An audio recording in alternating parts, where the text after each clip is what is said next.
Right, we are live. Welcome, folks. How are you doing tonight? How's everybody? Ooh, I just woke up the bean, I think.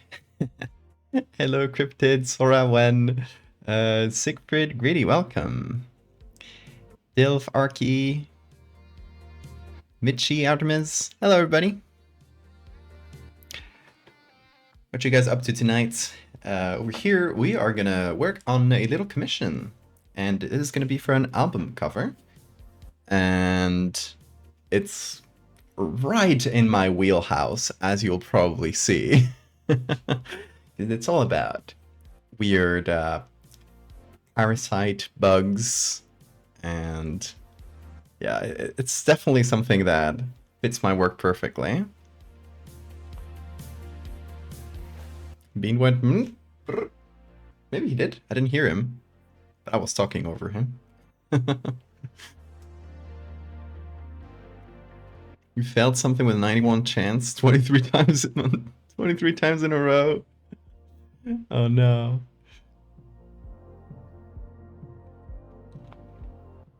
Album cover. Yeah, it's been a while since we've done an album cover. So, okay, technically it's not only one image for a cover. We're gonna do 4 images. Probably not all of them today, unless I'm like some sort of brain genius. But we're probably gonna do 1 or 2, realistically. Yeah, the 4 images are gonna go in a little booklet of sorts. That's gonna accompany the album, but one of the images is gonna double as the album cover. So you know, it's kind of double duty for one of the images. Still haven't chosen like which one it's gonna be. We'll see. We'll see which one we like best, I think.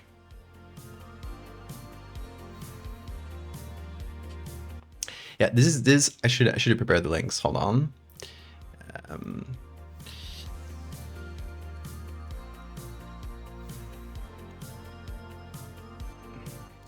This is from an artist called Michelle Sabandija, who's from Puerto Rico, and I'm gonna link to the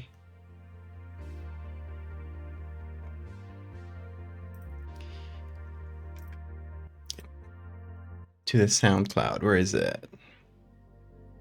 See, I should have prepared links before the stream, but I forgot to do that. I had technical issues with my connection. So I forgot to do that.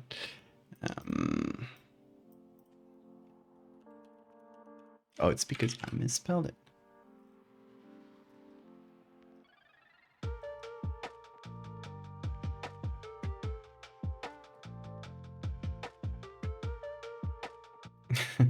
You guys heard of the woolly mouse? Woolly mouse? Oh, I did see that in the news, right? They genetically modified a mouse to have it was like mammoth hair. Was that it? Am I getting that right? Woolly mammoth DNA into mice. Yeah, that's wild.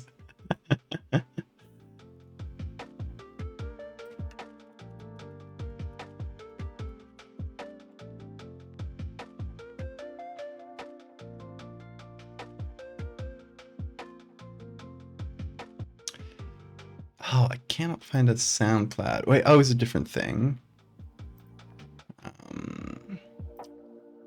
Okay. I will find the link. I'm not gonna bore you with this at this time of the stream because I failed to prepare. Just open a new tab.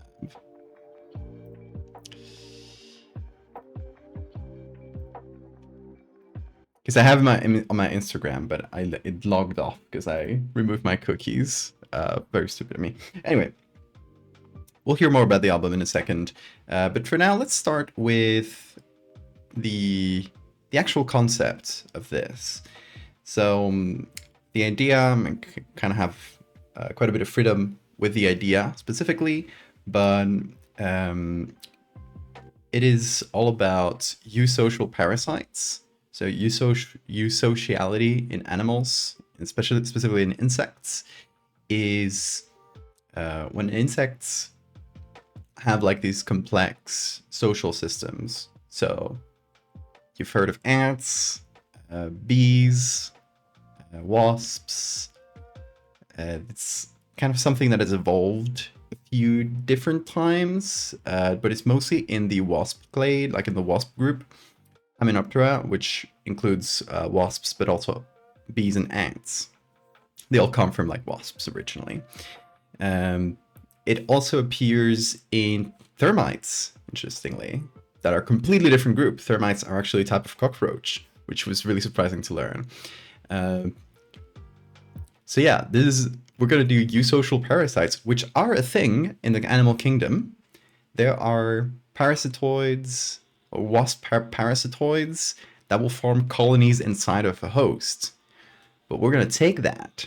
The host in the real world, the host is another insect. But we're gonna take that and transplant that to humans. So it is a wasp group that will essentially like colonize you and make you into a living hive. That sounds interesting, doesn't it? Blitzboy, welcome. Ever heard of Prototype? Like that old game? Never played it. I've heard of it though. It's when more bug, and the more bug, the more social they are. Exactly. Company that made the woolly mouse is funded by the CIA. They're trying to. What are they cooking? What are they cooking with the woolly mice? They're gonna infiltrate them somewhere.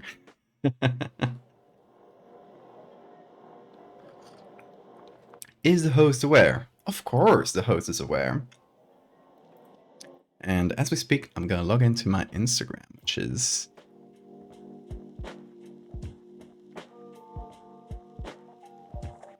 annoyingly logged out of. Oh, is it doing that? My browser's not collaborating. You will be this. Okay.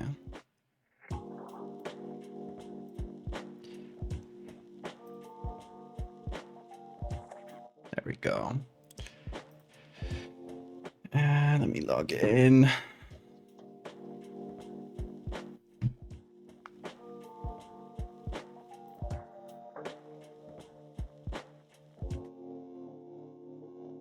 Gonna use the mouse to kill Fidel Castro somehow. Starting off with a JPEG, welcome proximity.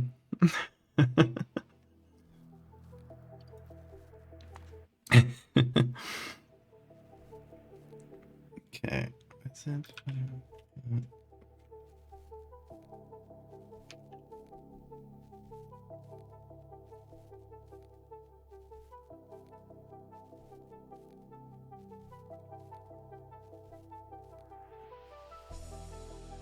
Okay, now Instagram is not logging me in. The internet's not collaborating today. There it goes. I think that did it. Very annoying. Okay. Got it, finally. That's Bandcamp.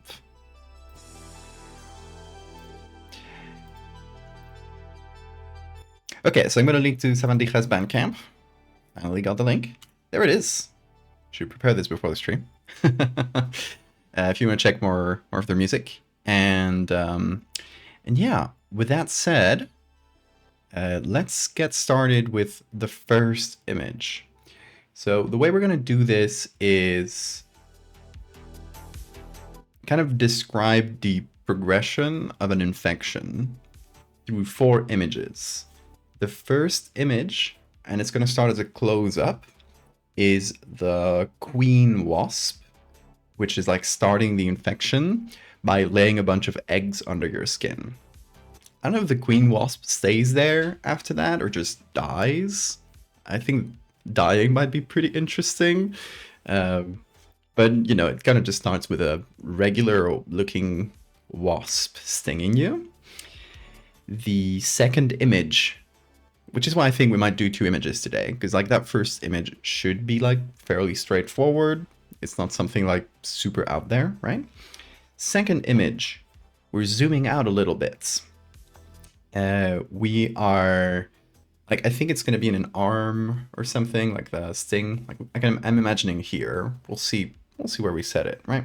The first image is going to be like a big close-up, so we're not really going to see like where it is in the body necessarily, and be able to guess depending on the angle we choose.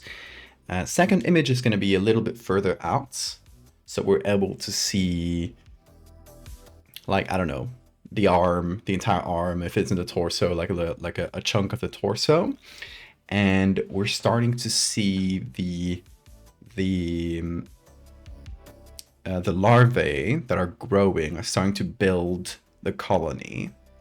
So, you know, first they said the eggs, then we see the larvae, they're crawling around, they're digging through this person's body, and they're starting to construct a wasp nest from it. So we're going to use wasp nest images, which are just a really cool texture, just like mix that with flesh. Now it's going to be cool. Third image, I don't know if we'll get there today. That might be for the next stream of this. But yeah, third image is going to be like more zoomed out. We're going to get, look at that JPEG. We're going to get like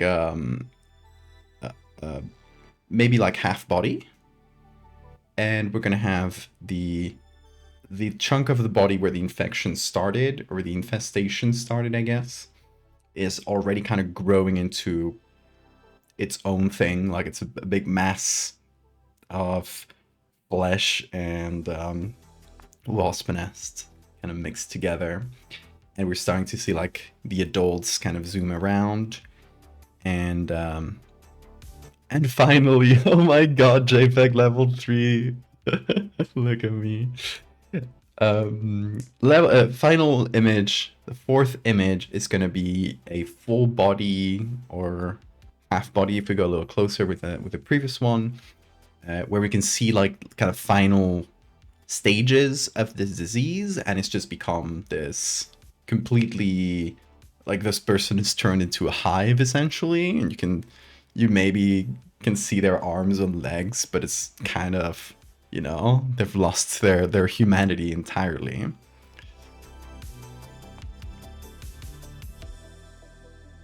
La plataforma morada. Welcome. Lang Langu, thank you for the follow. And I missed Capra Crow, thank you for the follow as well. We can't look at you, that's the fun part. Am I not beautiful? Look at my cool t-shirt. You can get this in my merch store. Isn't it beautiful?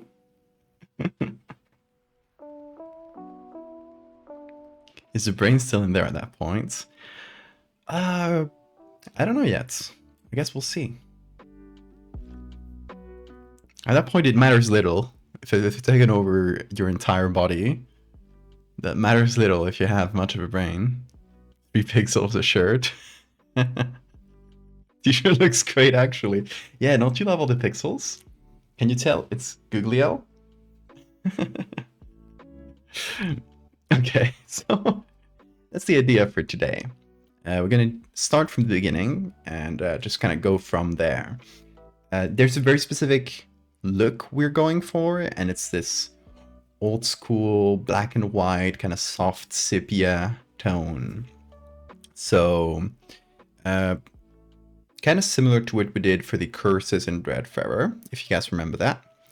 Let me pull those up. Okay, we got our Photoshop document here started, and let me find the Dreadfarer curses, just to give you guys an idea. Curses. Okay, so like, you know, this vibe, instead of a green tone with a sepia, or sepia. I don't know how to say it. I think I always mess it up. When you look to the side, it's like a cartoon. Yeah, my eyes turn into dots, which is really funny.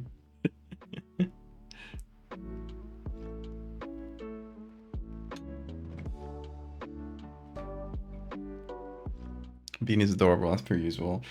Yeah, he didn't wake up when I started the stream. Usually he does, and he'll like start pestering, looking for cuddles. But right now, he is sleepy. Looks like. Nice screenshot on the Discord. Beautiful. Here's me plugging my merch. Always stay plugging. Film for your antique cameras. Ooh, that sounds fun. There's a sort of caterpillar that intentionally gets itself mistaken for an ant larva, so it can eat all the baby ants. I love that. I love mimicry in nature. Merch is radioactive. Merch will JPEG you. Be careful. It would be funny to do like a very JPEG design, like purposefully JPEG design for merch. I'm gonna note that because I want to do a stream one of these days where I do merch designs. Where's my pencil? Oh, that might be a good one.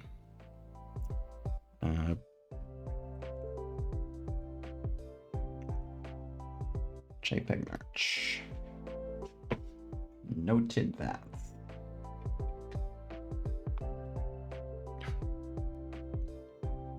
Okay, so first thing we're going to be looking for is this sort of picture.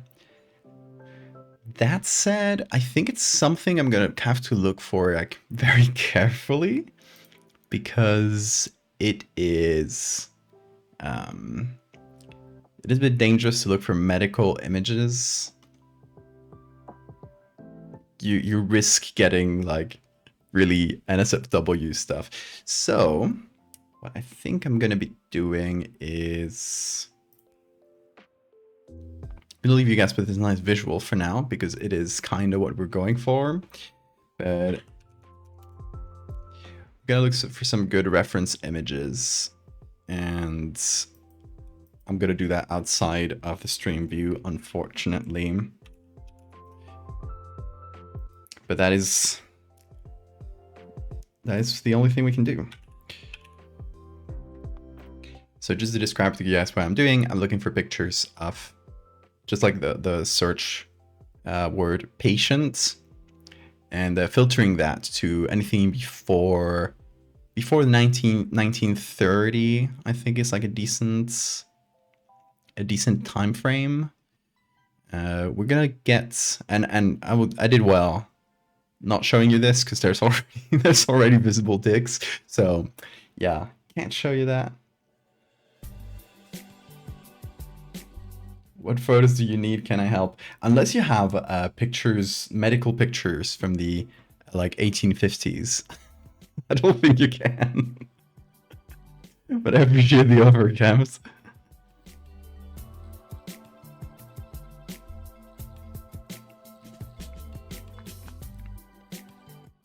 I'm back to high quality. Channel word says 15. Oh, must have messed up somewhere. I will change that. Okay, just to show you guys.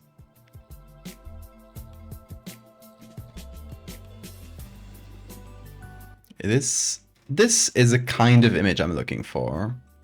Right, something pretty sepia, pretty kind of washed out. We're already getting JPEG again. Pretty washed out like that. Do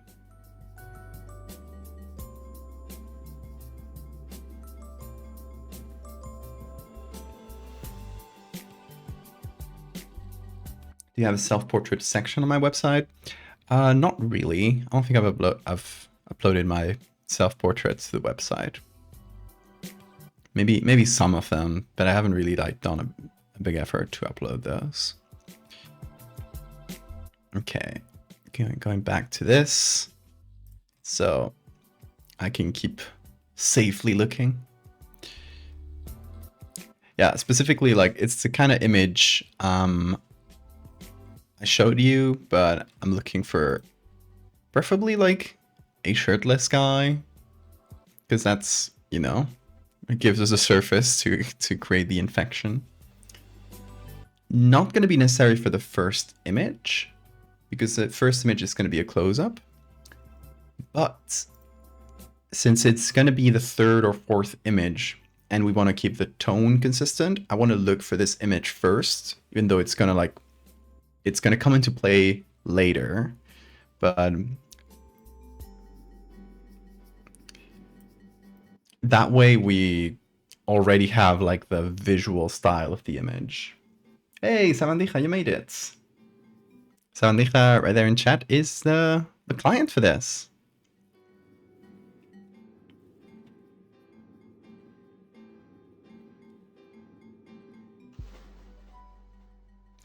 There's like plant zombies, fungus zombies, animal parasite zombies, all sorts of causes like that. Why does that happen with vampires? I've seen fun like animal takes on vampires. Like leech vampires is a really fun one. I think the Magnus Archives did that.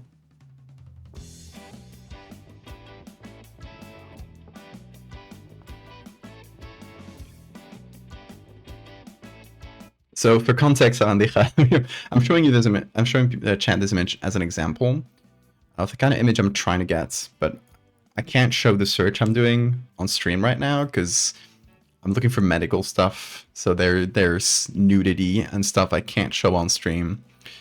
So it is currently kind of a blind search for you guys. I'm going to describe whatever I can get. And if I do get a good image, I'm going to show you, but I can't show like the search itself, unfortunately.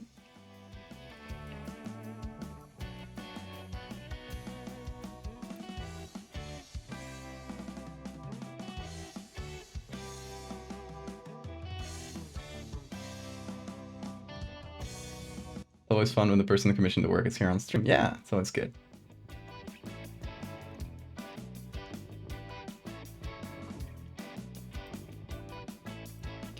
So yeah, I was explaining to chat that we're looking for this sort of like really old school medical photo with this sort of neutral background or this like studio background. I'm specifically looking for like a shirtless guy to be the base for this. Ooh, I just found a good one. It's a guy with a rash, looks like. Wait, where did it go? Okay. And it's from a medical textbook. Let me load it in for you guys. Here we go. That's the kind of image I'm looking for. It's from the Rijksmuseum, so it should be fairly high quality download. Like we should be able to zoom in on this. I kind of like that we can't see their face. We keep it kind of anonymous. It's a pretty good image. I also don't want to get like an image of something like already like pretty gnarly in terms of like, you know, medical images, because I'm not looking to, you know, use pictures of patients who are like really suffering from heavy stuff. Like a rash, I think is fine. Yeah. Oh, hold on. Let me hide it because I don't want to show you the search accidentally. I don't want to get my stream banned once again, because it has happened. But yeah, I think the idea is to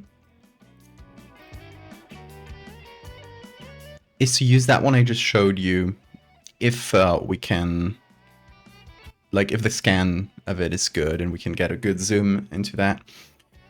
Use that as our third image, maybe fourth. So that's going to be like on the final stages, but we're just going to match the rest of the style of the images to that. Survive realness.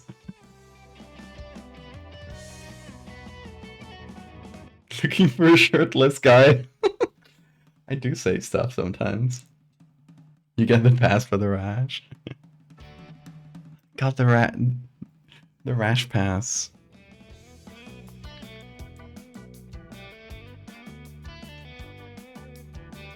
Okay, it would also be nice. Oh, okay, I found eczema from the same book, which will make it like, you know, a great match. And that could be maybe our second image. Let me show you. This here. kind of a close-up of the arm.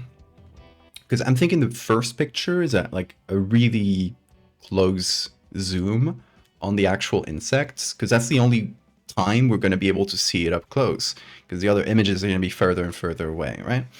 So I kind of want like the queen who's like setting up this colony, right, by injecting its progeny with ovipositors.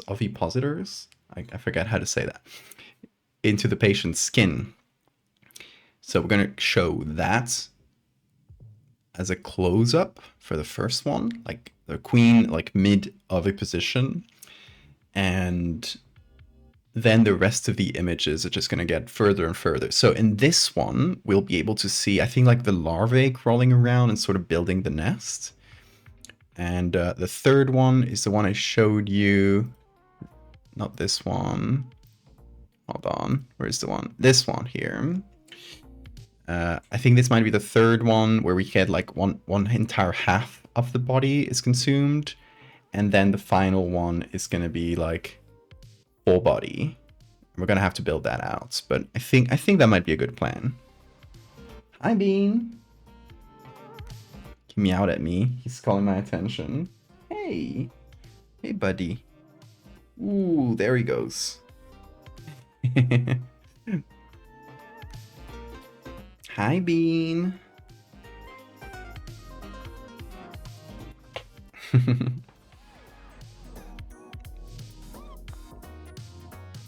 What's that many eyes thing? Oh, this? That's an example image. That's an older thing.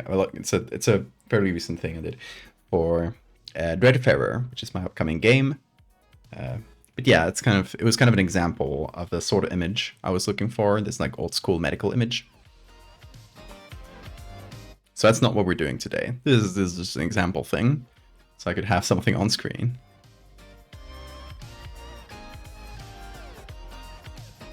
Despite knowing it's a wasp, I can't help but imagine the injection process taking place with the mosquito-style proboscis. Oh, you're gonna see what parasitoid wasps have. It's like insane. Ovipositors are just extremely strange. Ooh, shoulder kitty. There he goes. Now you wouldn't dare JPEG Bean. You wouldn't dare JPEG him further. Look at him. Look at him. Look him in the eyes. And tell him and tell him you JPEG him.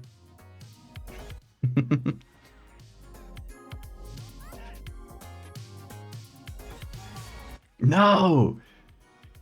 You monster! Look at him! You can barely see him now. Bean, what have they done to you? No!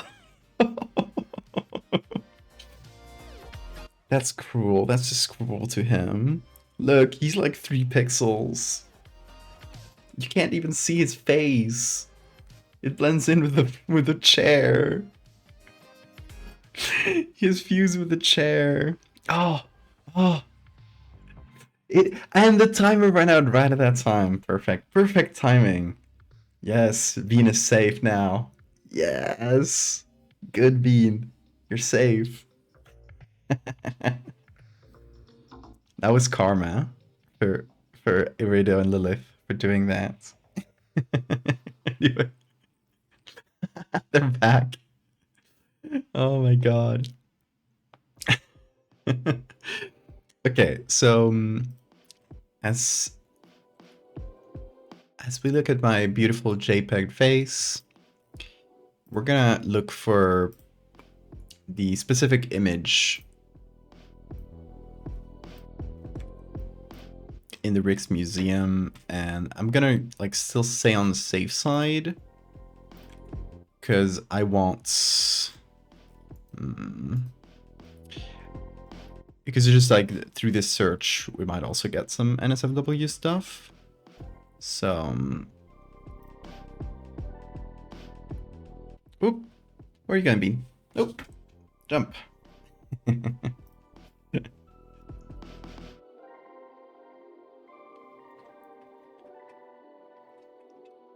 Yeah, I guess today you just JPEGing me over and over. It is my curse.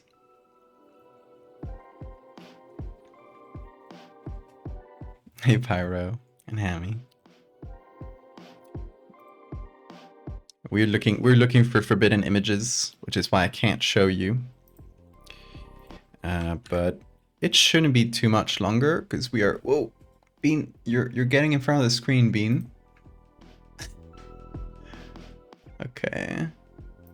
Oh god, Bean is covering the screen. I don't know what I'm looking for.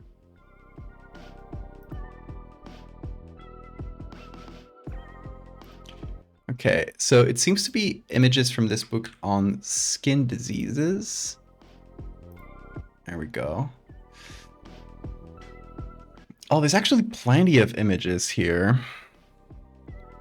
Yeah, if we find other good images of like rashes and stuff, that's definitely stuff we could base this on.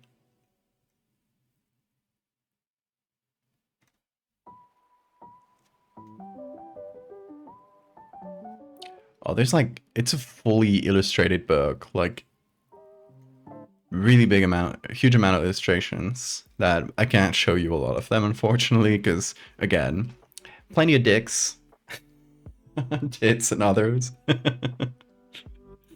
Let me show you Bean though. There he is. You can look at Bean. You can stay entertained by the Bean while I can't show you images. Isn't he beautiful? When the Bean cam is not up, Bean is everywhere that isn't in the main cam, exactly. Only when you observe him does he suddenly find a position.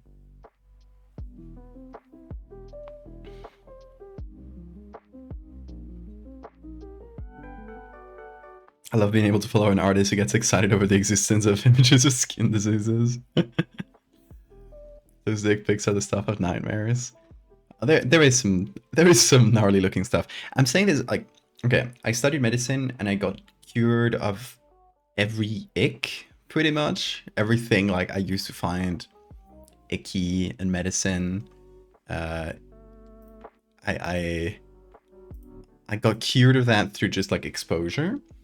But skin stuff, like specifically like heavy skin diseases, is something that still like gives me the ick so much. So I'm doing this for the art, baby, but I don't love it. Okay, I have found the image I'm looking for though, both of them actually. So that's pretty good. And there's more. There's a lot of like patients' backs. But I mostly just found like images of fairly benign skin disorders, which we can like reduce in Photoshop. I can now probably show you this. That's the one we were looking for before. And now I gotta find like, where do I download this? I forget. Can I just open this as a PNG? Nope. Okay. Okay, I also got these of arms. It's a forearm, and it's actually the same. No? Is it? It is the same.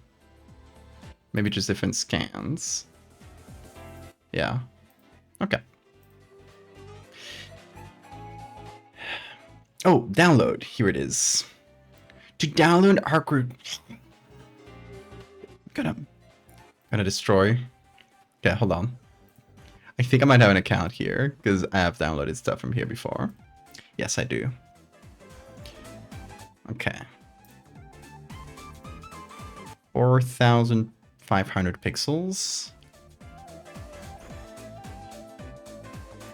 I think it might be enough, but we'll see. And I'm also gonna get the other one.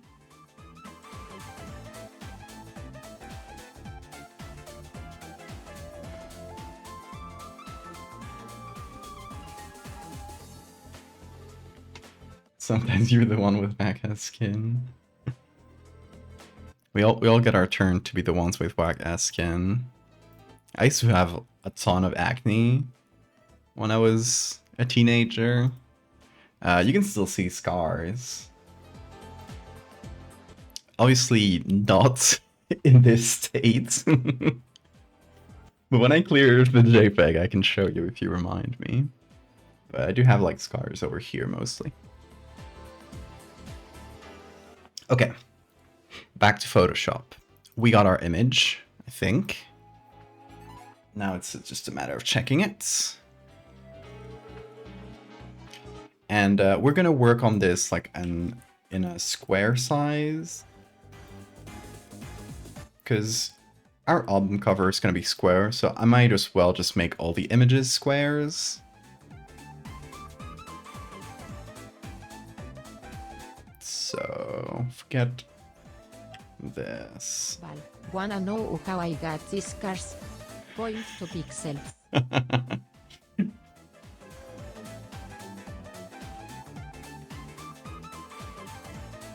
me move this here. There we go.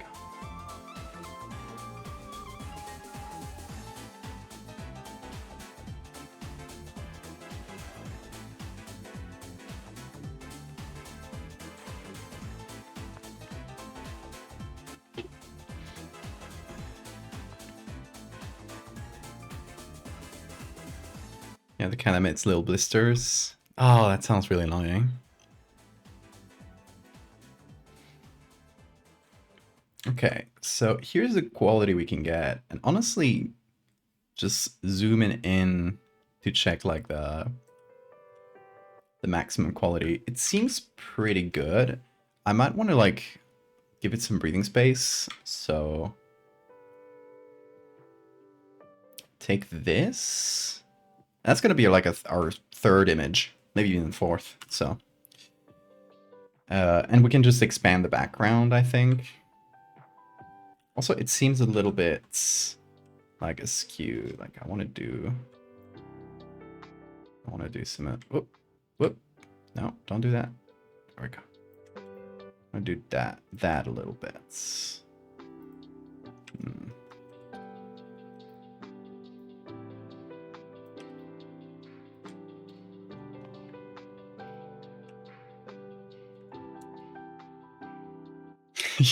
You're keeping it in permanent 360p, yeah.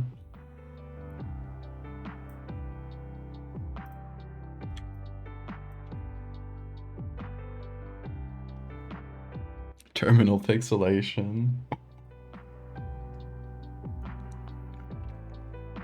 Oh yeah, we also gotta I also want to update you guys on the scammer story. Though I guess I'll have to do like a little recap of where we are in the scammer lore. Because he replied, baby. And I was waiting for stream to actually give him a further reply, but... Okay, can you... My shortcuts aren't working? Huh. Why did it go back to Photoshop's defaults? I hate Photoshop sometimes, folks. I don't know if that's news.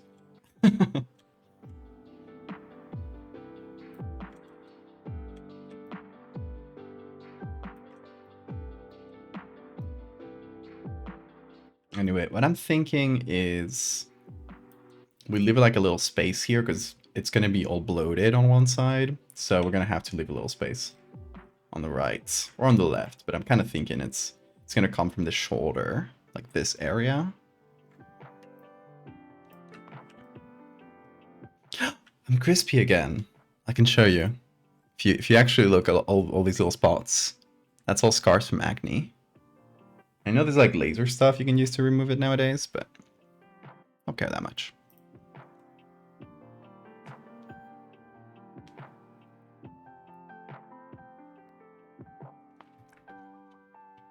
Okay. This one might need a little editing to make it a little crisper, but I think just like darkening it slightly like this already gives you like a lot more definition. We can remove the spots. We can keep some as like part of the infection, like it's just affecting your skin. So it doesn't sound like too out there, I'd say. And let me pull it down like this. And Yeah, but what do you think, especially Samandija? Obviously, you're the you're the one to please here. Of this as like a base image for like the late stages of the disease. Because if we go for this, we can use like similar images for the others. For example, this bad boy here.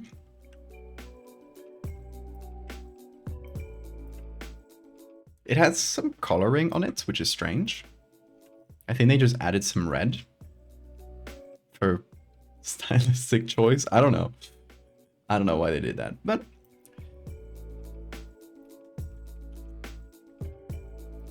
we can remove that color and darken it equally to the other one.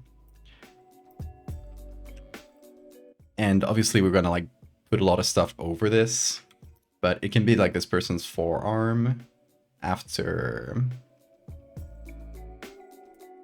the bite. So the bite could start like I think we're looking at like this, like this side, right? So you know, with the sleeve there. So that's around where the bite could be. Like I'm thinking here or something, and it starts spreading locally first, then like through the torso, and finally just become a human hive.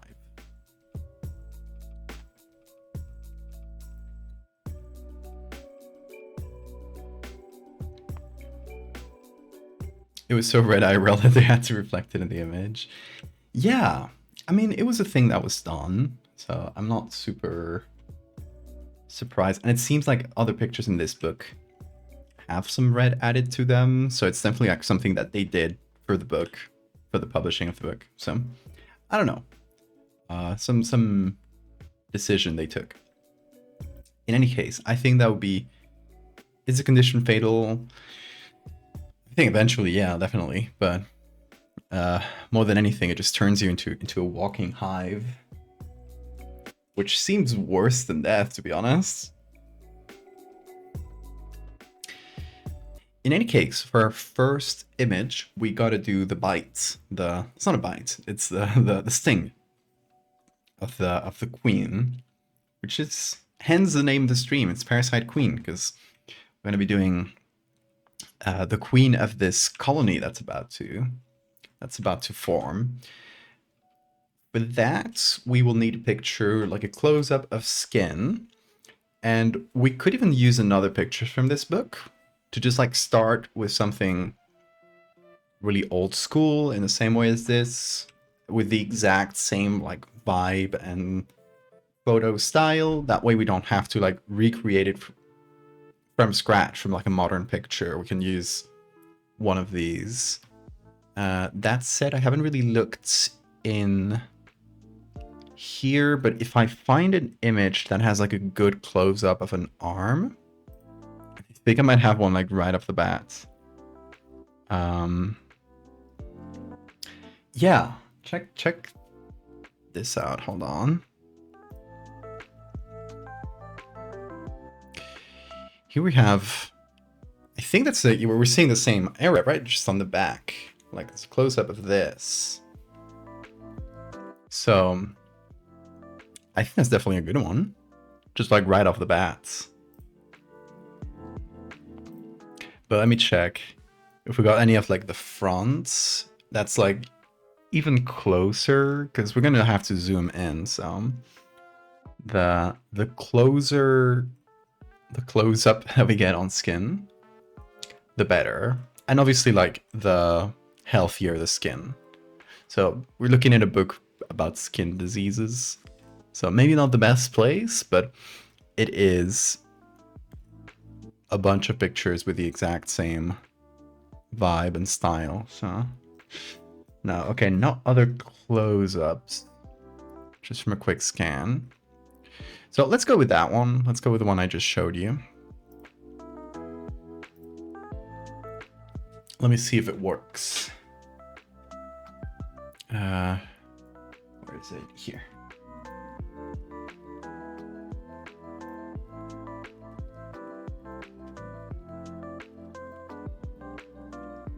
Okay. So here's an arm that looks, it has like these little dots, like these little bumps, which is the thing that's being described in the anatomy book, or in the pathology book, sorry. It's keratosis. It's really common. Like a lot of people have these little bumps on their back. It's like little bumps of keratin that form on your skin. Completely harmless for the most part. So there's like, you know, it has these little spots, but I would call it like really healthy skin other than that.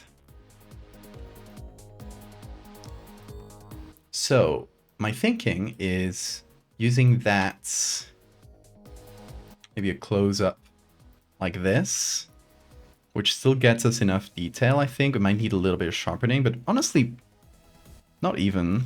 Like, I think this is good definition. And yeah, that can be our first image. What we can do, just to clean it up a little to start with, is use a hot spot healing brush. And am I on sample all layers? Should work. Well, that, yeah, perfect. So I'm just on a new layer using the spot healing brush to clean up these little bumps. Make it just all a little bit smoother. You can use different patch tools for this. But for now, I'm just kind of cleaning up an area with the spot healing brush, which just lets you like find a little spot to clean. It's great to like remove pimples, that sort of thing. And once we have an area that's more or less clean, but still, you know, not like smoothed out to the point where there's no texture, we can use the regular healing brush and sample current and below. And we're going to pick an area from like the center here.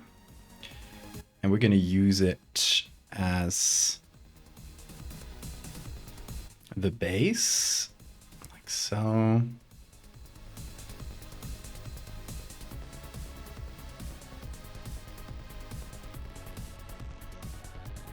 To like remove these faster.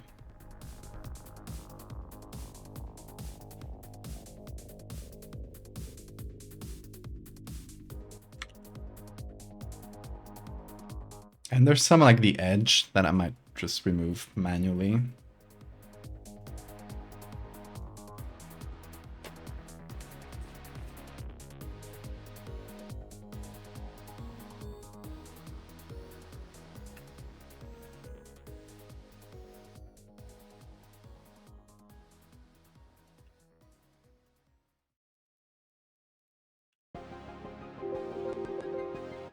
Jenna, welcome.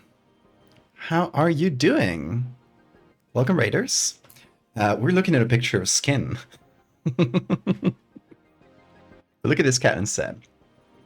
Yeah, welcome, folks. I assume a lot of you guys probably know me already, but for those who don't, I am Eduardo, and I make horror art with Photoshop. So be warned, there might be some gross body horror. We're specifically doing parasites. So right now it's pretty tame because we're just going to do the initial infection. There's going to be a wasp sting in this skin that we're making right now. So it's pretty tame for now. The person is then going to become a human hive. So that's not going to be as tame. Jan did not come with us? Oh, okay. Hope she had a good stream though.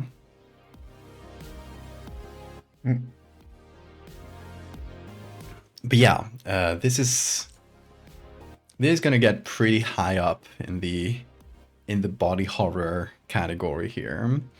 We're also making this look like an old school, like 1850s, or you know, maybe a little bit later, but like 1880s or so, medical textbook. So we're going for like, we're using as basis like actual pictures from medical textbooks from the time, specifically like dermatology thing. We're gonna, you know, use it as basis. We're not going to actually use we're going to actually clean up the like all these rashes and stuff before we add the body horror, but like this is, for example, just these little spots, these little dots. We're not getting like anything super heavy. We're just getting like pretty standard rashes to use as base images here. But yeah, I'm just cleaning it up a little, kind of setting up the space for our wasp.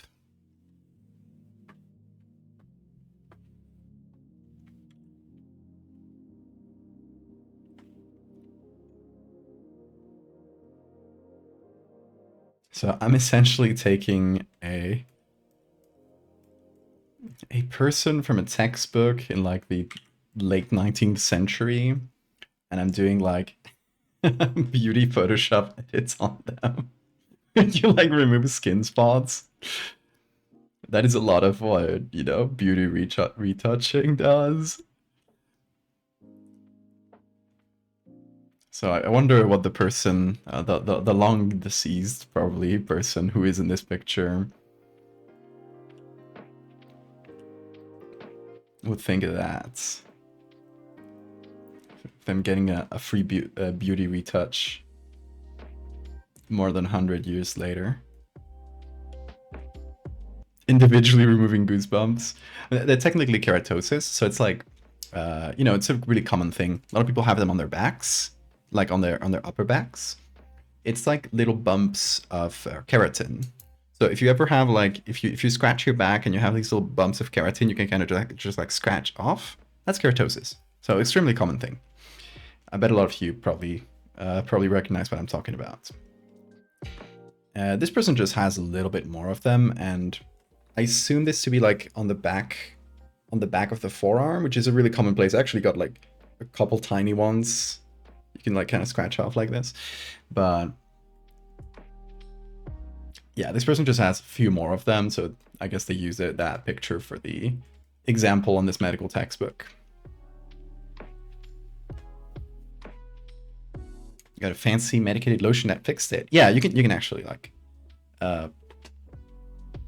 really reduce it with some medications nowadays. But it's mostly an aesthetic thing. Like it won't usually cause any problems to the person that has it.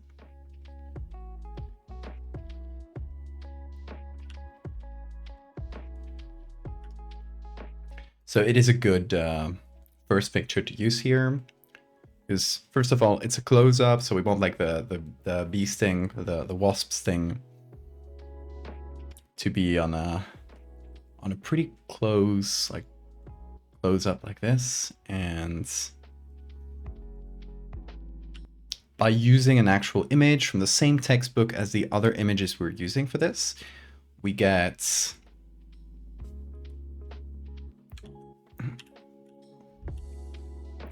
we get an image that just from the base is not going to need a lot of editing. We're just going to have to match whatever we add, so the wasp, to the background, rather than having to also edit the background to look more like an old sepia photo.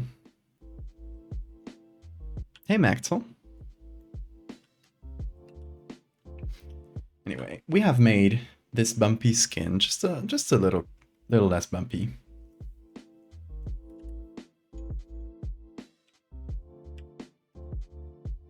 It's not perfect, but it is clearer now, at least. Soggy dog walk.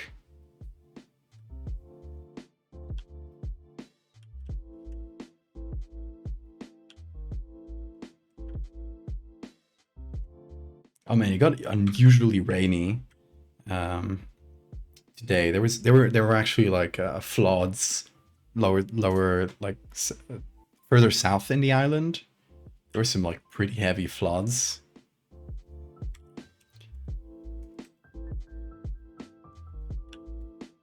Thankfully over here it was pretty tame. It's under control now. Like I think the floods it was like a really quick flash flood type thing. So it's now under control.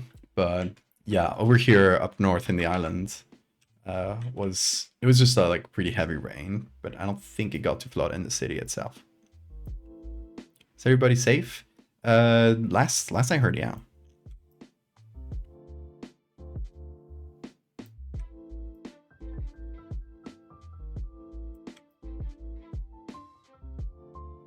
So hold on, I am considering like the angle for this, because I'm thinking if we focus it on the lit area, it might be better.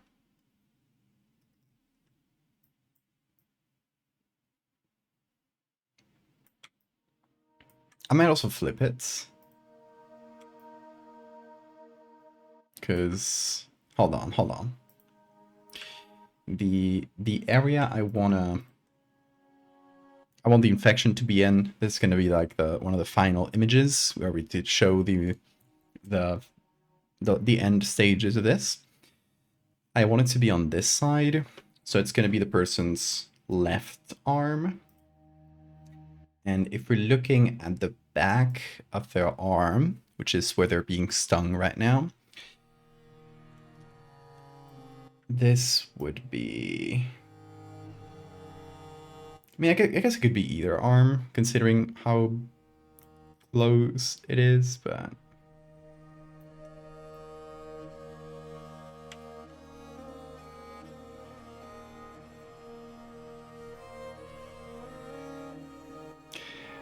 But yeah, it is technically their right arm, I believe.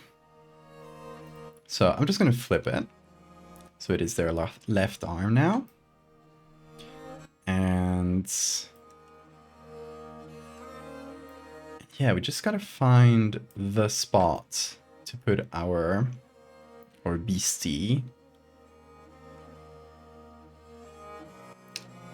And it might have good contrast on this side. That said, we do have like the background has like a floor, like, or a bed or something, and a wall. So if we like rotate it a ton, it might look weird. Would Bean still sleep this peacefully if he could understand the horrors being created right next to him? I think he might sleep even more peacefully.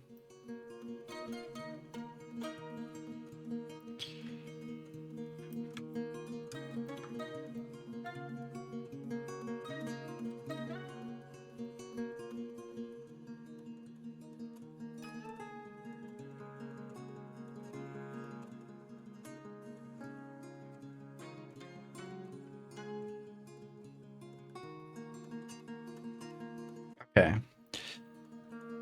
This like lower view might be better.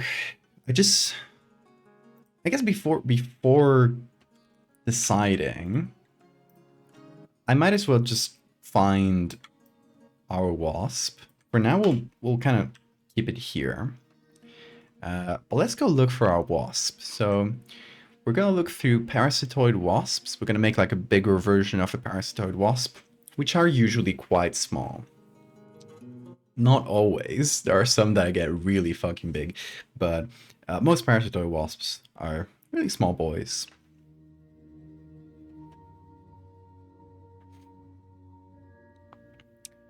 Grocery store got a shipment of lactose-free chocolate milk. Hell yeah. Very non-adult beverage. In a very adult beverage cup. It's great. I love that. You enjoy. I got a little bit of tea left. I need some caffeine today because I've been completely very sleepy throughout the day. Getting some of my energy back, but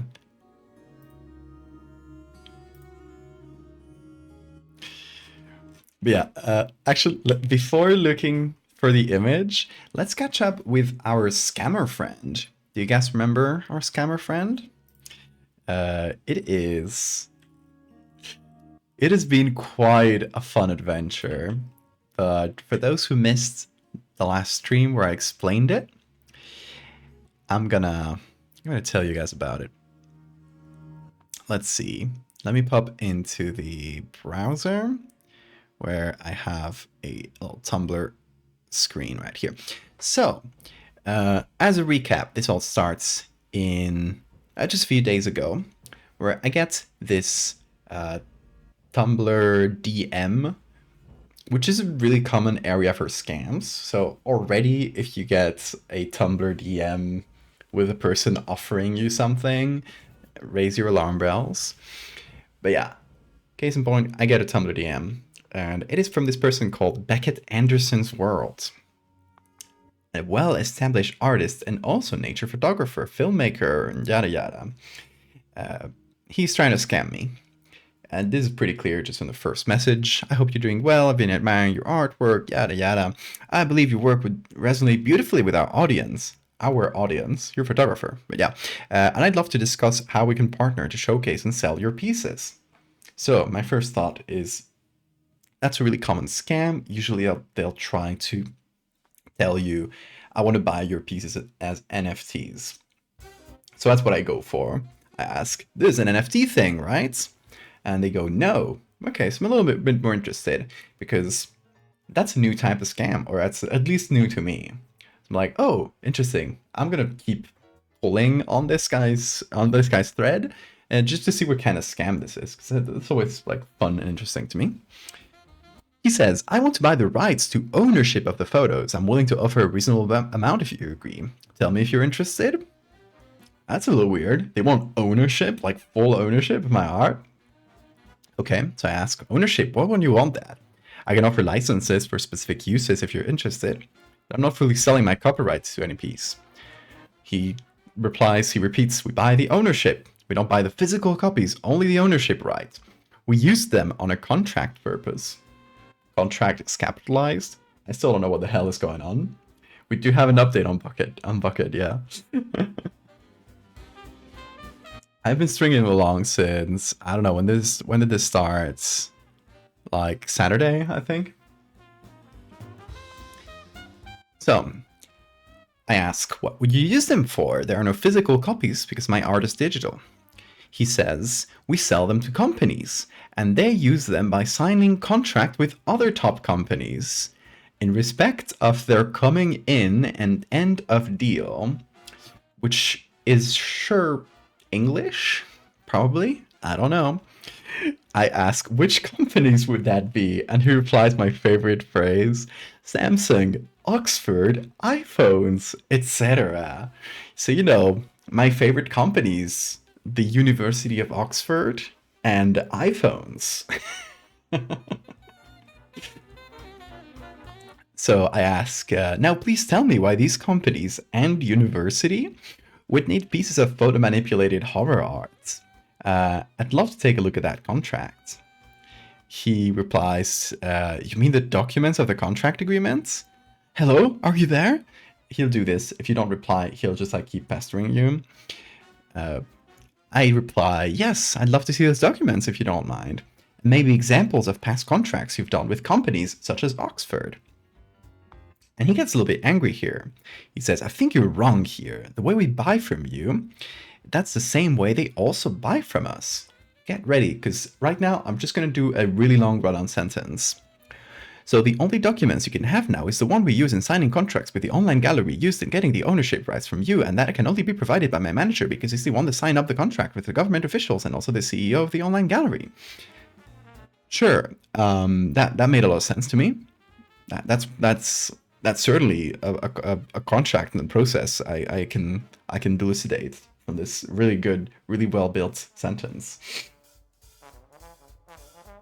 Oli laughed. I'm glad I can make a bird laugh. So at this point I switch to, I'm just gonna like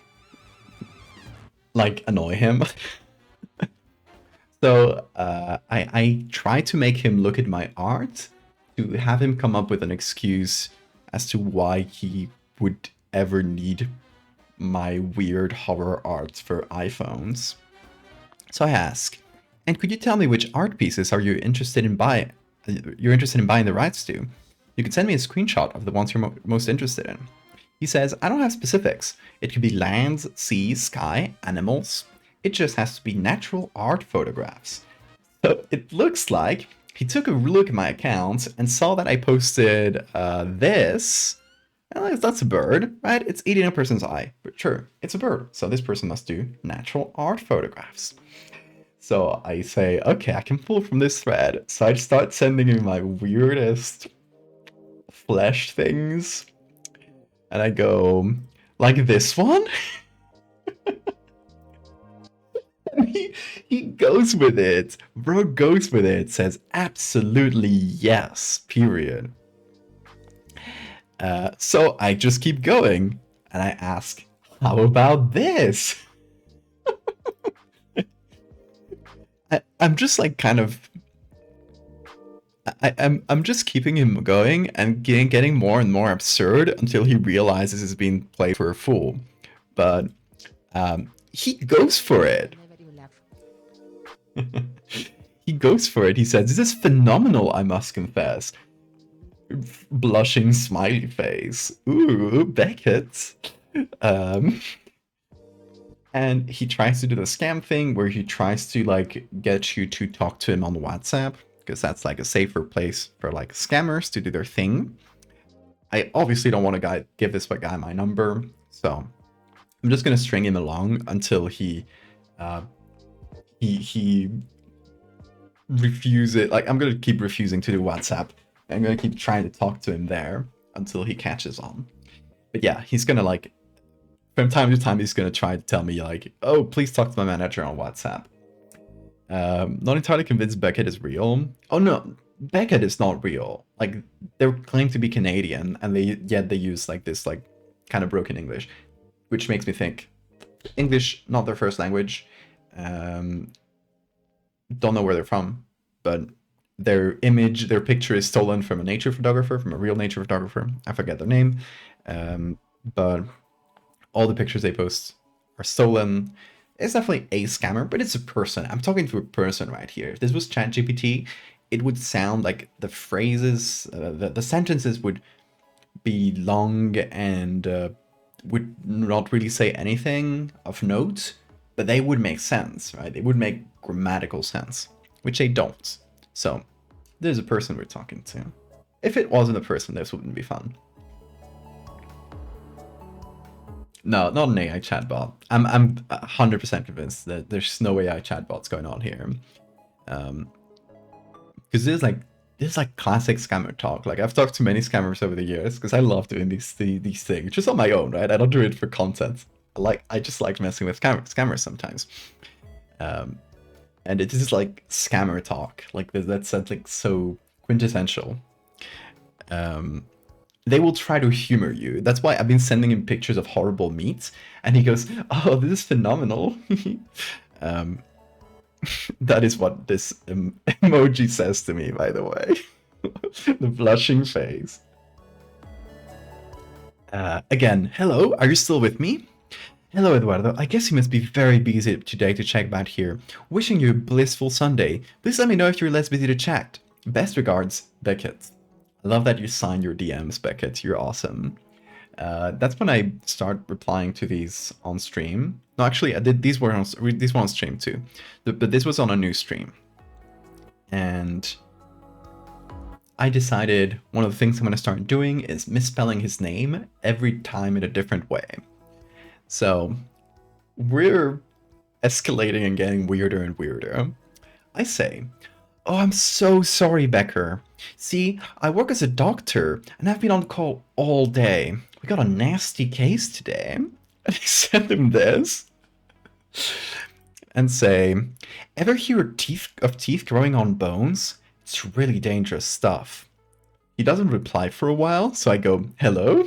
Are you with me?" I'm doing the same shit he does. A while later, "Yeah, Eduardo, sorry for the late response. It's a new week today, been working all day at the office." Oh my god, that's crazy! Never heard of that before. So he's humoring me still. So I go, how can I get even more stupid? And that's what we sent him last stream. "Oh yeah, it's been a really hard case, Baker. We've tried everything, but it's only been progressing. Last night, he died on the operating table. I sent him this, which is again like teeth growing in weird ways. Nothing to do with the previous one, but I figured it would make sense. It got really bad towards the end. Nothing we could do, sadly. It's been a really hard week, as you can imagine. We need to win, really need to win right now. I hope this contract thing can cheer me up. And that's where we left it last stream. And I was totally like, I totally thought at this point that he would jump off. He would like be, oh, this guy's messing with me. But he replies, my condolences to the family. Yes, absolutely. And I haven't read anything. I just saw this in like the preview and I was like, yes, it worked. But I was waiting to crack these open on stream. Absolutely. When will you be chanced?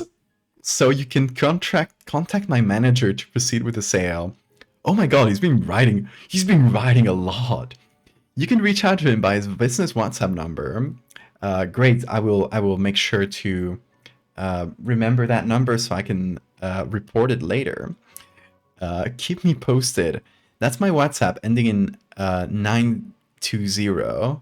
There's my manager's number below. American number, but you know, that doesn't tell you anything. It could be like spoofed. So again, he keeps going. Please contact him now so we can begin the purchase and payment terms. Keep me posted. Obsessed with this whole saga. I've been having a lot of fun, to be honest.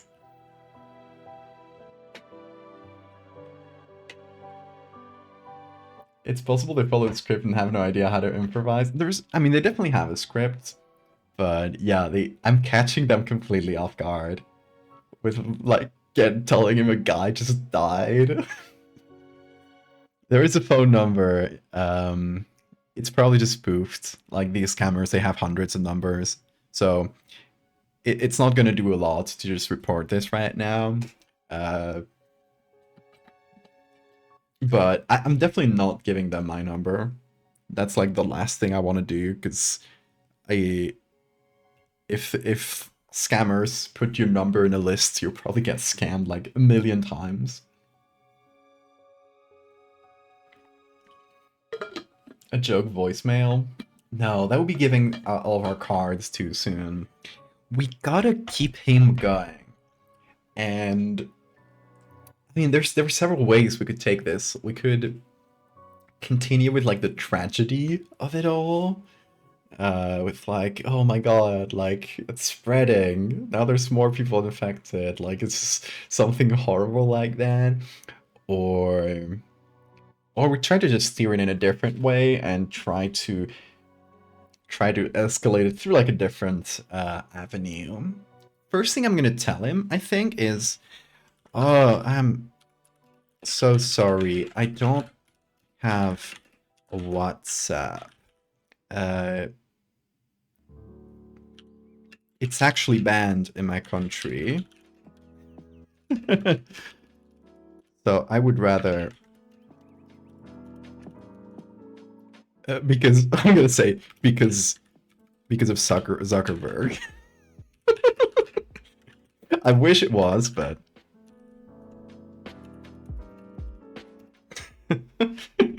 gonna try to give him his hot takes on the current state of the tech industry, but cannot call because my hand is injured. That would be a funny one. The hand bit me while I was operating. Can't stay until the end. Yeah, no worries. You come and go. You come and go whenever you want. I will send you, obviously, the results right after the stream. You have a good night, Samandija. Okay, so let's see what we tell him. If you don't mind, I would rather speak through here. Tumblr DMs are very safe and This is definitely not encrypted.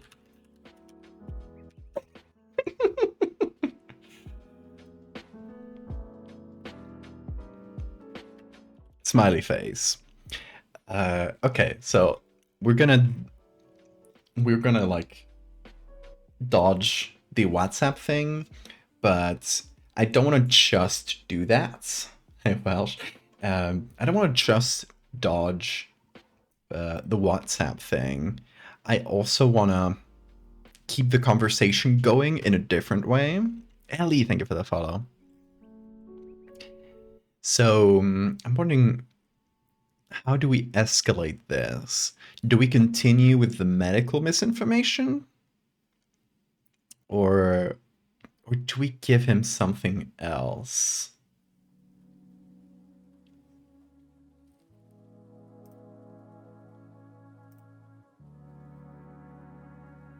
As an immigration law student, I exclusively speak to my clients about sensitive information via Tumblr DM, yeah.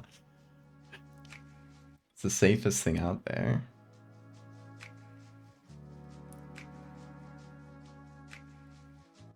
Curious how far can I take the medical misinformation? Yeah. Let's see. Looking through my medical horror. Maybe I got affected by something? Maybe I'm getting sick? What kind of illness should I have?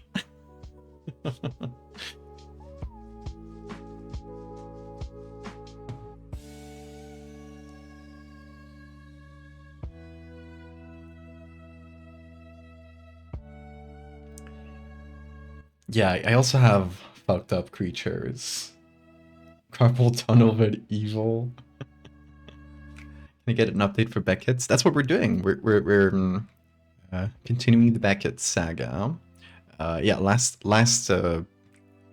message I sent him that our patient had died on the operating table, and he went with it. He went, "My condolences to the family," and then the rest of the messages have been just been him pestering me about like sending him a WhatsApp or his manager.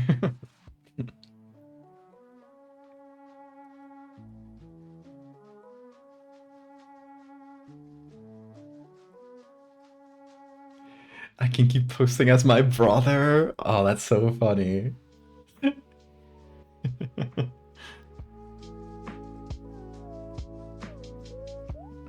Fractal pupil, or the people with sarcoma could be fun. Like I have people with sarcoma.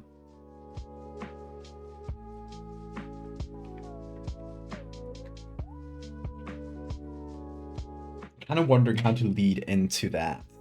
Because I can't just drop like, "Oh, I'm sick."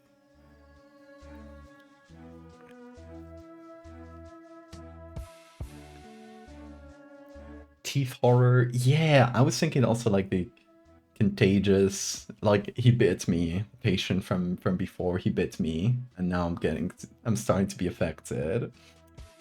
But I mean, I have this. Hold on, am I on? I have this. These teeth. It's a possibility. It's from the same edit as this one.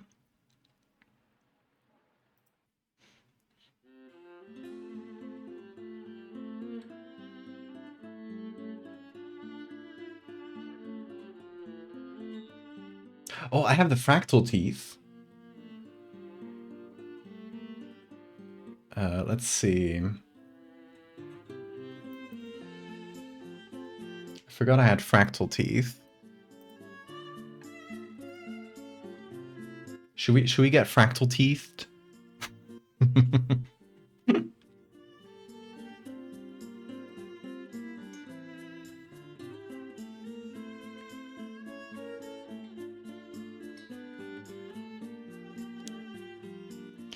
Like, how do we lead into that?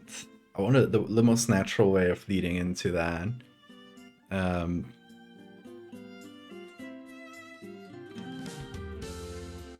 We gotta get the fractal teeth in there.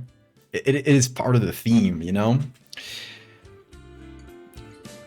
So I'm gonna say, oh, I don't have WhatsApp. Tumblr DMs are very safe and encrypted. Smiley face. I'm afraid I can't speak much either. I recently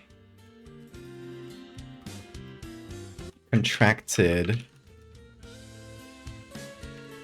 this disease that makes it really hard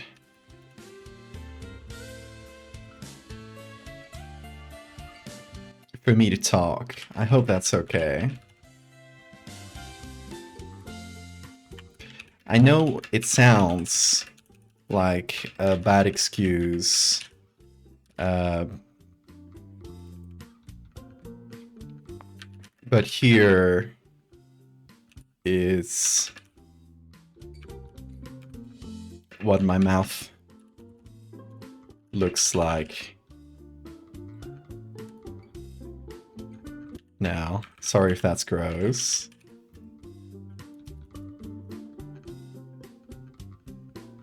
No, without the sorry, I'm not sorry for anything. I should put an emoji.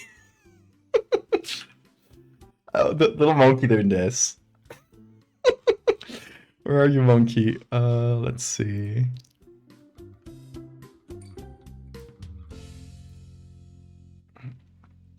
I do this, and then I find fractal teeth here.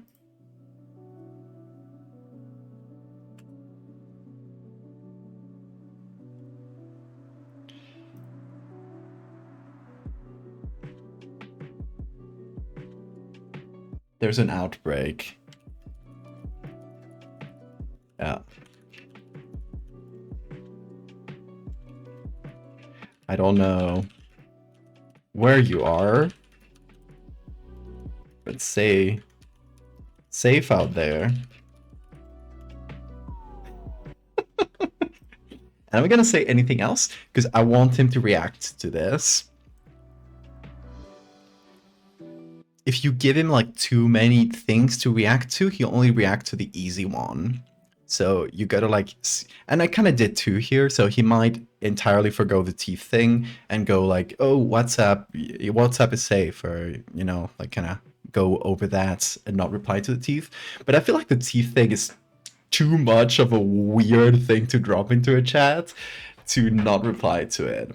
So I assume he'll at least say, oh, I'm sorry, get better soon if he falls for it.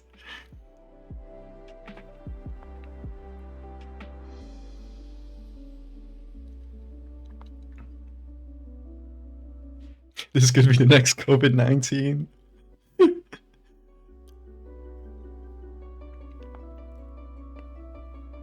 A zombie edit for the outbreak. Honestly, I'm gonna say this. If we can get Beckett going for like longer than this, tomorrow, what do I have tomorrow? Tomorrow I have Megalomorpha edits, but we might do an edit just for Beckett instead. Like a specific edit to go into the story of the teeth outbreak. Like we can use it later for other things, but just for the scam baiting. A bespoke horror just for Beckett. We're really trying to scare him. That would be really funny. Photoshop scam baiting. The Beckett special. Free art for Beckett. I mean, we'll reuse it. We'll make it something we can later post publicly, but it's gonna be like an exclusive first look just for you, Beckett. Gets a free commission instead, SMH. So that's the plan. That's the plan. Let's see if we can keep him going for this. Like he might drop on this. If he does, then no free art for you, Beckett. If you're if you're true and continue your unwavering faith in me, Mr. Becker, I will give you free arts. Do you think he's actually falling for it, or is he saying, "Oh yeah, incredible," when you like he's talking to a toddler? I wonder. Yeah, I think he might just be confused behind the scenes, but kind of like going with it. You should offer to name the tooth disease after him, since we're such a good listener. Maybe even friend. Oh my god, fucked up avocado? Oh, that's cool. Anyway, we'll be looking at Beckett again as we go through the stream, and hopefully he'll reply before we're done. I will have my phone opened here with notifications, so I can get a notification and see it directly in front of me. If he does, that way we'll be immediately there. But yeah, let's continue with our edits. How about that? We're back here, and yeah, we got our skin that's more or less clean, and we just need to find the wasp to put on here. So what I'm gonna do is go to iNaturalist over here and pop the browser back on. There we go. And move this to the other screen. Hold on. Ooh.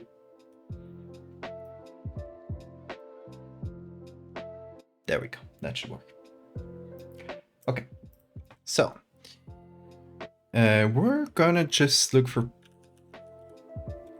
casted wasp. I think that's calcioid. Actually, don't know.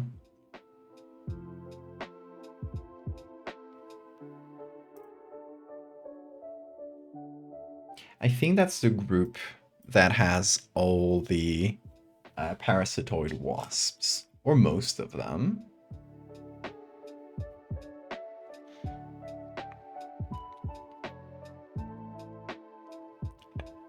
After long enough, you need to ask, what are we?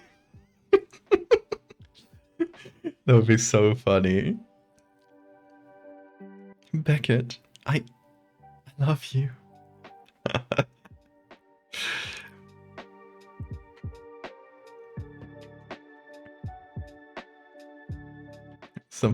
Someone so isolated that I've missed everything happening in their first exposure is something like this. Okay, let's see. Give me the group. Calcioid wasps. That's the ones. Yeah, those are our boys. So I'm just gonna look throughout the whole family for a cool looking wasp. And wait, that's a wasp? That's fucked up.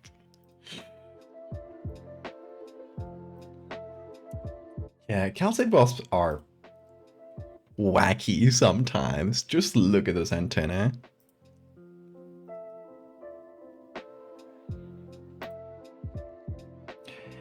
And sometimes they're cute as fuck. Look at that. Does this one have like a jewel? Like a gemerald on its back? What? I thought it was like a pin. Like this thing was pinned, but it isn't. It isn't a pin. This guy's literally a crystal gem.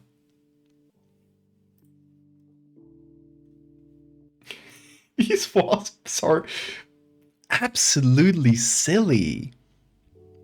It's called fashion sweaty. That's where its power comes from, yeah.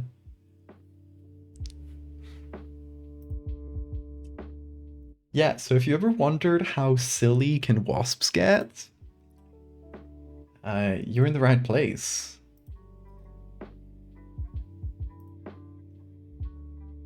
These ones don't even have wings, right?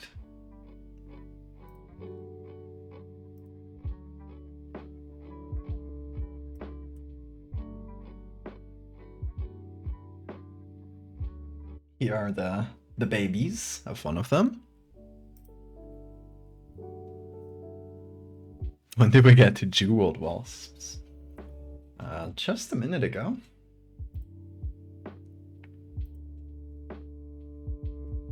So these wasps are really small and really weird looking usually. But ooh, look at this one. Oh, this one is mid sting. That's really good. So if you don't know what the fuck is going on here, me neither. But this is a stinger, and this here is also the stinger, and this here I think is just like a little like holder for the stinger, but the stinger actually comes from here and does like a whole twist around the body and then goes down.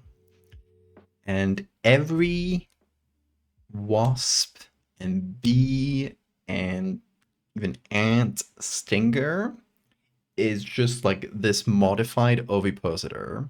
So originally, in the ancestor of wasps, ants, bees, they looked like this. They were parasitoid animals. And something important to note here, a parasitoid is different from a parasite. A parasite wants to keep you alive. A parasitoid wants to kill you. It wants to eat you through the inside, and it doesn't care if you live or die. A parasite wants to stay there for as long as possible, so a parasite is interested in you living. A parasitoid is not. Parasitoid does not care if you live or die. So it's brutal. Wasps are brutal, but they are like these weird wasps are the ancestor of all the modern ones that we know and love.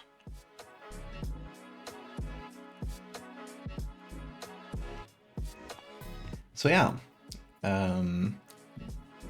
weird stingers. I think this might actually just be perfect with no changes. And you might be wondering, why is it drilling into wood? And that'll answer two questions here. First, why is a stinger so long? Why don't you just have a short ovipositor that you can just directly pinch into your host?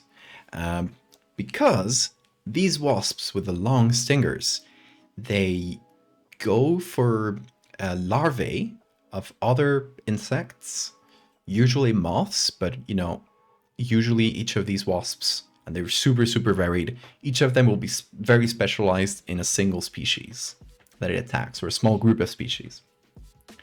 This one is going for moths whose larvae live under the bark. So mama moth will take the egg and put it under you drill a little hole, I think. I don't know if they drill, or they'll just leave the egg like under the bark of a tree or something like that, and the larva will just kind of dig itself in, create a little hidey hole for itself, and spend its larval stage there, so it's safe during its larval stage, and then it just emerges when it's an adult, chews its way out. These bad boys, they know how to find the larvae under the wood, and they will drill down with that stinger into the wood until they find the larva, and they will inject their own eggs into the larva. Sometimes outside, and they will eat the larva from the outside, but very often inside the larva, the eggs will hatch inside the larva and will then eat it from the inside. So slowly as the larva grows, like they will give the larva enough time to grow to like nearly the moment where it repupates. So it just, it gets bigger and it sustains more of them. And it'll slowly eat them from the inside. When it's like kind of ready to molt, they will just like fully eat the inside of the larva, and all of the wasp larvae will instead molt inside it. Like they will all make little cocoons inside the other larva, who's now dead, and then they will just hatch. So instead of having, you'll open up this little hole in the bark, and instead of having like a single moth hatching, you'll have a ton of these little wasps. It kind of works like, obviously it's very different for every kind, like each of these calcid wasps specializes in something very specific, so it'll vary. But that's kind of the gist of it. That's how most of them work. Or at least the drillers, like this one we just saw.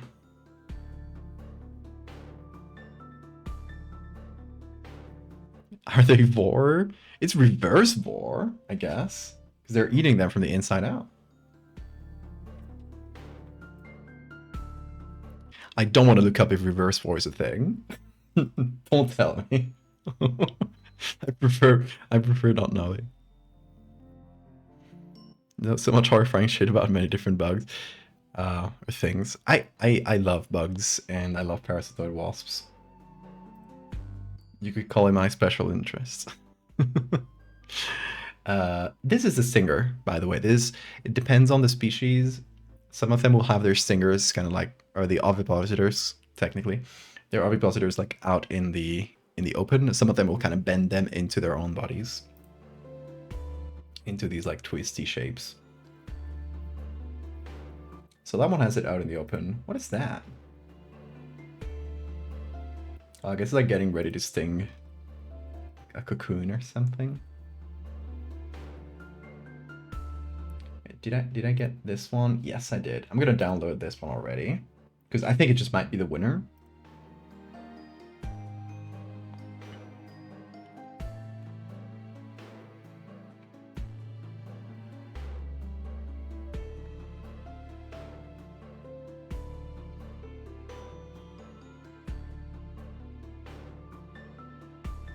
All wasp.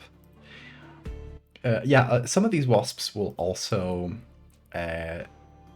instead of becoming parasitoids of insects, they will actually become. Like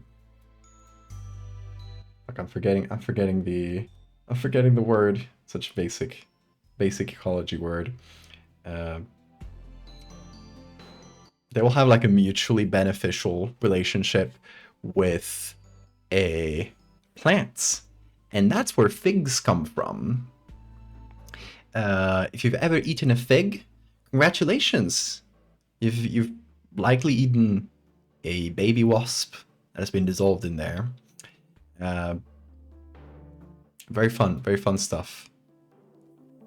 Figs are inside out flowers that serve as like the breeding grounds for these wasps. And they have a symbiotic, that's the word.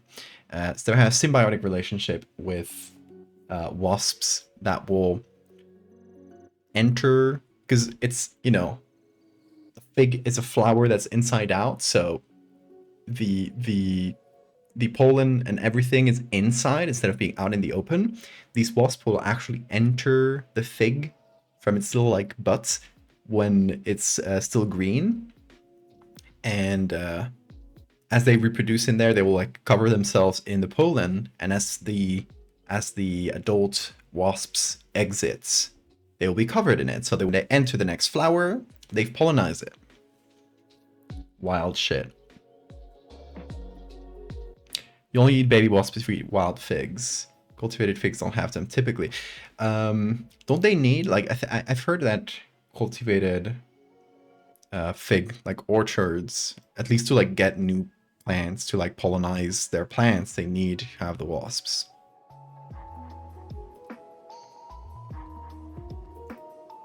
But yeah, some of these look like pretty typical wasps. They're usually smaller though.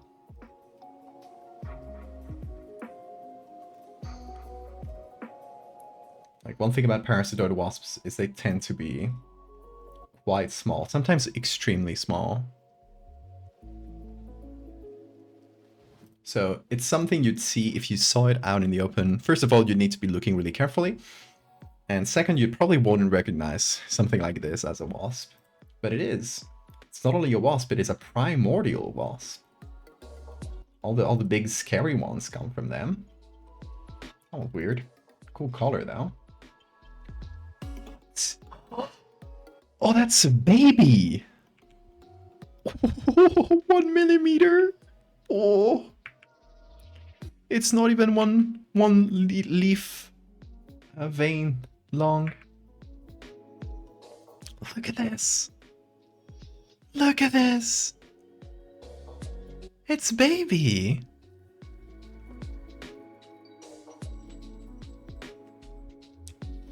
Yeah, Wen says it better than me. The female fig lays the eggs in the flower and then dies. Then yeah, the males will fertilize the other eggs in the fig, and then the males die, and the females will be the ones to grow to adulthood and then exit the fig and find a new one. So they mostly live their life cycles inside the fig, and only the females ever get out. Very interesting species.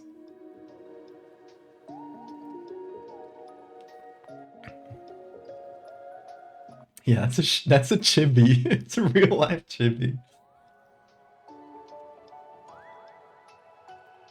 I like this one. Did not skip leg day. I love it.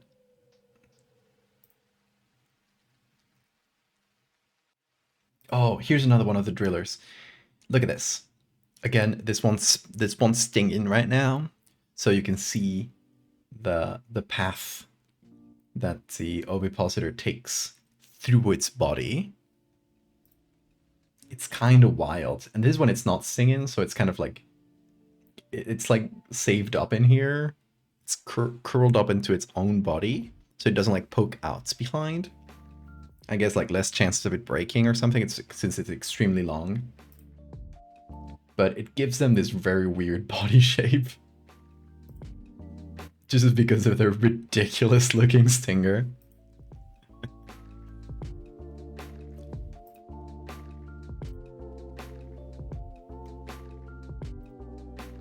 So I definitely won one of those. One of the driller ones. They probably have a name, but... Actually, we can probably look this up. It's Leucospis ephinus. And you are...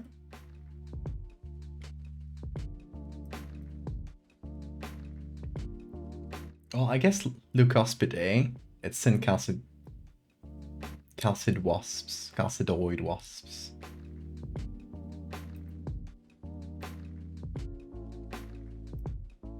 So it doesn't have like a common name. So we'll just call them the drillers.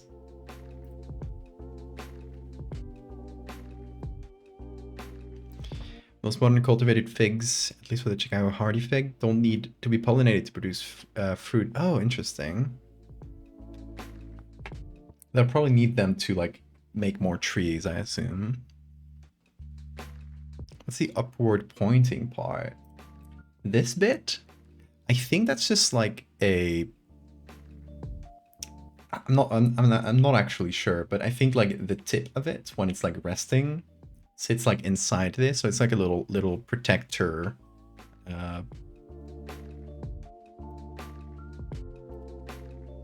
Protector for the end of the stinger. I'm not really sure though. But yeah, these two seem to have it. I don't know if all of them do. Really easy to propagate asexually. Oh, interesting.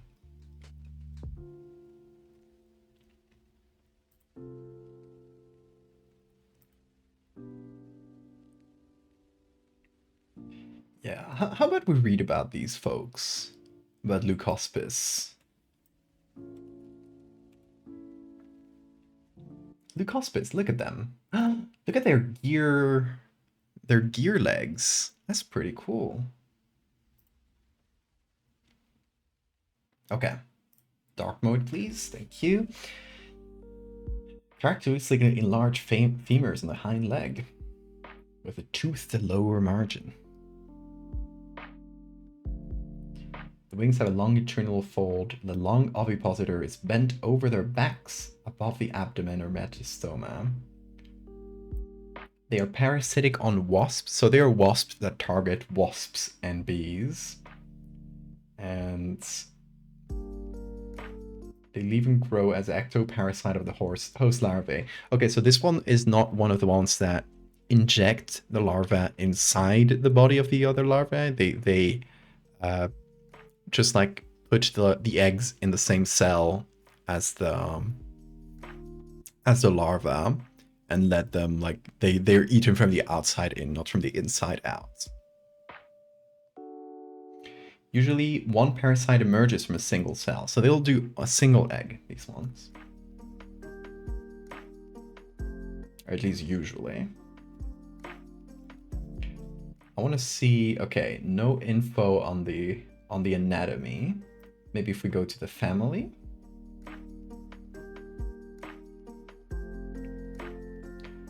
That's the family, same thing, ectoparasitoids.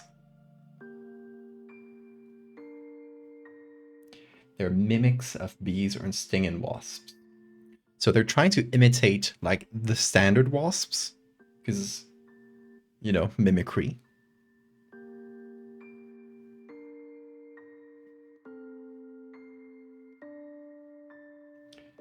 Okay. Female ovipositor is sometimes long, but if not, it is recurved and lies along the dorsal side of the metastoma, a unique feature.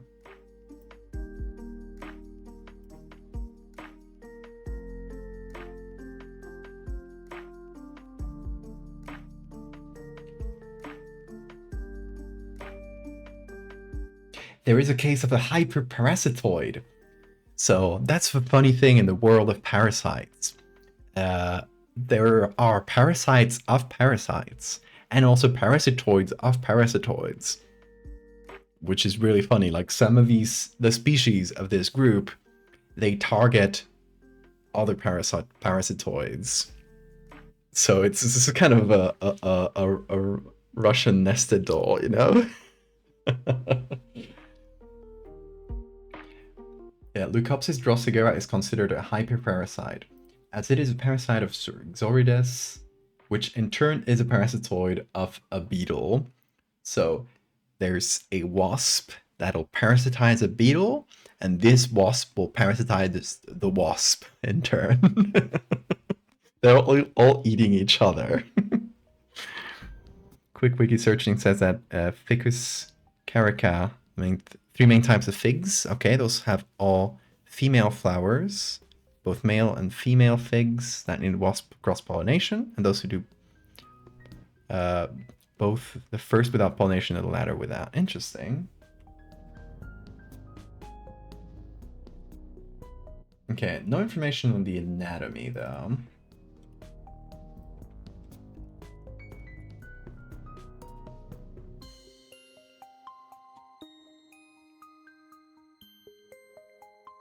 No diagrams online either.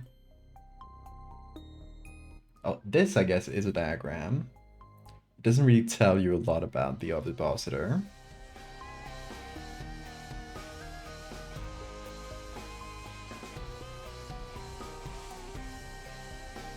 I will have to ask my dear friend Scalafid, who did all these stickers and is also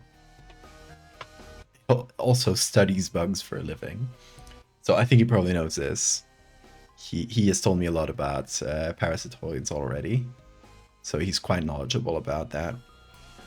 Anyway, we've been distracted. I already downloaded this one, I believe. This one I haven't. Just gonna download a few of like these stinging ones, because that's basically what we need. Did we get... No, this one's not too interesting to us. That's a new one. It's gonna be number 3. And that's a search.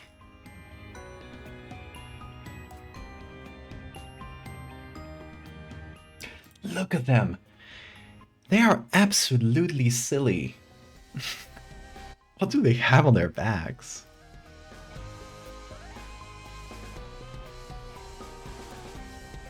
Sure. Why not? It's a cool style. I'll give them that. It's a good style. But yeah, I think I'm mostly looking for the ones that look wasp-like. So I think this family is perfect. And I think we got some pretty good images. So let's jump back into Photoshop. Yeah, even if you eat a wasp fig, you wouldn't notice because they're dissolved. The protein slurry on top of your fig. Right, it's more nutritious. I don't mind.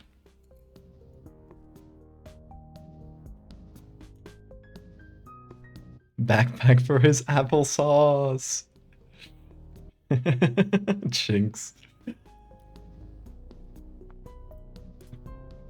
Okay, we got 3 good ones here.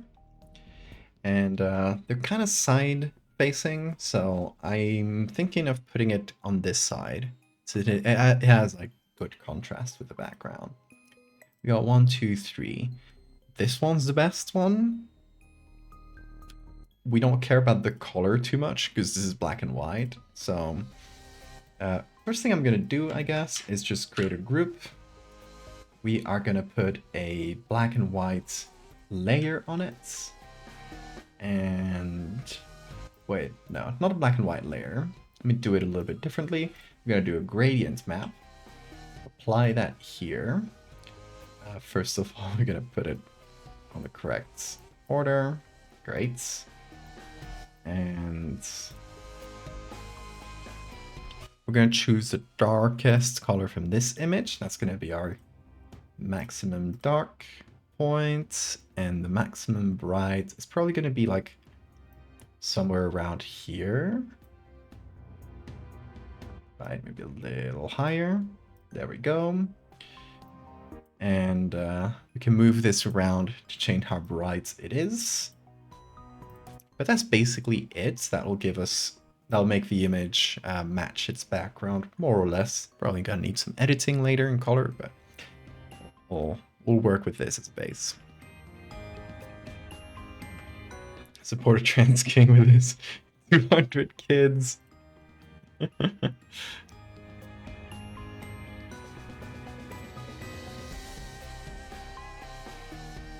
Yeah, I guess like this species technically in the real world only does 1 offspring per infection, but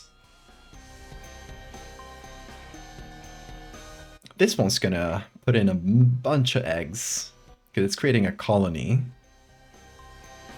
It's essentially like an absent queen for a colony because I don't think she's gonna stick around.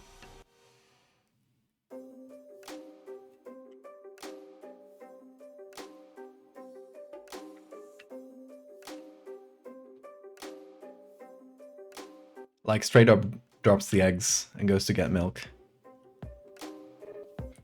We are getting figged, yes.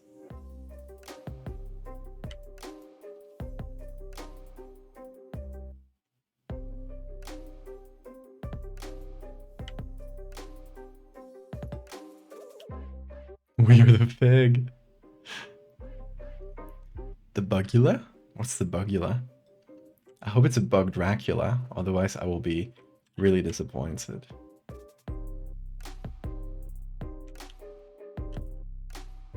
These leggies are very, very small. Nick Hanna, thank you for the follow.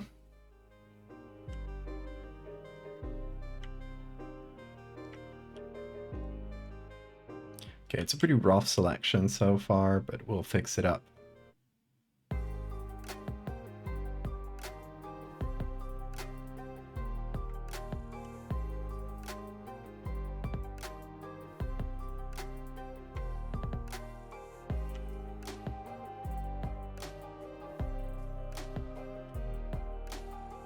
I think the back legs might be too blurry. But thankfully we have other pictures to use if this one doesn't really work out. And I think the other ones are a bit clearer, so let's first see this.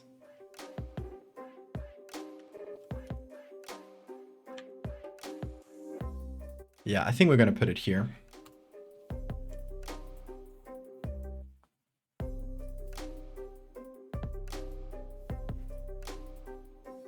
Type of bryozoa.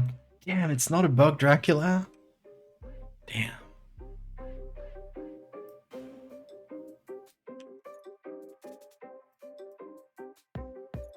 Oh. There we go.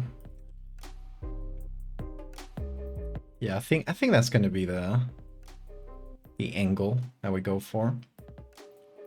Gonna zoom it in because I want the bug to be quite visible. It's gonna take a bit of time to transform because we are blowing this picture up really large. It's now 7 gigabytes. But yeah, I made this image too big. Whoops. Gonna do something real quick here. Gonna make a selection and then select, transform. Gonna try to select a big square around it because that's the bit that we actually need. And then we do F3, so we'll get, it's actually not a lot.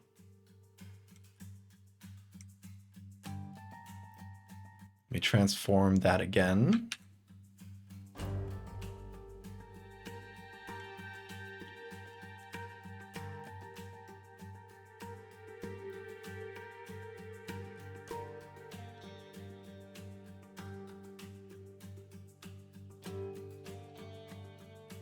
Okay.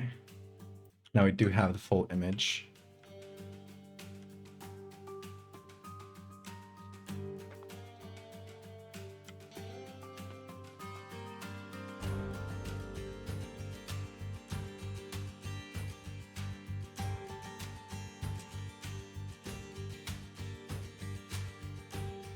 Don't know against which background to put this on. Like, I think the white background makes a bit more sense though. So like around here. 7 gigabytes. It's because like this one layer is actually just like I'm zooming into a tiny part of it. It actually looks like this. So if I'm zooming into this corner, the rest of it is just enormous in the image. Close Photoshop without saving. Motherfucker. God damn it. Let's see how much work we lost, folks. I don't remember when I saved this, so there it goes. You monster. You better clip this. You better enjoy it. Now let's open it back up. Let's see what happened. Oh, you monster. We're back in the beginning. It's fine. It wasn't that much work. Most of the work was finding images. The gift sub. You're trying to promote this behavior.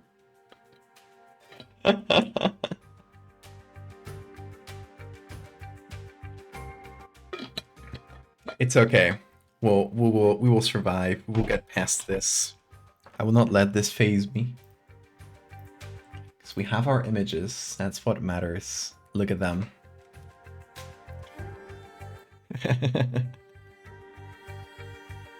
You finally got it. Hey, now you can't hold it over my head anymore. You have lost all your power. What do you think about that? Thanks for the save reminder, I guess. I time for the save reminder. Sure. I'll save. Oh, it already wants to be a PSV. Well, I'll save when I can make this image a bit lighter, I guess. Let's see. Because right now, yeah, really big. Let me do a thing. I will first make it small enough. I will turn this into its own layer, and now I can zoom into it quite a bit. There we go. Without it completely blowing up my Photoshop. Let's see. Yeah, that seems to work.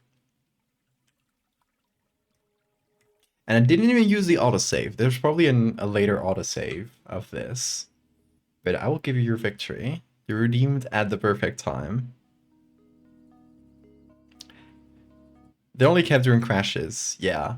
I mean, I think if I closed Photoshop entirely instead of just closing the tab, I would be fine, but I'm not sure. Okay, let me actually discolonize one, so I will remove the other images we aren't using, because that'll lighten up the document quite a bit.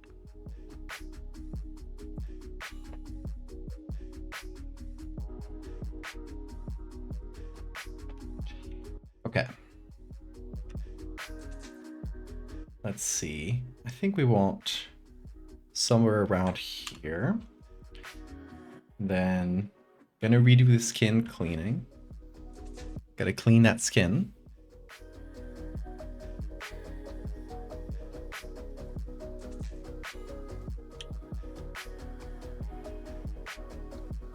Which we would have to redo anyway, because the bit of the skin we originally cleaned was like in a different spots from the one we're choosing, so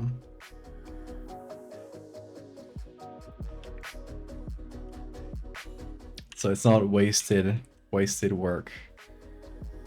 Let's do just regular healing brush and choose from here. That should help a bit. Yeah.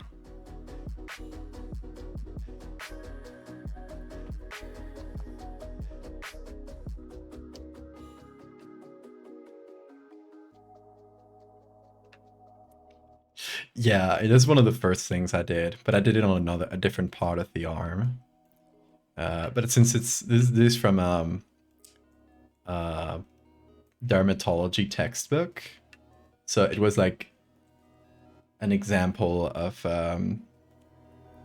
these little bumps that you can get, the keratosis, really common, like little like hard bumps you can get, like usually on the back of the arm or on the upper back.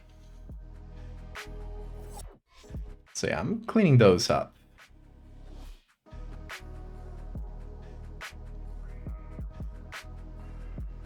So it's like, you know, mostly unremarkable skin. I don't mind if it has a couple marks, but mostly unremarkable looking skin. So the thing that stands out is the wasp.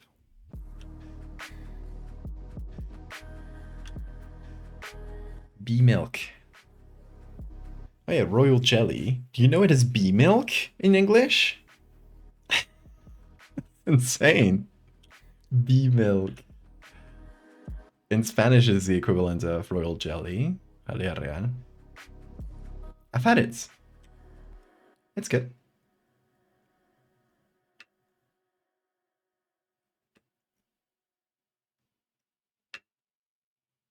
Never heard of bee milk? Should try it. I had it when I was a kid at school. We had a visit to a beekeeper, and they let us try the bee milk.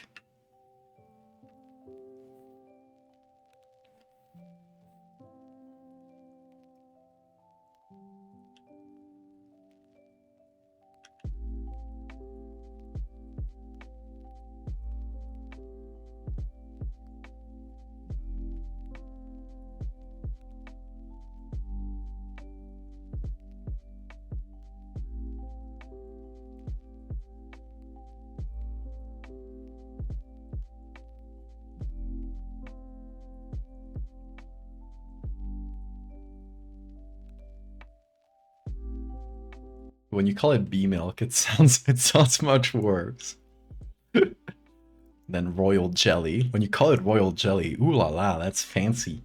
That must be good stuff. I think I prefer that name. Really uncommon phrase, Fred. Okay, good to know.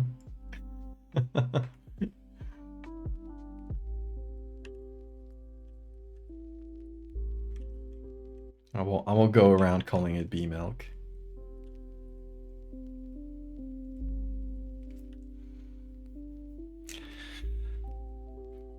I think I might just make the whole background black. Or, you know, it's kind of dark brown. Hold on, maybe I can take a chunk from a different part of the image, like this bit.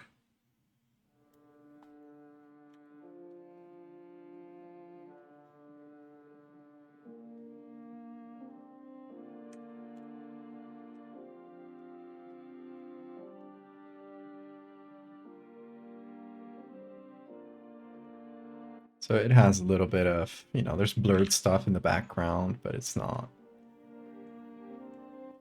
like this perfect line there.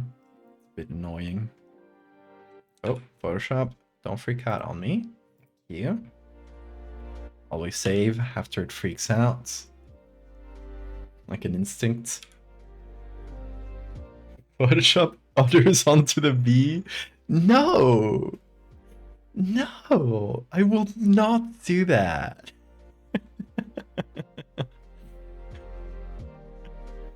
Bee with a nipple? A single nipple? Oh my god. You're putting out cursed ideas into the world. I can't let you do that. Hey, where's my boy? Where's my boy Buckets? He's not replying to me. Do you guys think he hates me? Maybe Bucket hates me now. Nothing, no reply yet. Active in the last 3 hours, so he hasn't logged on. No, we can't confirm that he hates me. Bit skull over bee udders? Hold on. We'll do a sub goal. We'll do a ridiculous sub goal. You ask for it. That's, oh no. Did I put on sub only chat because I thought the button. Okay, it's disabled. Don't worry. The button really looks like the one for sub goal. Okay, what are we at? At 33 subs. Okay.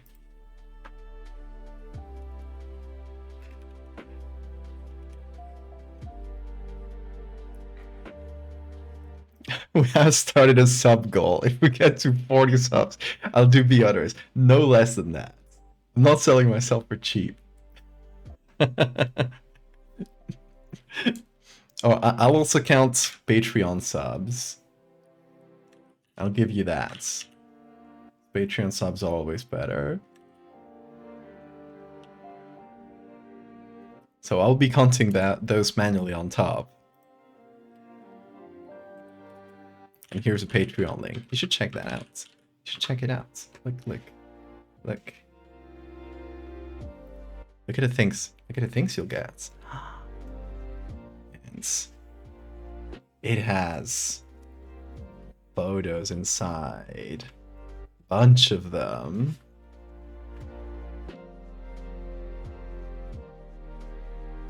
That's what you could get. And also possibly bee udders? Maybe. Oh yeah, you know a thing? I'm gonna harp on about the Patreon too much because I feel like I'm getting annoying, but you can now gift Patreon subs, which is really cool. Just like Twitch subs, you could make a link, like a gift link, where you can send it to someone else. So that's a cool thing that exists now.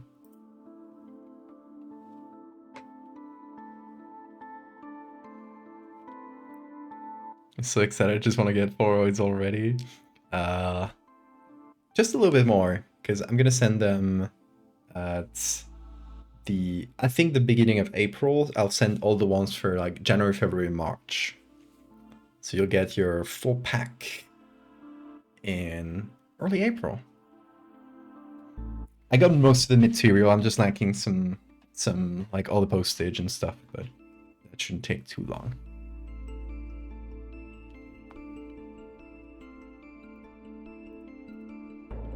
But other than that, they're pretty much ready.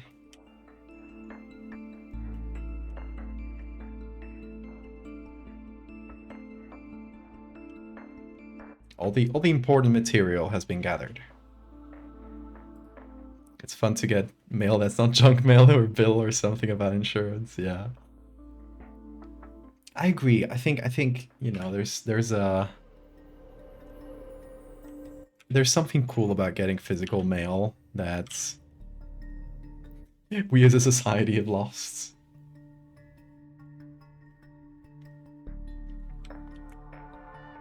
Return to tradition, but it's like getting a cool letter in the mail.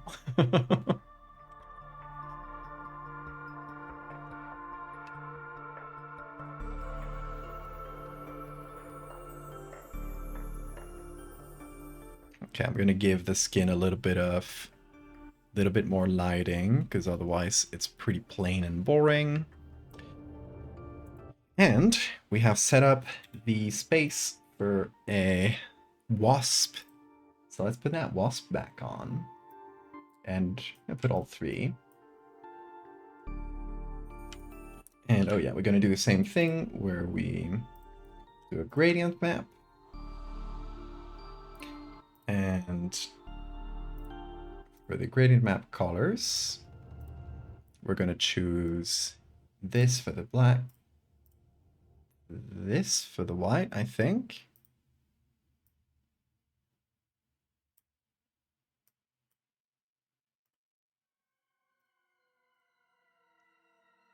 And then we'll manually edit. Okay, while we are redoing things, I think instead of this one, which does look really cool, but I think instead of it, I might go for one of these. It does have a pattern, which is cool too, but most of all, it's all clear. Like it's not super blurry on the back legs, on the back row of legs. So that might be good. This one's kind of leaning forward a bit. This one feels a little bit more grounded, but you can't see the tips of the legs. Can't see the feet. So like this one, maybe with a little bit of warping, just to make it feel a little bit more like sure on its feet.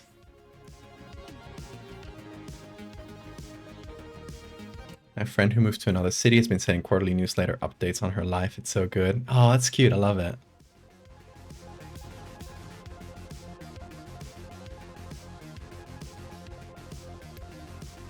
Third extension from Reed College. I want to go to Oregon. Don't take me to Oregon.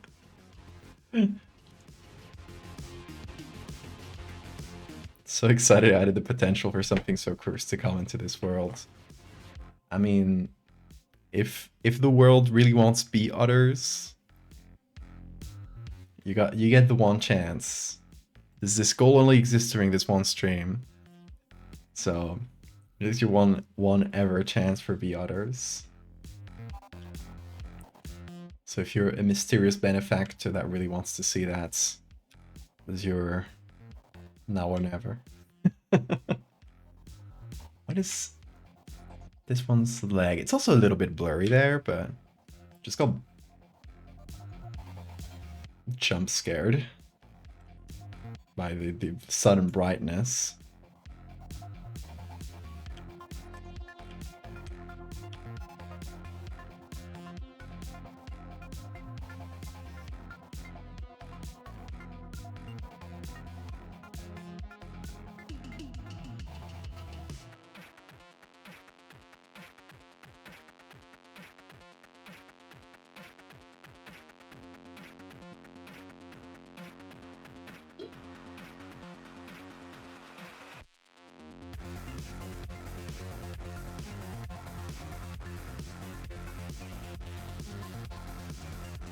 Didn't get your paycheck for a couple more days.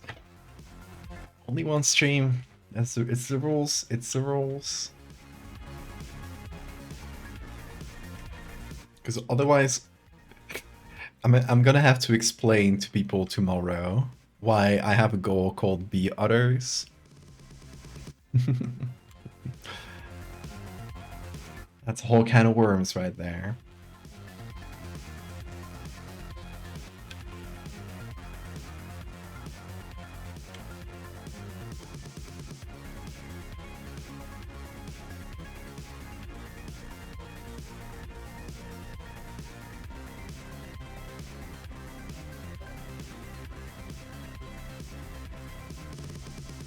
Okay. Weird things in the selection for this wasp here. For some reason it missed some of the yellow spots. Okay. It also missed a bit of the wing. What else is it missing?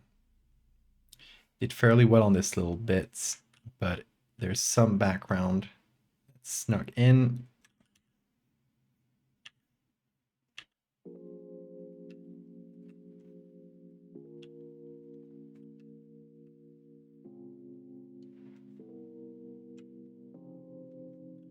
Little bit of leg missing here.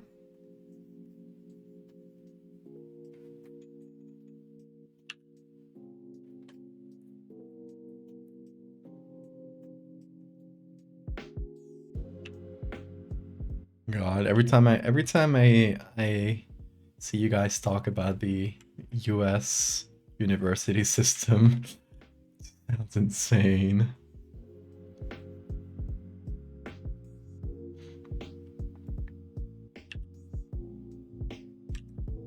Just like not even getting into the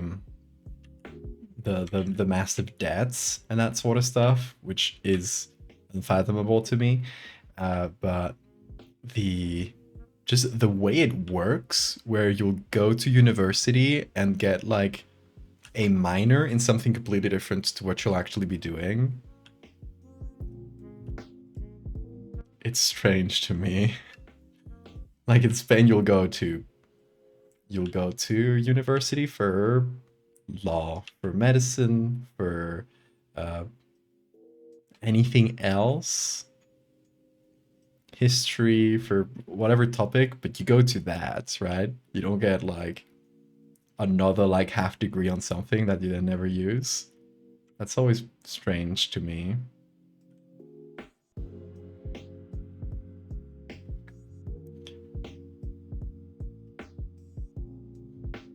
And just like putting myself in the mind of me as a university student, I know I would just choose like the easiest thing so I could just get my points and kind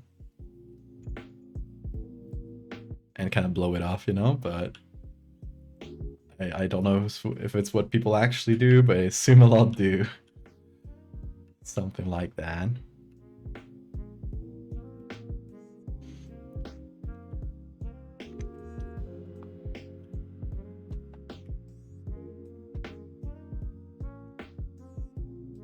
Student athletes, they have different classes. Okay, so in Spain, you'll get kind of scholarships, I think is the word, you know, where they will help out with the tuition and stuff for athletes. But they will still get the same, like, they will still be studying medicine or biology or, you know, whatever else they're studying, and they will have to get they get the same exams and stuff as everyone else. Is that different in the US? Do you just get like an easier time through university if you're an athlete? That seems kind of wild.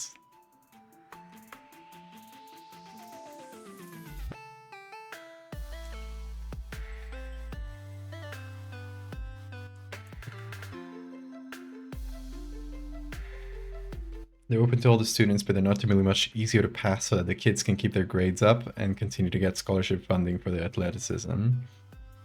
So when they finish their sports career, which like most of them would probably not have a professional sports career because very few people can have that in like each sport, right? So when most of them inevitably don't get a career in sports, or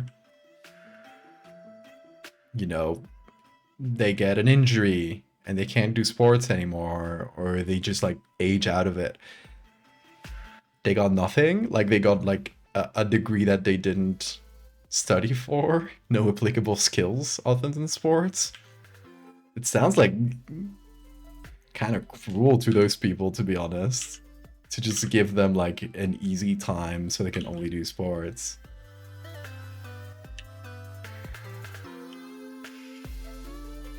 Because then they'll have nothing.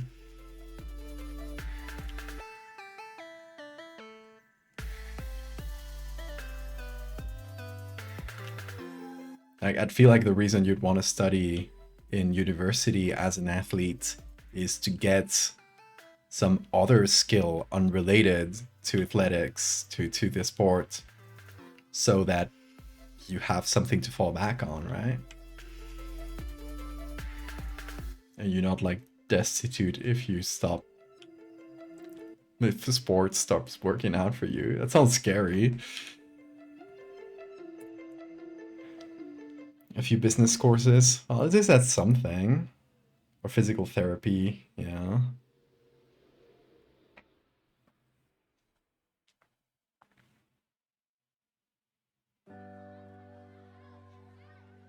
It's crazy how a lot of young people are like 99% dedicated to sport or instrument or something, which the majority will continue to do. Yeah. Sometimes you look back on your life and you go, damn, spent a lot of time on the clarinet for something, for someone who doesn't no longer play the clarinet. Yeah. I feel like it's something where you obviously like, if that's your passion, you gotta pursue it, but it can't be the only thing you pursue. Like you always gotta have a plan B. Like if, and even it doesn't have to be only sports or music. Like art is the same for me. I only took the risk of like being an artist professionally because I have something to fall back on. If like tomorrow I get all my clients cancel out and everybody switches to AI, whatever bullshit happens, and I don't have any more work, I will at least have like a degree in medicine, and I can probably just like do a little course and at least get some quick job to start with, as a like maybe study to do some research or something, but we'll at least have like something to fall back on, right? Which makes being an artist much less scary. Obviously still scary because I would rather be an artist than anything else, but it gives you like something else.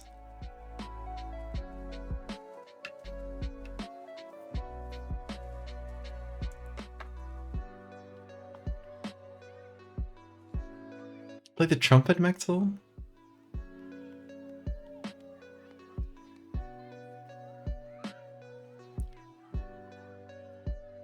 Class I took that had a whole bunch of athletes in it was African American history. Class was super fun and cool, learned a lot about amazing people you don't typically get to learn in American history courses. It's an easier class for athletes. The teacher was straight up like, I'm not going to expect you to remember specific years for things because I'm very bad with dates. So just get the right century. That's so funny.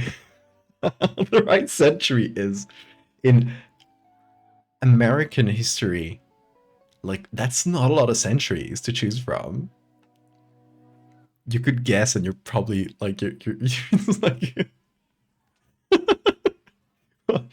1700s, not a lot of those. 1800s, 1900s. That's pretty much, you're one of three.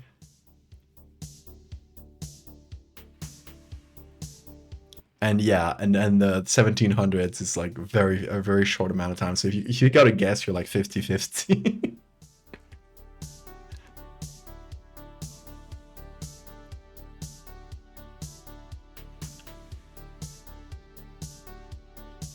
Brass instruments is hard to practice at home. Yeah, I bet. My brother plays the bagpipe. You can imagine he didn't get to practice a lot. I mean, he got to go to like a place like out in the country where he would do his classes with a teacher, but yeah, not a great instrument to practice at home. Eventually, he got like an electric bagpipe, which is just like the flute part of it essentially, and it's kind of just like a little synth that will play the bagpipe sounds. It's not incredible, like it's not super fancy or anything, but it's kind of a hacked together little way to practice.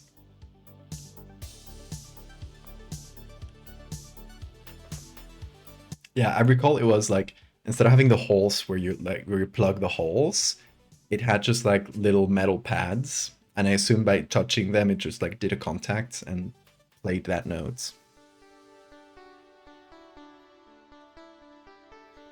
So it was like this tiny, like something like this long, a little like rod made out of plastic with the contacts for each of the holes in the bagpipe. It was like little metal contacts or something like that. I don't know. It was an interesting little device. Very portable, looks like. And you had like a headphone jack at the end. You could just plug that into your headphones or something. It's not something. It's not like an electric guitar or something that you would play. It's like a practice instrument. It has its place, but you know, it's obviously not something like that would be equivalent at all to a bagpipe. The chanter in English. Interesting.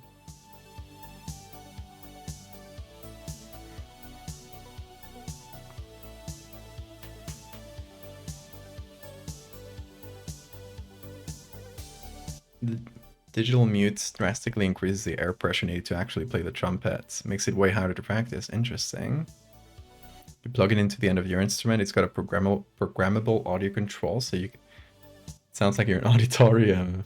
Oh, that sounds fun.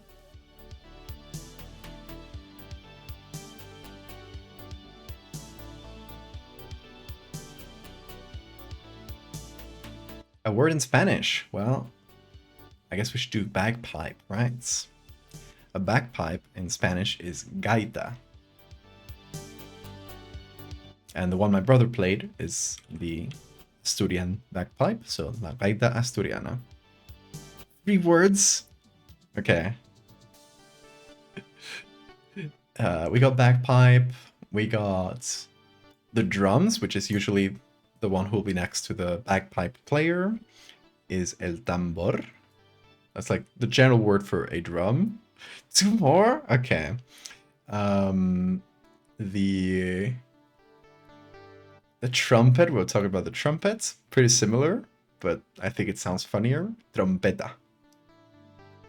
And give me another instrument. Did you know there were bagpipes in Spain? Yeah, several types. Mostly in the north. And yeah, it's because of the Celtic origins of the region. Every Celtic area has bagpipes. Yeah, every Celtic area has bagpipes. So like the northwestern France in Brittany, they have bagpipes, which are a different type. And then you'll have like the Irish and Scottish bagpipes too. I think the Scottish one has more. I don't know how you'd call them in English. The you know, the bagpipe. You have like the air bag that you fill up, and then you press on it to play. You get the flute part, which is the sound you actually get to control. But there's usually one or several other flutes that you usually have over your shoulder, and you can't play those. They play always the same sound. So it's kind of like a bass tone for the gaita, or for the bagpipe. And depending on which area, they'll have different tones for them. So some of them will be lower, some of them will be higher, and you'll have different numbers of them. So that's your 4th word. That's bit on the gaita, on the bagpipe. the one that plays that bass sound is called roncón in Spanish, which means the raspy one, or the big raspy, because it makes like a kind of a droning sound. So yeah, I'll show you. I'll show you.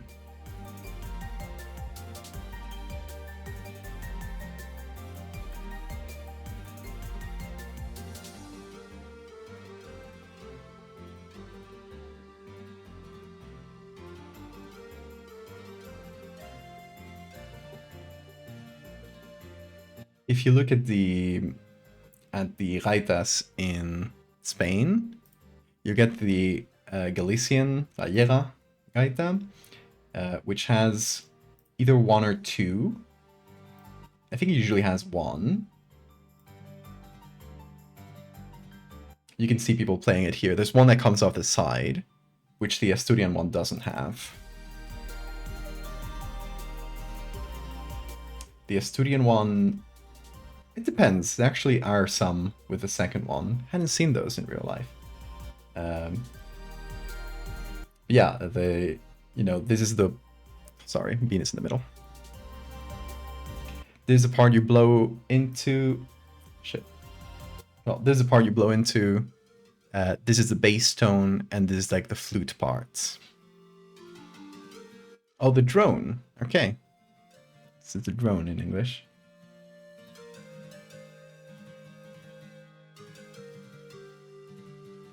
And let's see. I can show you some how it sounds.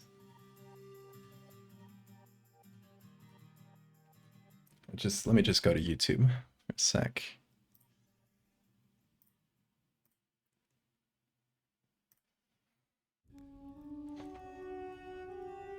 Let me look for what was it my brother's teacher is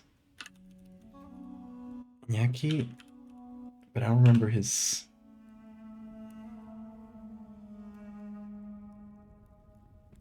Santianes, I think. Let's see if I can find. Yeah, that's my brother's teacher. That's so funny. Hold on. Putting the browser on. And tengo que subir al puerto. I don't know which song this is, but let's play it. Shouldn't be copyrighted. It's a very home video feel.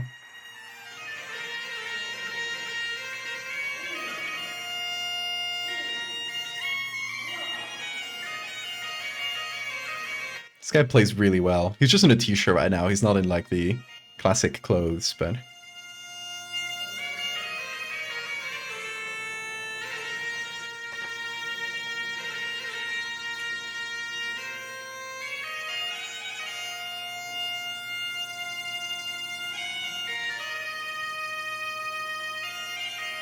oh, and this guy, he's playing one with two drones. You can see like one over his shoulder and one like towards the back.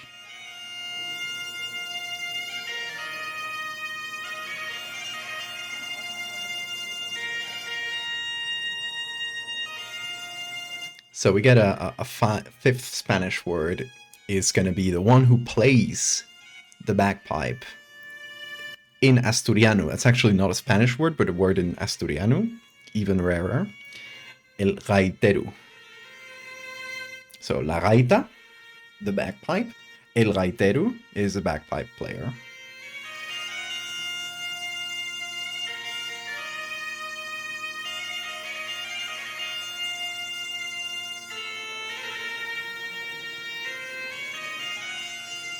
This guy is a really good player.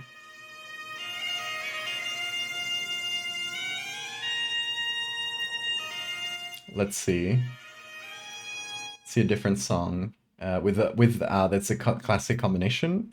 That's him again on the right, and with a drum player, which seems to be his brother. Oh, and that's classic intro to every single bagpipe song.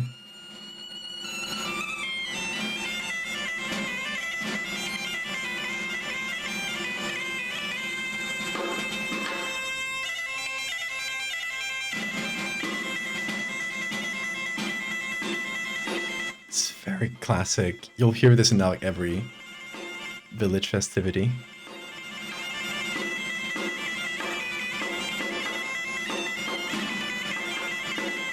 So if you ever heard like you guys are probably more used to the Scottish bagpipe. That's probably the most well known, especially in the US. Very different vibe.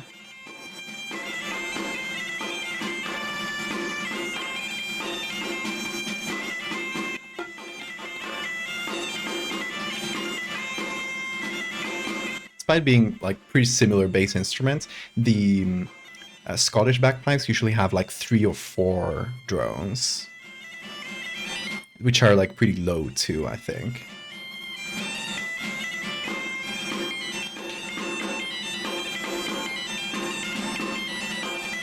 Celtic festivals, they're so fun.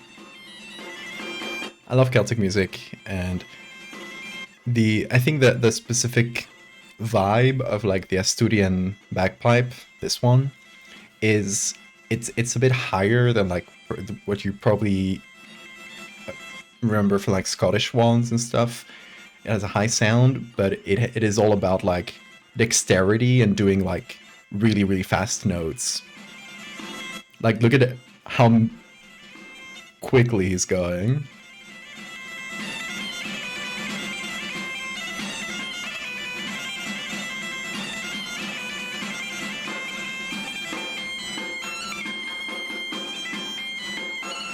So that's more or less how it goes.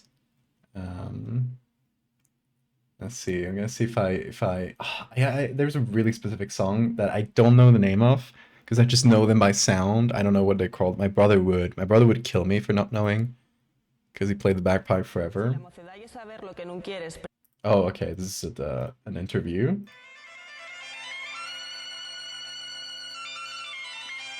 see what he plays there. Like somebody newly on the guitar. Yeah, similar vibe. It's all about like playing really fast.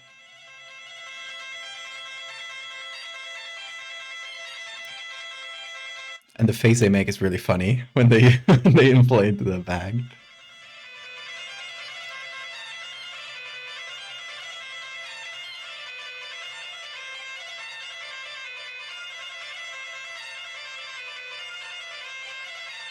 But yeah, I might ask my brother what a specific song that I really love is called because I don't know it by heart. But and when I do, I will play it for you. Not play it, but I will play a video of it for you because I do not know how to play this.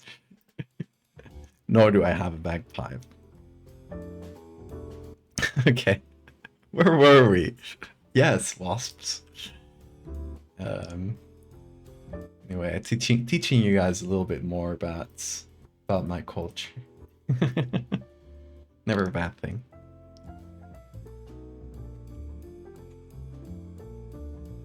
Squeeze Bean and blow on his tail. I'm sure he'll have the same effect. Are you down, Bean?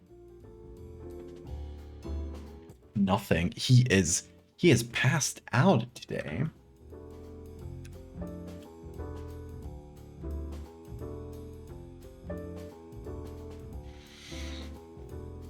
Okay, there's kind of a lot of nothing in this part of the image. So I'm wondering, I either make the wasp bigger, put it lower. No, because then the legs don't match. Or I could try something.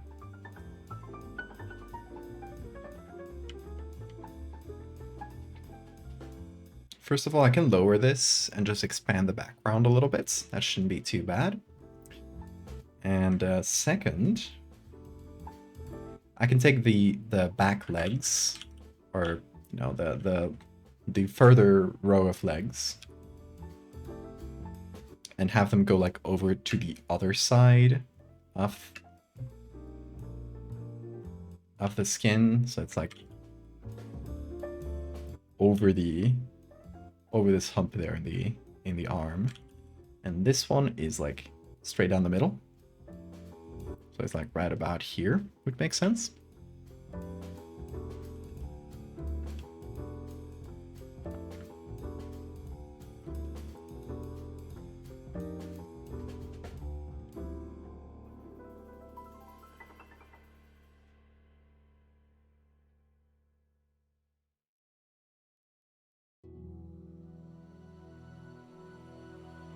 Okay. Wait, I'm gonna go to this menu. Yeah, I'm kind of surprised that Bean has not woken up to go crazy yet. I assume he will at some point. Ooh, he's stirring. He's stirring. Not yet. Not yet. It's not. This thing is not too hairy actually. Pretty smooth wasp. Hello, Bean. Shower time.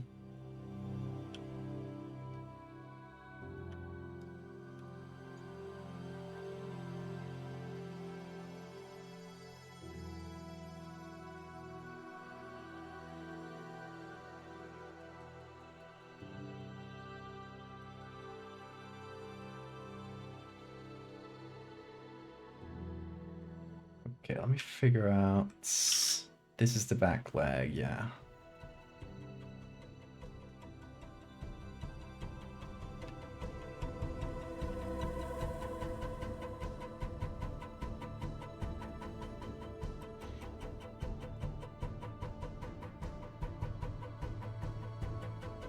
Yeah, talking about instruments, for a few years now, I've really wanted to play guitar. Because I've just been like listening to a lot of Spanish guitar specifically, like flamenco and other styles that use the Spanish guitar, and I love its sound. It's beautiful. Like I like acoustic too, but it's acoustic is like a very shrill sound. Uh, because you're playing metal chords or metal strings, sorry. While the Spanish guitar is like a very like soft, uh, warm sound that I prefer. Because it's like it's the smaller strings are metal, but the larger strings are usually nylon. So it's like, you know, you can probably imagine just like by imagining how that material vibrates as opposed to metal, how it would sound like much warmer, right?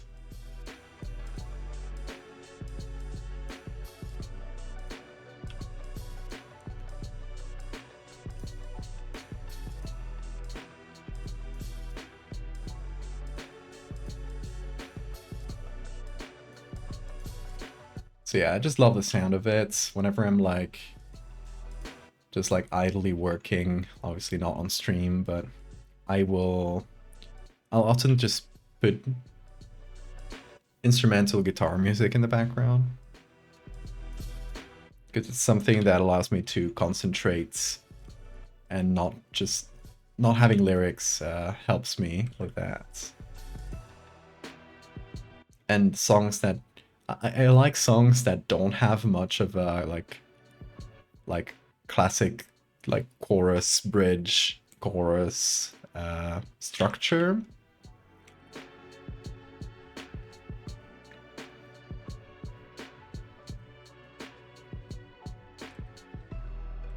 So yeah, that also like helps me concentrate. You're not thinking of like, you know, like remembering the song in your brain.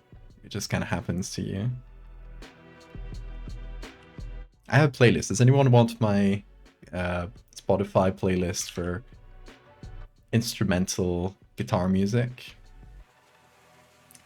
Let me know if you guys, any of you guys are interested. I'll drop you a link. Yeah. Okay. Let me get you guys a link. I would put it on stream, but it's not. It's obviously not music that's gonna be copyrighted, or it is gonna be copyrighted, so it's gonna mute the stream. Is what I mean. Okay. Just link to it in the chat. It's 9 hours.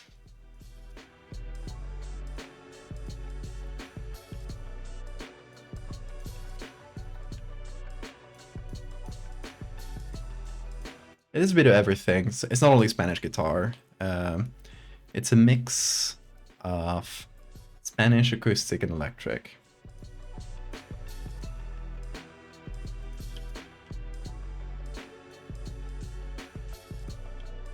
And some different styles in there too. Yeah, it's the stuff I like to listen to when I want to concentrate.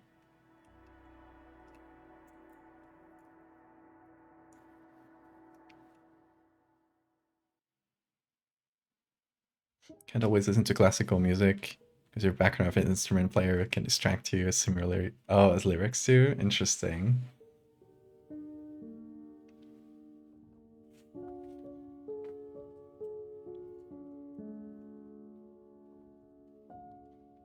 Oh, nice, Suzo. Tell your partner to get a Spanish guitar. It's the one that sounds the most beautiful. I am biased, but I do really believe it.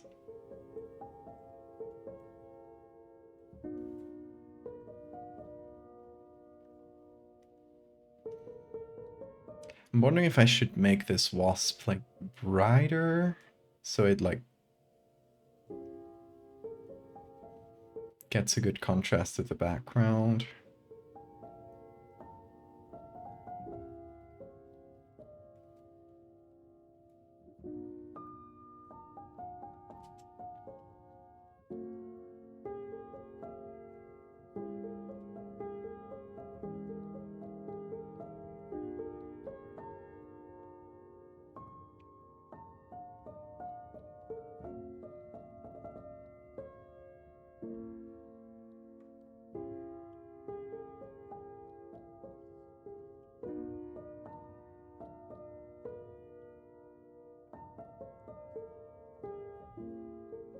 This thing has weird legs.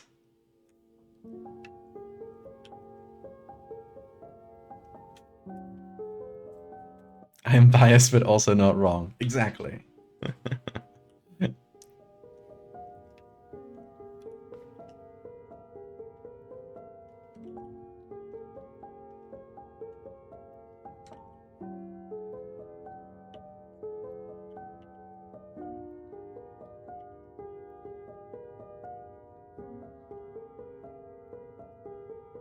Be with others. You guys asked for it. I put it up as an option. Nobody's taking it up. I don't know if you guys were so serious about wanting to see a Be with others.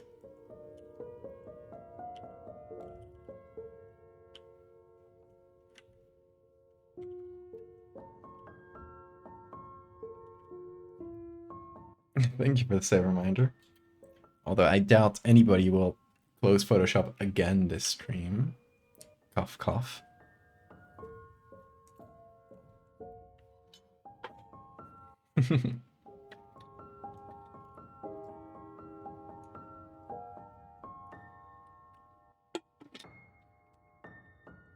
Hey, Siphon.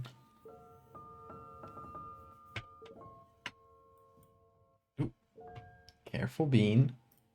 Just pressed on my mouse with his bed.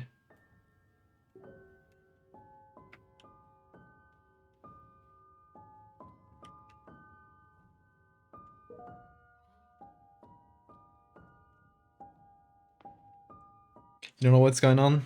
Oh, we're making this wasp lay eggs inside this person's skin. Simple as that.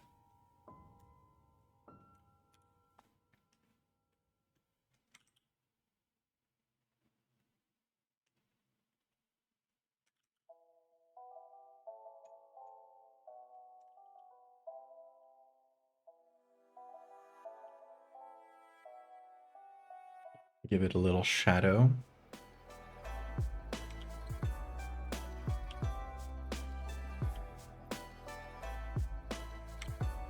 I have this like strange bias when I'm thinking about like shadows for something like this. My brain thinks like, oh, it's a small thing, so obviously it wouldn't cast much of a shadow, which doesn't make sense. light light still works the same at this scale. But my brain kind of tends to think that, like, oh, you know, there wouldn't be much of a cast shadow. It's just, it's just the wasp.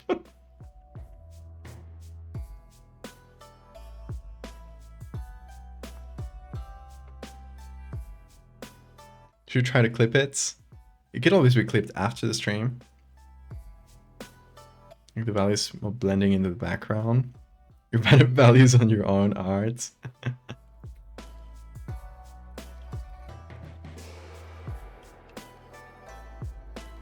Now, yellow jackets are nice. We should be nicer to wasps.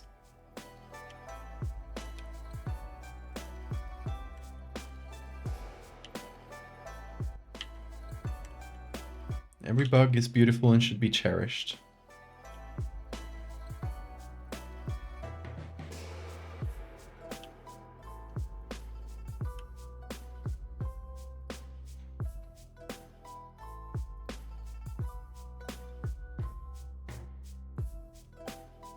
What if I moved everything to the left? So we can have this little blur on the background, creating more contrast with the bee, or the wasp, sorry.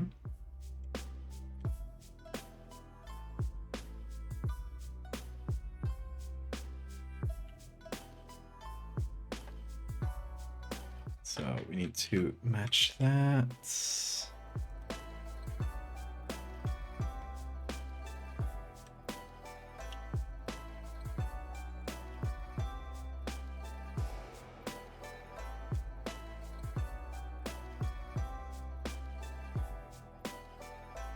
Even mosquitoes provide food for bats. To genetically fix their disposition for disease spreading, yeah.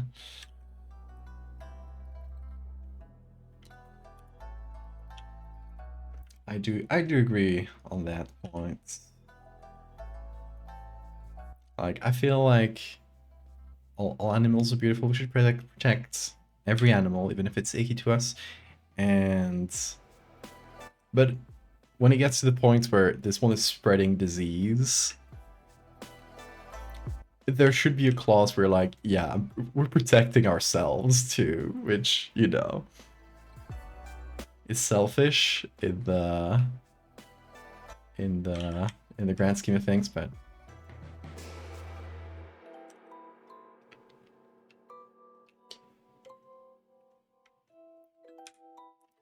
we get to be selfish for this one. What is disease you're talking about?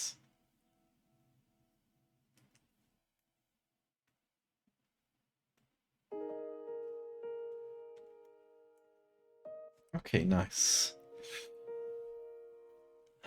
I think I'm also gonna just zoom in, or at least move everything down further.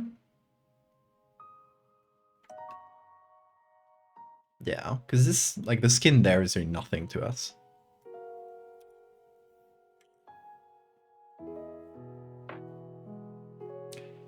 That said, we're gonna have to fill in the background. It's not a huge deal, though.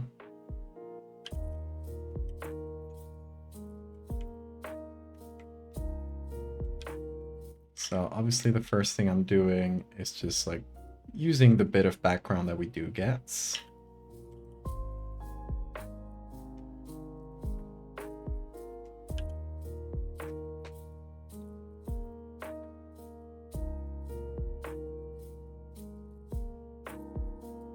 What's the thing about udders? Bee udders, yeah.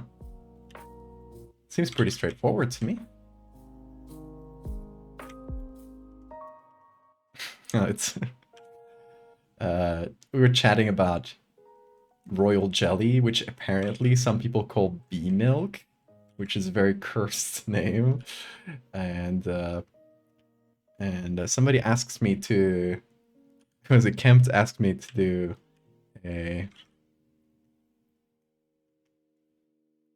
a bits goal or a subs goal for me putting udders on a bee. But nobody's taken up that offer yet. You guys are too afraid to see it. And that's okay. That's okay. Maybe the world is not ready. Maybe the world is not ready for the bee otters.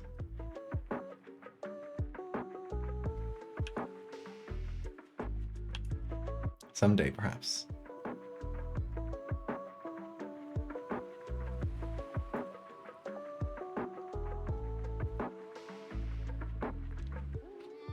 The bee pulls.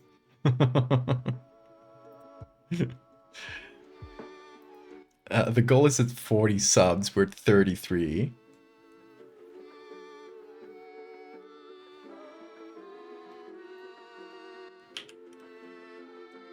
So I'm not doing something so momentous for cheap, you know?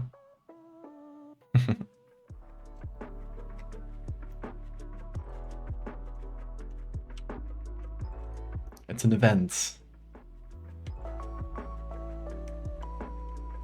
Let me see, is there any other like cool background bits I could use?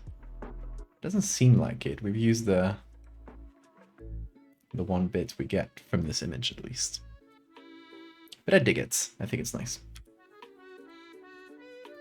So with that, since we have a brighter background, we can do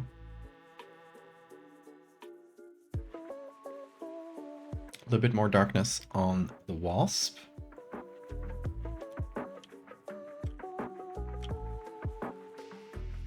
And then finally we add the levels on top of everything.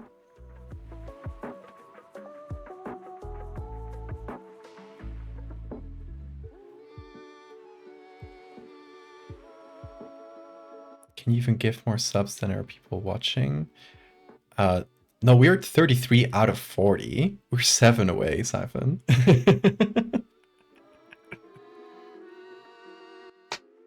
Also, the gift subs, the way they're given is very weird. They're given not necessarily to people who are watching. I don't know how they're chosen. When you give them like randomly, obviously when you give it to a specific person, they go off to that person. But I've been given gift subs to channels I had like just lurked in for a few minutes. And suddenly, like a couple days later, I check Twitch and I have a gift sub on that channel. It's strange. I don't get how they're chosen, what parameters are weighed there, but Twitch has some weird things.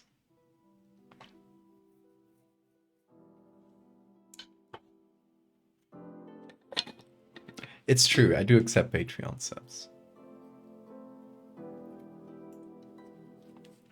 Which are better for you guys, because you get cool stuff. And better for me. Suzo! Oh my god!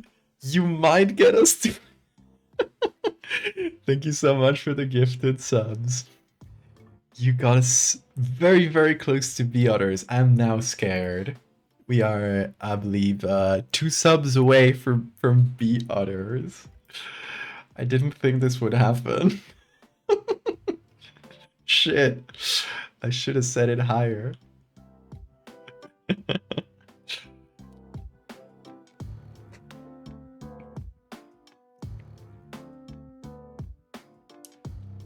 Why did I say anything?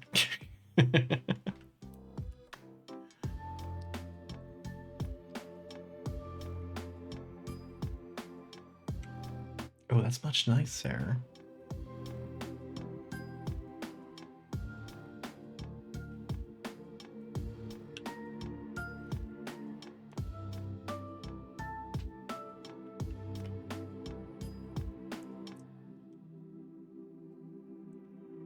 I'm afraid I've released some kind of curse upon myself. They're chanting bee otters in chat. What have we done? Subgoal Matt, who just subscribed? Who was that? Who was that? It just said Subgoal Matt in the chat. Suzo. Another one. Who was the other one? We did get to 40. We did get to 40. Someone got a sub on the down low. Someone doesn't want to reveal. Someone doesn't want to reveal that they've helped fund the others. Who was it? Show yourself.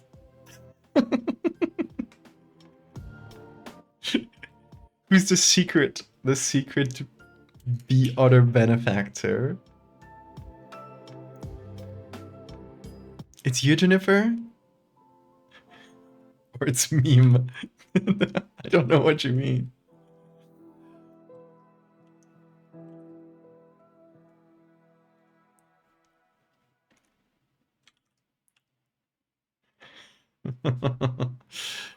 Oh my god. Well, I guess we gotta do the others. No matter who it was. We're doing this as a separate thing. We're doing this as a separate edit, because this is a wasp, it's not a bee. So that's very important.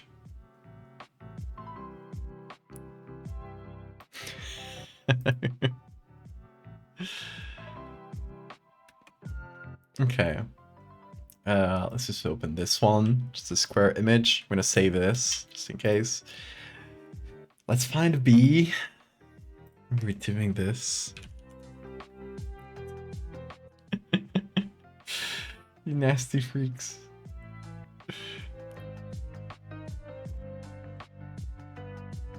Okay. What? We need a bee that's seen from the side. We can easily fit an udder underneath.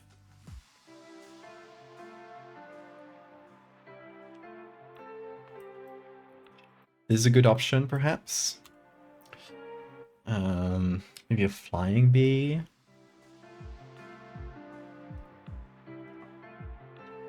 I feel like we should be able to see the underside decently well. This is a good option.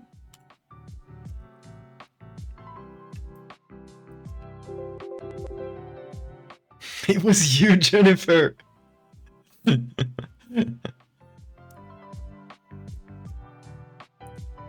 Finally showed yourself, have you?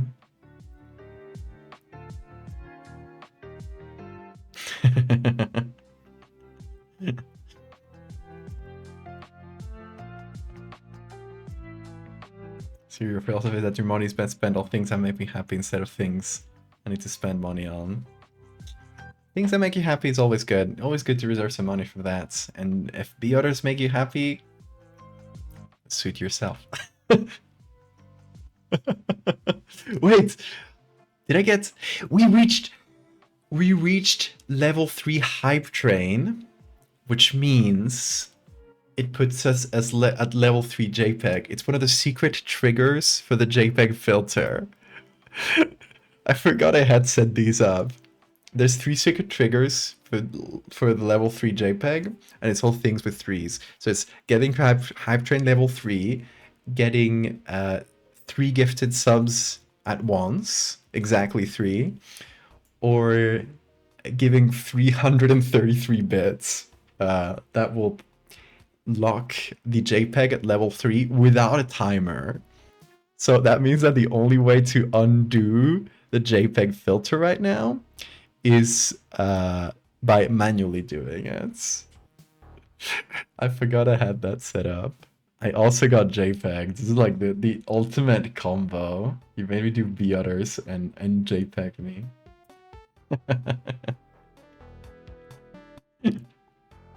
Not so secret now. I mean, it's secret in the way that it's not written anywhere. You just know it because I tell you. So you gotta like be there when I tell you.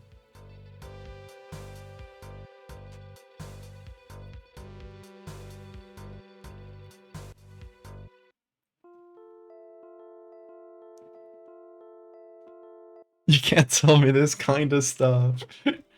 I mean, now it's already enacted, so you don't have to do anything. Don't worry. Just try not to affect anything. Well, you unlocked the others. That's... I feel like you already did.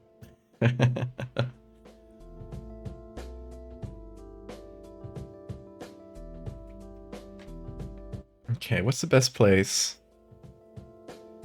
What's the best image for these? Here we get a really clear shot of the abdomen. So I feel like this one is a really good candidate. Although I'll tell you something.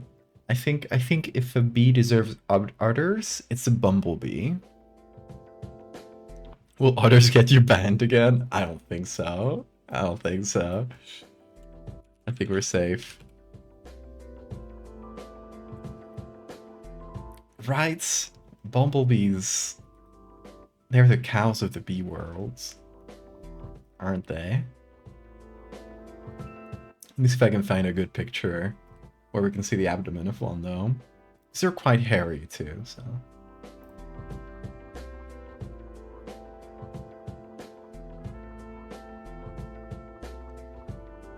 Go give attention to your cats. It's very important. They need it. They need attention or they die. So I've heard.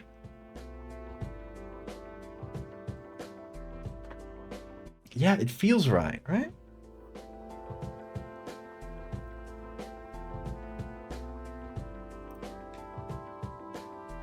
Oh, look at this one with the tongue.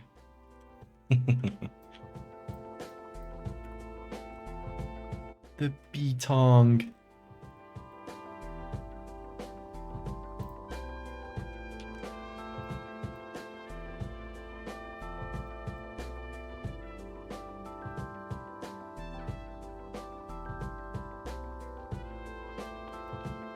Okay, that's a good bumblebee option right there. It's in flight. We get a pretty decent shot of the abdomen.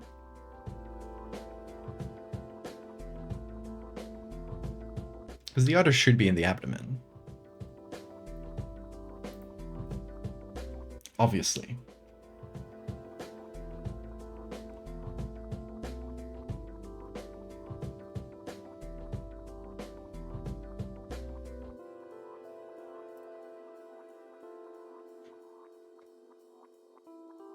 Train success. You did it. I think you guys get free emotes for that. Bumbus butters. I love, yes. For anyone who didn't know, this is very important information. The genus for bumblebees is Bumbus. And I think there's a species that's Bumbus bumbus.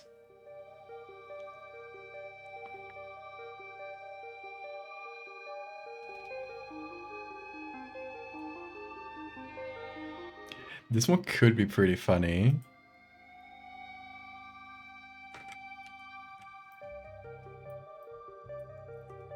No, not this one.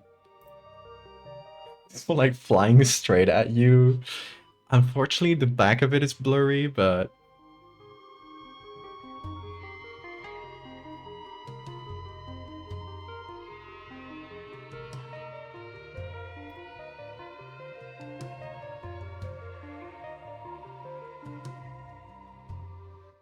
Hide yourself from Biffles.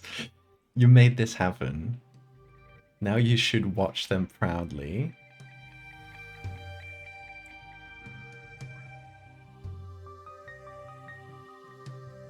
Once we find the perfect image, though, we need the perfect shot for the perfect, my most requested image.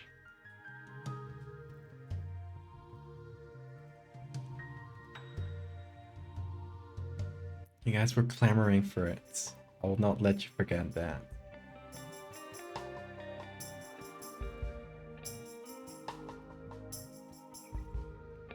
It's kind of hard to get a picture where you can see the abdomen from below because they're usually standing on flowers in the pictures. So, actually, wait. I think this might be a fly that's pretending to be a bee because it does have like Dipteran. The Dipteran helmet face. So I think that might not be it. Those eyes are too big. That's fly-like. Like this one. This one is another bee pretending, fly pretending to be a bee. I will not be tricked.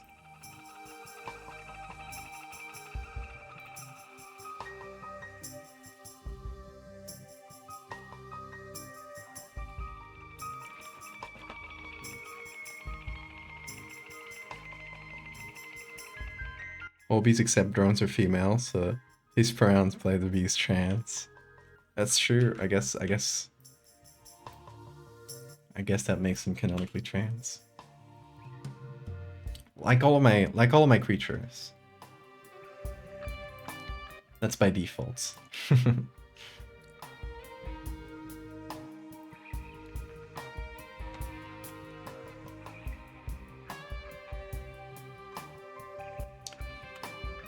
Still not the perfect image. We'll find this image. What is this one doing? What are you doing? What? Do beasts do that? It looks like a dance move.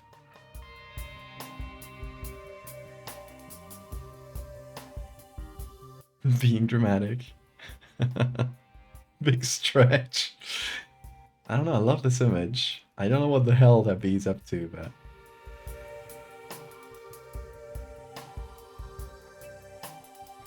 Bee yoga. Break dancing.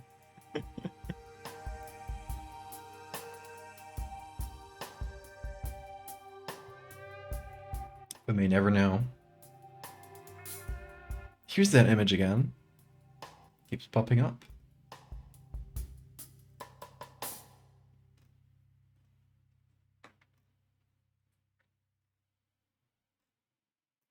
Thankfully, there are so many images of bees to look through.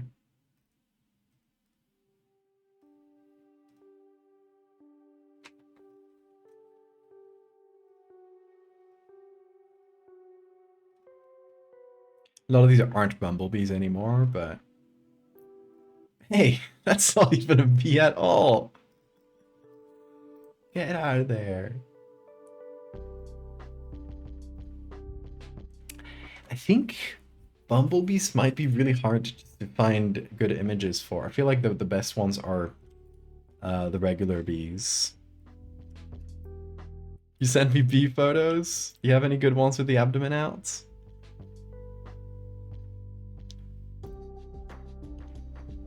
Let's see. Give me a sec.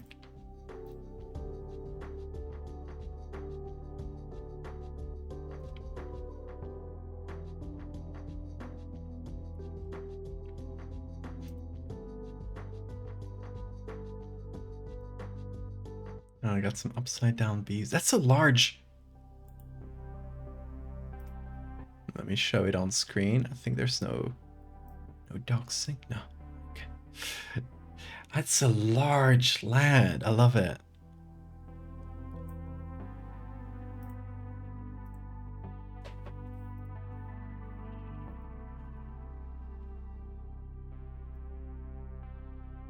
A big friend.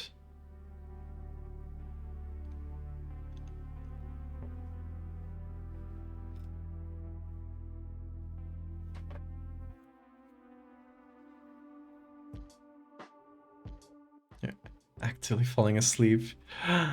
The bipples and the VOD. It's okay, I will share them to the Discord too. You have good sleep. You mysterious benefactor of bee udders.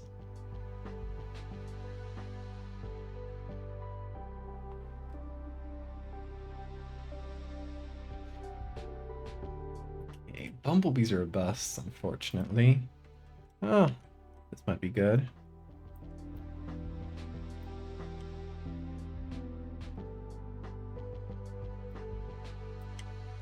Okay, let's see. Let's choose one. We've downloaded a bunch. I feel like this one would be really clear. Like the udder would just go here. And it's not a bee.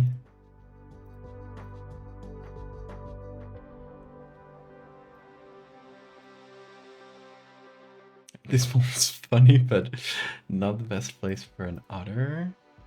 This one's quite similar here. A little bit cleaner, as in it doesn't have, like, this bee's not full of pollen. So... Carpenter bees are cute too. But they don't feel like cows to me. Only bumbles do.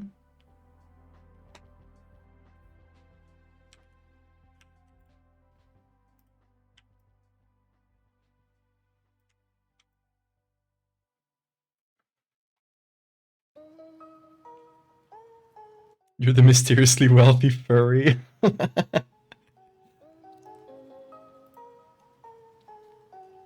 Yeah, I did see cows. Unfortunately, not the angle we're looking for though. Thanks for sharing. Ah, this one's really good. There's a plant in the middle, but honestly, I don't mind removing it. I don't mind removing that. I'm gonna go for this one. That's it. I'm making an executive choice. Making it a little harder for myself, but this is a cow. Like, this is a cow to me. I don't know if anybody disagrees. I think they're not seeing what I'm seeing. Okay, let's look for others.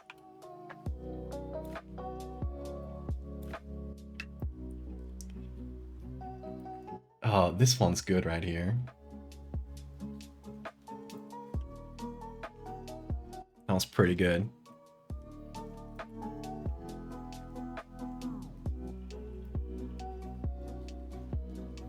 Okay, I'm gonna do a quick selection just to see. This is cursed. A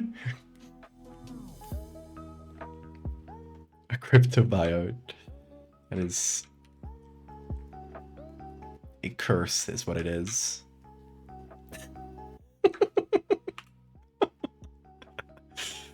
Oh, awful. I love it. I think the angle works perfect. Let's integrate it in then. Gonna have to like brush some of the bumblebee hair aside, but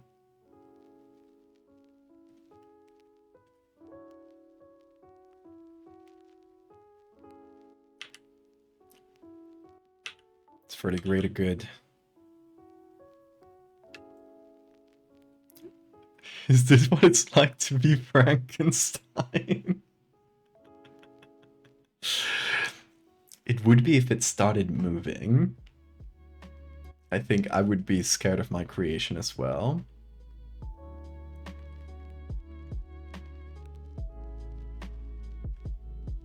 And then curse the heavens for my folly. Although I guess you paid for it, so I guess you would be the guys. You would be the people like screaming to the heavens, asking for forgiveness.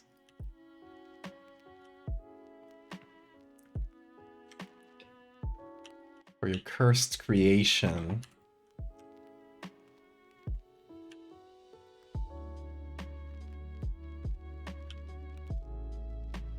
Okay, so we gotta mix this in with the very hairy legs this thing has.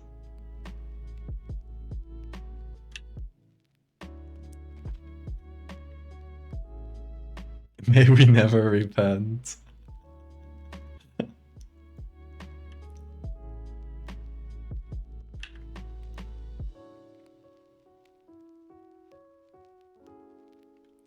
Who up milking they be?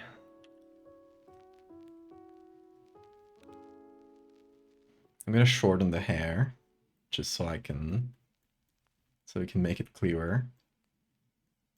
So we can impart the curse of this image even more clearly to the worlds.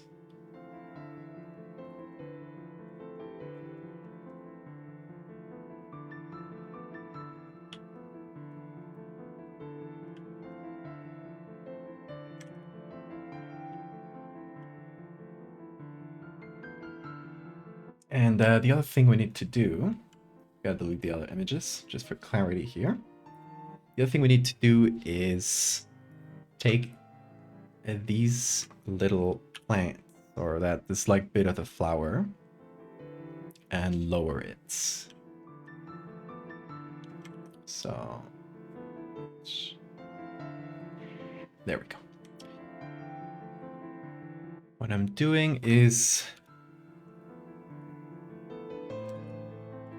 kind of redoing the background a little.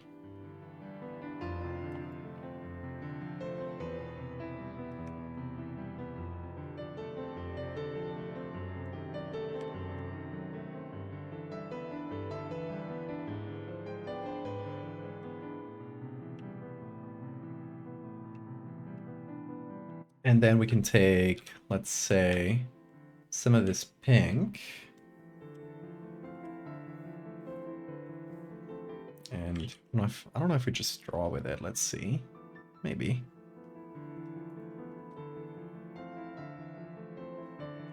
Can a happy be in the Discord? Is it happier than this one?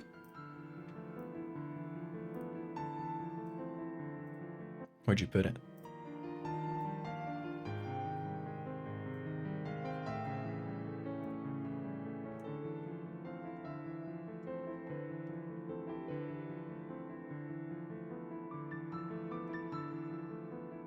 How far does a bumblebee's udder sag? Another question never asked by any human.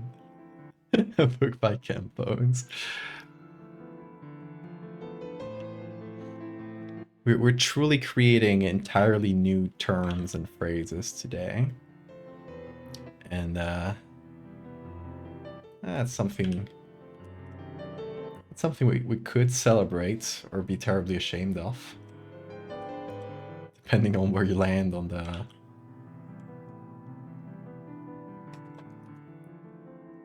what your opinion is on the concept of bee udders.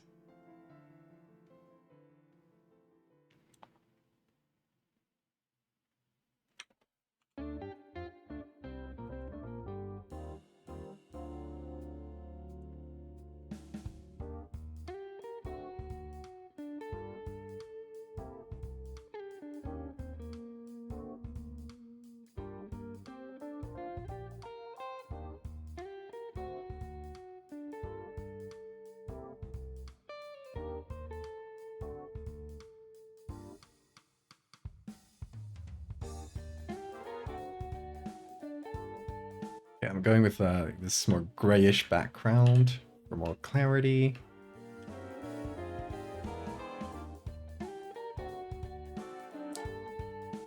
If I'm doing this, I'm doing it right.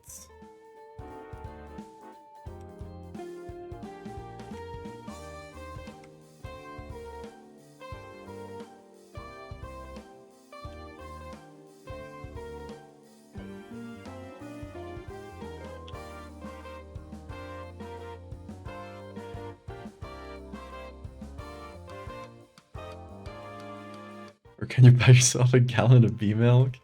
I don't know. I don't know how much a gallon is, but it sounds like a lot.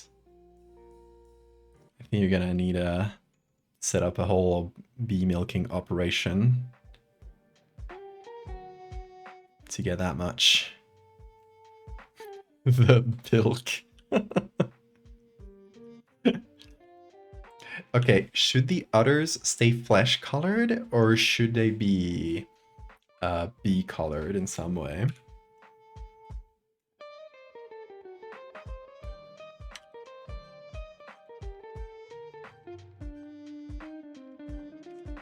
Because we could give them the yellow color of the bee. It's an option. Although it hides them better. Fleshy is more disturbing, I do agree. And honestly...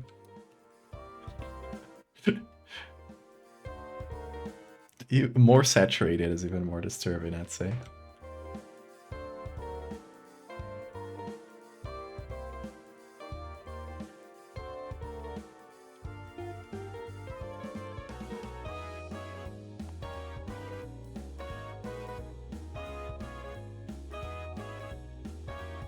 Okay, here is our horrifying creation. I don't know if I want to sign this. If it makes it so it's way online, I don't want anybody to be able to trace it back to me through the signature. I'm even hiding my identity with this JPEG filter so that nobody knows.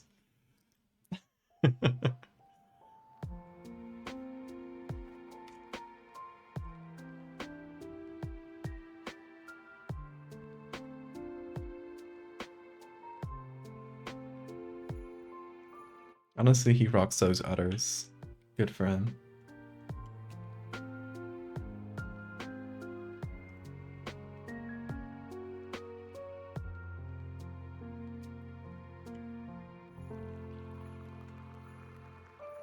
As usual, if I don't sign it, I should at least do my signature edits that I do to the end of every photo.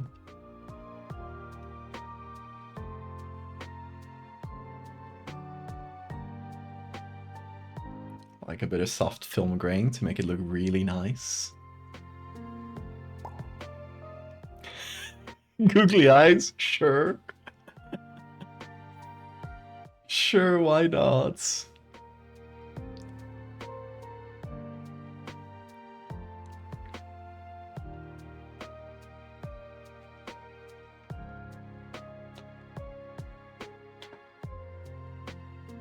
Barry B. Benson is trans, yes, canonically. Okay, we can't add the googlies until we finish this, so let's finish this. And, let's see. Oh, it's the shadows that we use to change the background. The background is kind of gray and boring. So we might as well make this look pretty, right?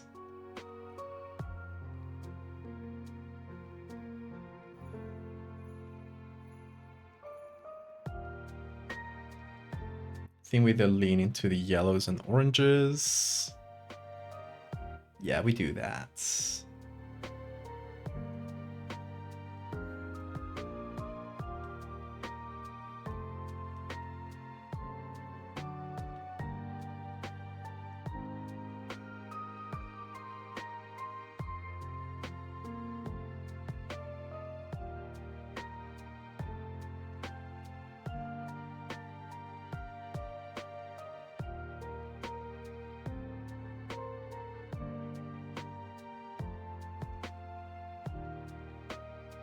Well, you guys paid for this. Hope you're happy. I hope you're happy with your decisions right now. Because we have created the others. And googly eyes, hold on. Let me play the googly eye action. Here it is.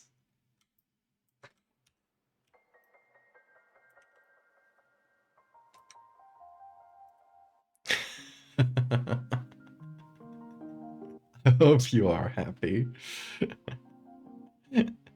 Okay, this is untitled currently, so we're gonna save this as the others, and we're gonna save it as a JPEG like this. That's gonna get sent to the Discord, don't worry. Let me make sure that the JPEG is not too big for Discord. It actually is, but this should make it less than 10 megabytes, I believe. You did this, folks. Let's go back to this. Which is honestly, like, I would say this is like fairly done.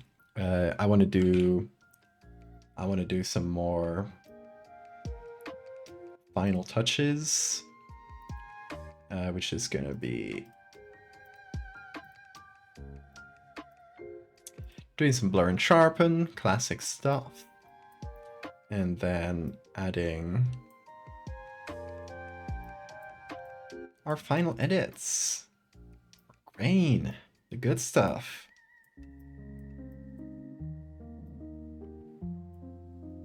Pretty big grain, because this is very old school. Oh, how he breasts boobily. Right, let me send the B to the Discord. Oh wait, don't forget. It's gonna be in the Val's operating room, of course. And as such, it will be contained.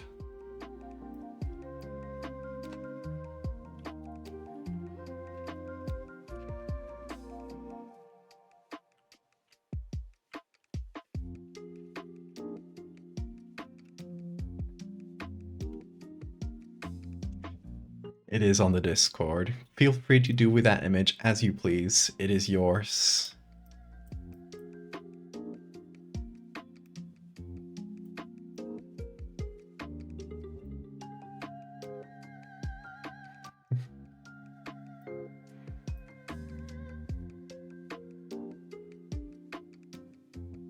Your horrid idea to manifest. You brought this upon the world.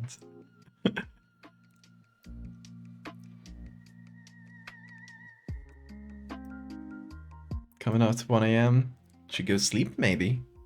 If you're not a late night owl like me.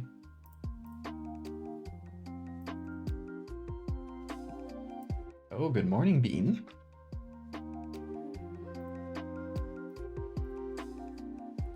Let me add a little bit of vibrance. Doesn't do much.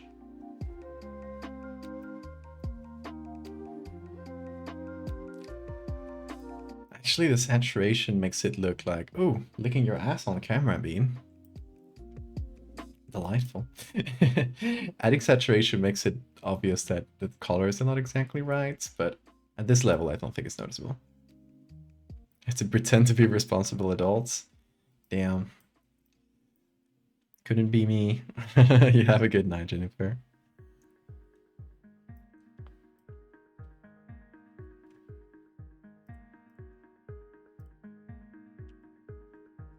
Okay, and then we are gonna get something for my resources folder. I want some dust, some noise, a little bit of grime, perhaps. Let's try this one. That'd be too much. Yeah, it's too heavy, I think.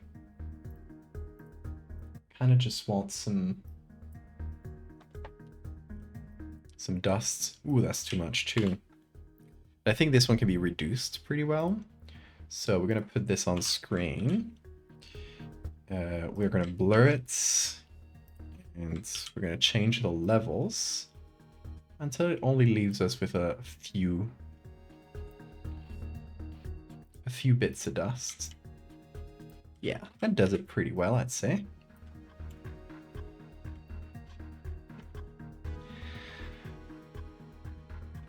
Okay, so that is the first level for the infection, the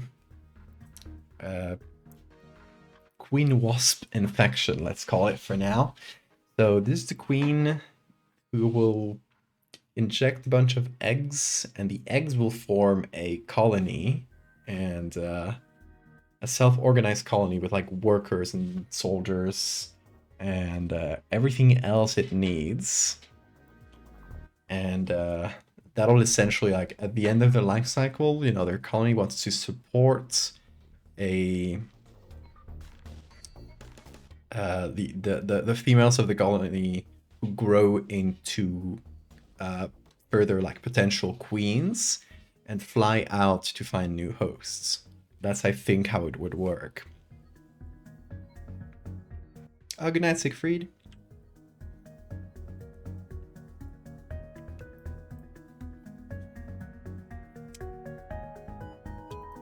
So yeah, I think that's how this one works.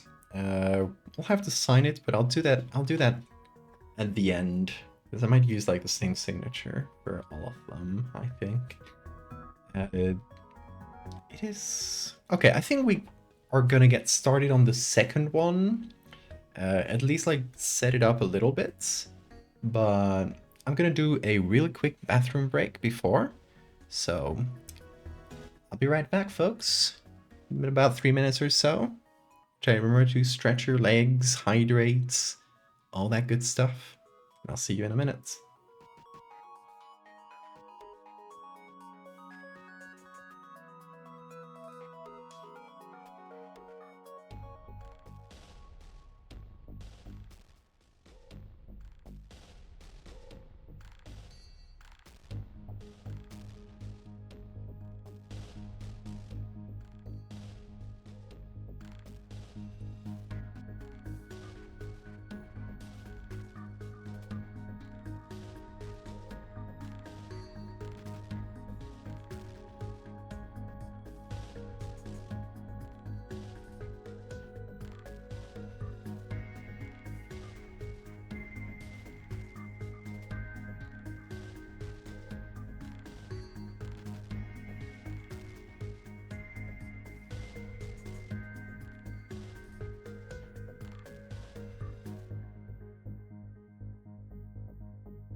All right, I'm back. I'm still JPEG'd.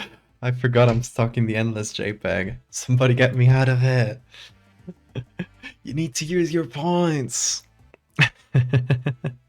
Anyway. Oh, Wen, you have a good night. I don't know if you're still here, but you have a good night if you are. Itch and ride. No. Oh. Okay. Now, let's go on to the second image for this. So that has been the first one. I'm gonna save this, and then it basically deletes all the stuff that's specific for this edits. Oh, I forgot this one was still on. I'm gonna save this as Colonnoise 2. Colonnoise is the name of the album, by the way, if you saw it here in the Photoshop document. Bedtime can wait. Oh, you're saying bye to the others. I thought you were saying bye yourself. Okay. Let's see.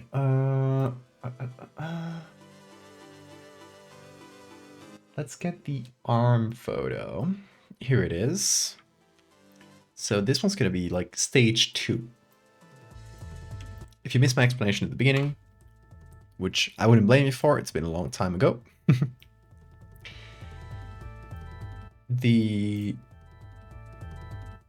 commission is specifically 4 images that will show the progression of this disease. So the first one is the wasp injecting the eggs, kind of setting things up.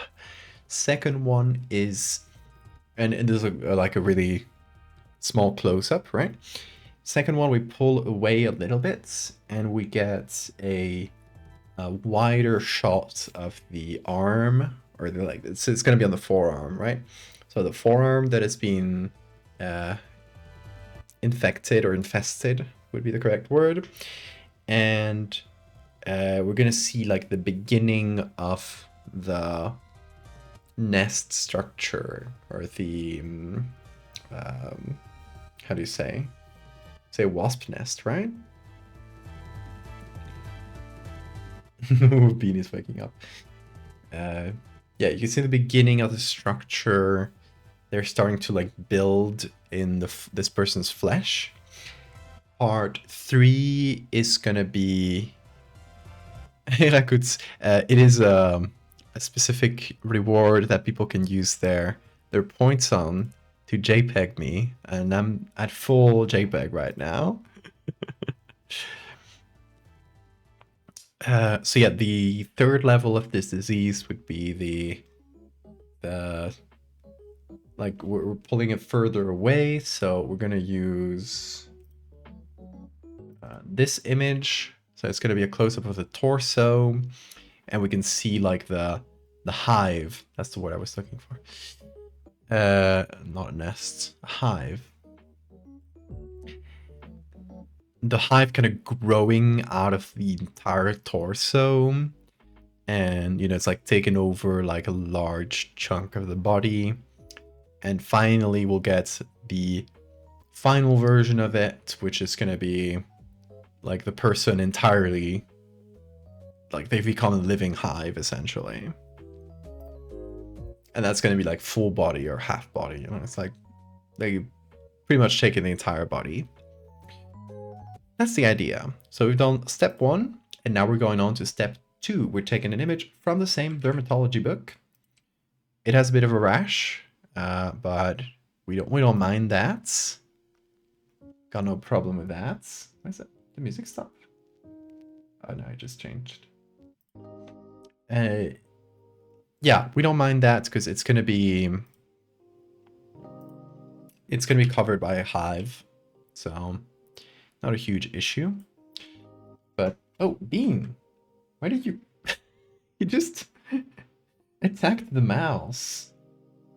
He's waking up and he's decided to do some mischief, I think. If you got good wasp nest photos, for sure. I think I already got a few from you.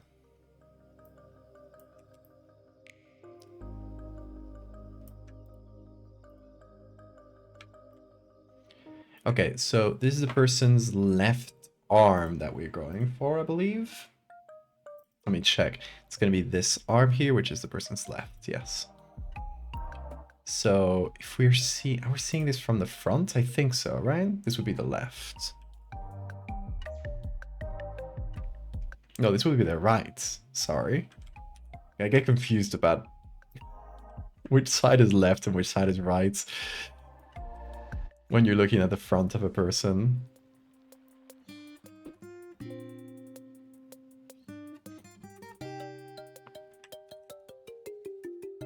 Goodbye, Bean.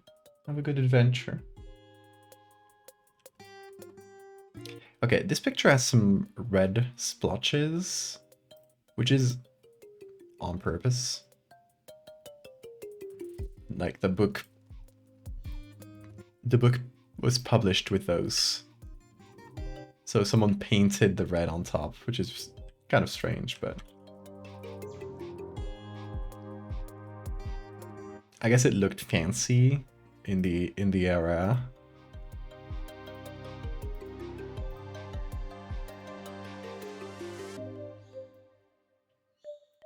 Is that really like as dark as it gets? Damn.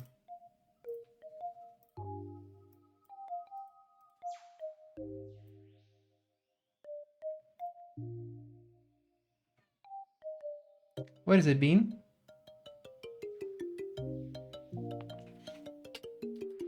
You want to go out? Hold on, he's waiting at the door. I'm gonna open the door for the boy. Probably wants to go pee or something. Nice.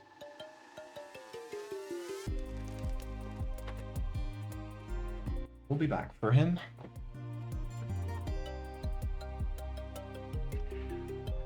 Okay, so I'm over here trying to match the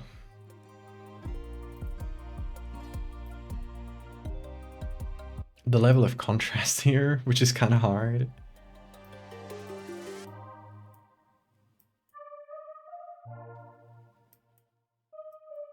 Okay, it's somewhere around here.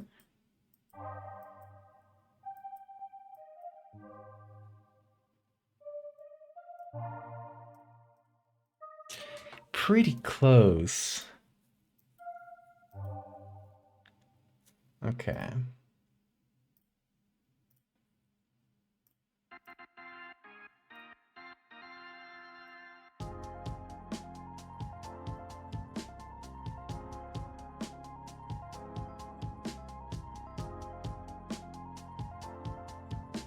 I'm kind of choosing colors until I see one I like.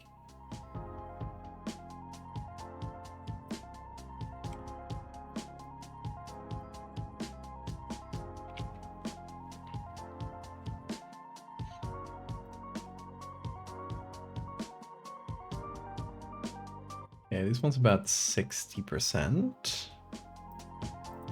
So we put that at 60.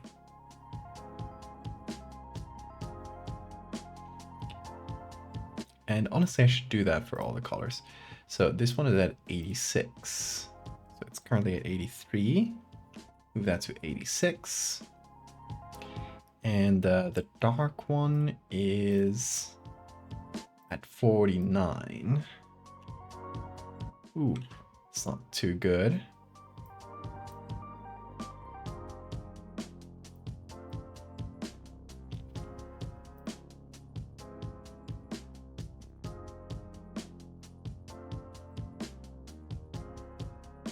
Let's get an intermediate color, 54.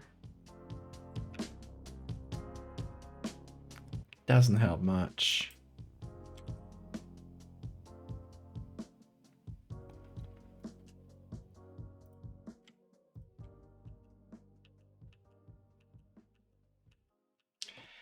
It's not quite there. That's very annoying. It's really hard to replicate sepia tone sometimes, like a very specific sepia tone.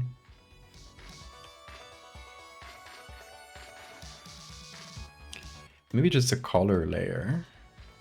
You know what? That actually works a lot better. Because we're just affecting the part that we want to remove, like that red. And that way we don't have to go around like trying to do weird things like that. Yeah, that'll do. Okay. Now, a hive.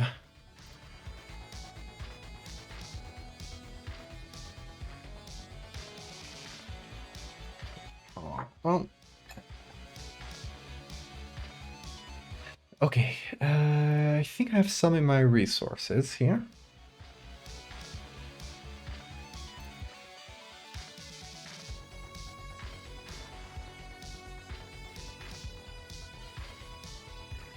Where did I save my hive textures now?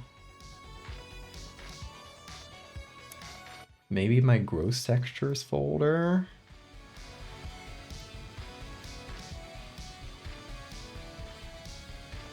Yes.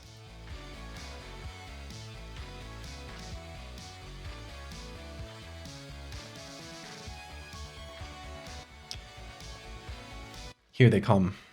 Pictures incoming. There we go. Bunch of pictures of a wasp nest. You can see the inside with the actual cells and the outside with the papery structures. Hold on, these. And that's kind of what I want to go for in terms of texture, is like this papery texture. And maybe you can see some cells as well, but I like this like disorganized look.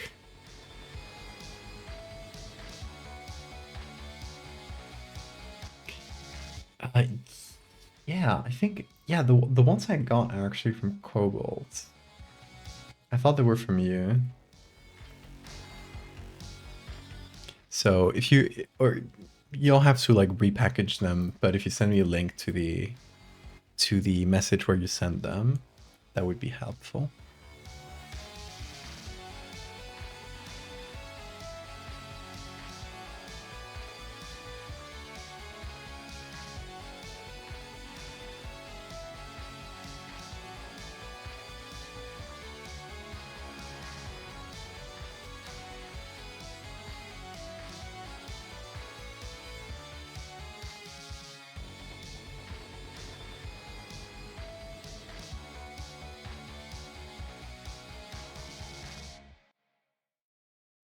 Radical mushroom?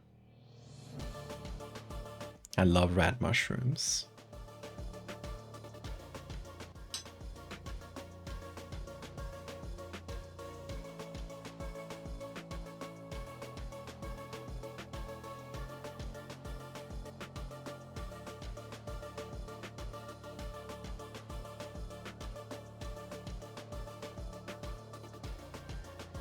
Okay, let me start with this one. So I'm going to do a select subject. I'm going to only do this bit inside.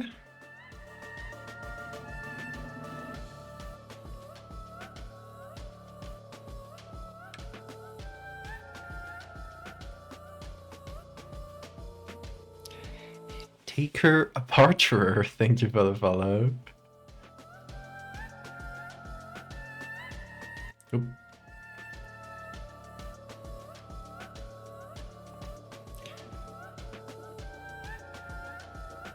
Folks, I can't believe nobody's taking me out of my JPEG curse. So disappointing.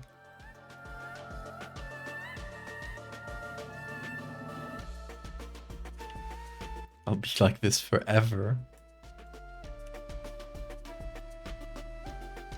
Stuck like that forever. Why is my webcam 20p? Because I have a reward called JPEG me, and people turn it on permanently. So now I'm fully JPEG'd. You know what you did? You did it. You made me put others on a B.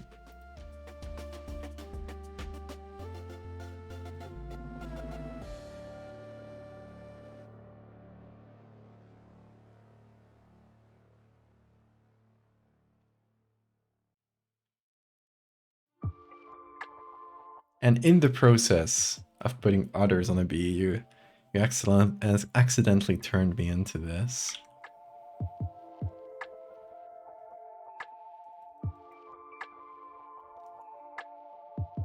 Your punishment.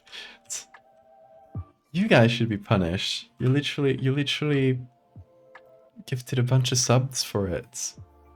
It's not my fault.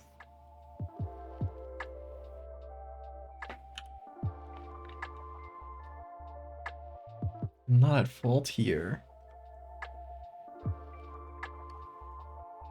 Thanks a lot, Taker. Well, we're doing insects today, so you're in luck. This is a parasite that stings you with a bunch of eggs, and those eggs then form a super complex colony inside of you with, like, you know, workers and warriors and all that stuff, and turn you into a living hive. So we've done the stage 1, which is the sting, and now we're working on stage 2, which is like the infection or the infestation starting to take hold.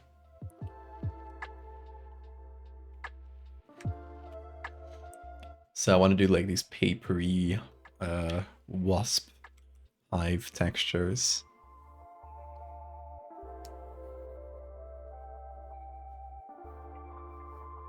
You just took your filters away? That's what I really look like. Didn't get my JPEG vaccine. I've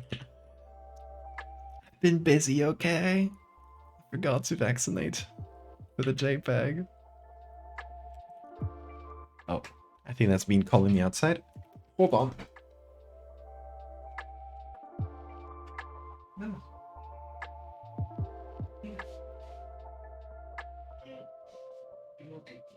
How is she?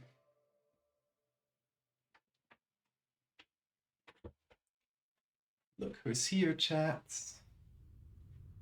It's the Bean. Oh no, you can't see him. What a shame. What a shame that you can't see this beautiful cat because he's now 3 pixels big.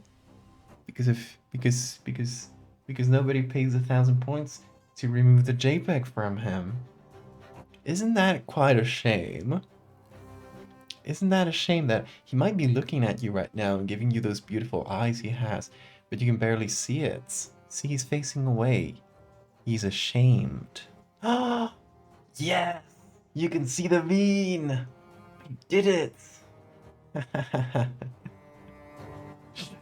I tricked you into unJPEGing me. We're back. We're so fucking back. Let's see. Bean is here. And he has those beautiful eyes. That's not a lie. Look. You're JPEGing me again. Look at what you're doing to this cat. Look at what you're doing to this cat. No. Well, at least this time there's a timer on it.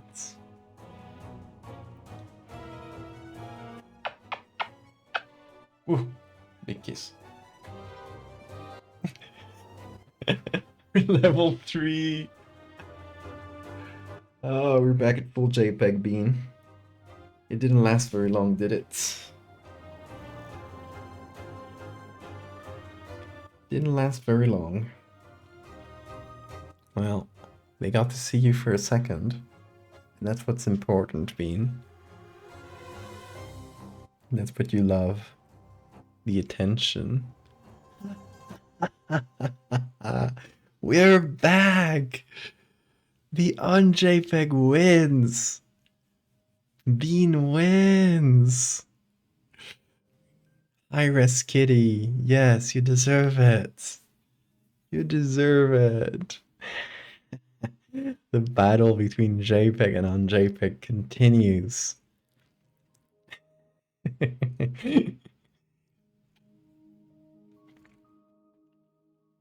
But you get to see this beautiful kitty. Isn't that a huge reward? I think that's the best of rewards. Look. But Bean is not on Bean Cam right now, he's on main cam. And look, you would be missing this. You were missing this beautiful little kiss. And that was meant for you. Look, look. Little kiss? That's meant for you. Giving it to you. Look. Yeah.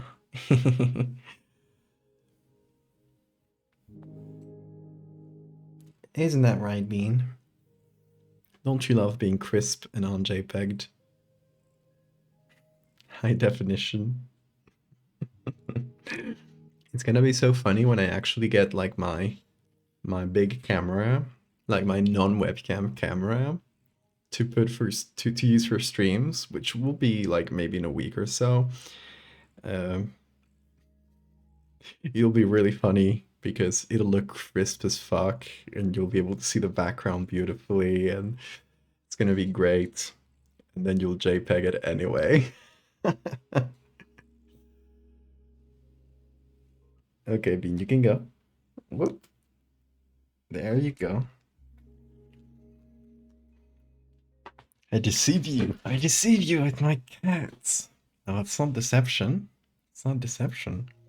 I promised you'd get to see a beautiful kitty. And did you or did you not? It was no trick. If it was a cardboard cutout of a beautiful kitty, that would be a trick. That would be deception. But I do not deceive.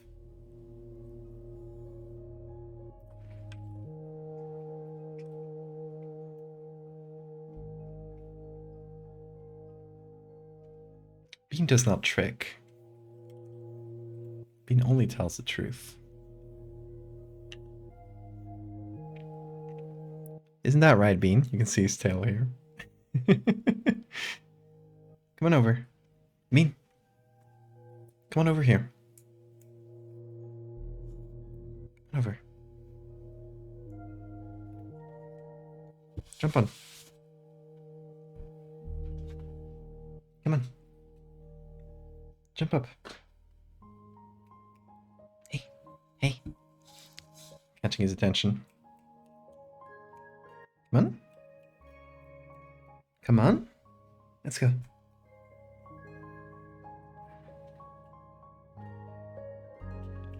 Come on, dude. He's not listening to me. He's not paying attention.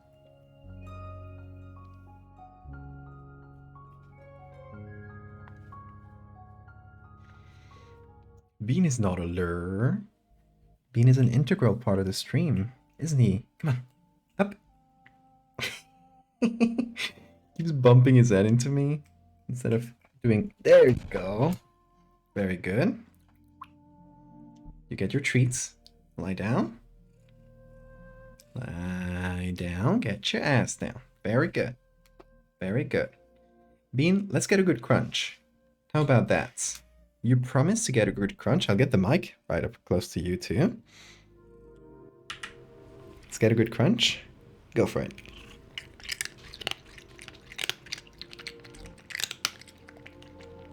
Very good. That's a high definition crunch right there.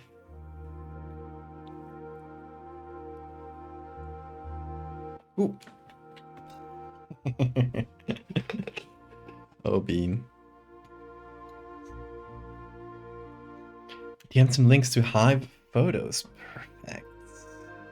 Thank you. Oh, those are good. Can't believe I haven't downloaded those. Okay, hold on. I'm just gonna open a bunch of them. By the way, I guess it bears repeating. Go to the Discord and go to the channel called Sacrificial Altar. That is a channel where everybody can share images. You or others can share images for other folks to use. So great for photo manipulation or for just artistic reference. Yeah, if you got any good pictures that you'd say, maybe Val could use them at some point. That is a place to put them. I always take a look there and download any good textures I find. That is a good hive though.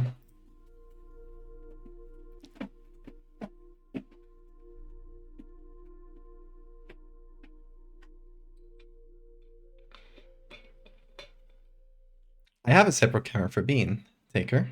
Look. Bean cam. It's currently pointing at his bed, but he's not on it.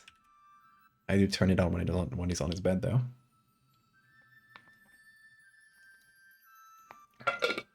Bean cam is important and an integral part of the stream.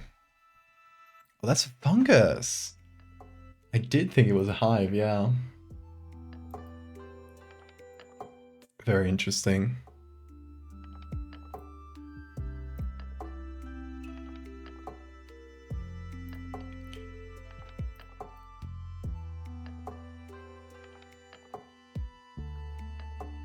Okay, let me get the others.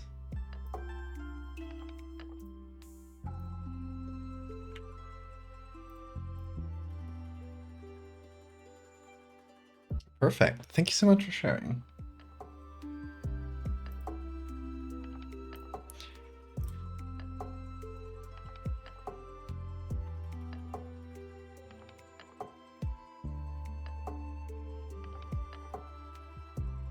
Can I put all of those?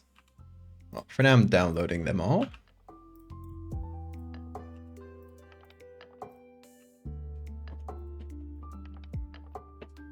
Oh, Bean is jumping around.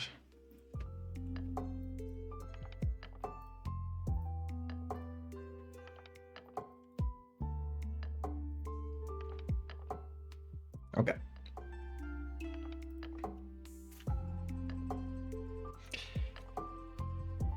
Let's see what we got. Some more hives. And this hive-looking mushroom that I think will be perfect for textures here. Because that's kind of what I had in mind, is for them to look like beehives, but more like disorganized. Like they're not making them out of like from scratch. They're making it out of like existing flesh. So it would feel a bit different. Let's see. Oh, what you doing, me? Hi, the screamer. Here, have this to play with.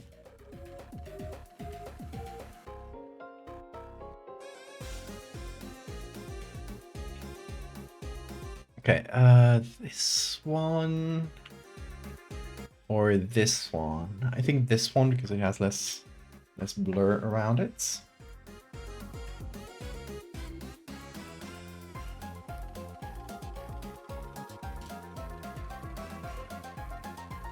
Let's get a bit lower contrasts. Something like this. Or maybe I put it in high pass. That might be the move.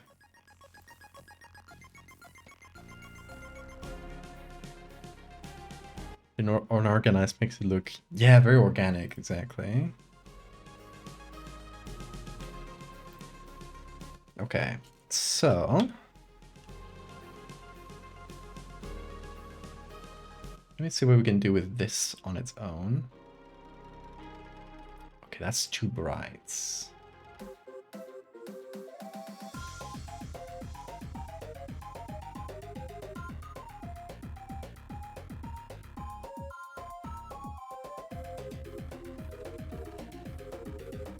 better.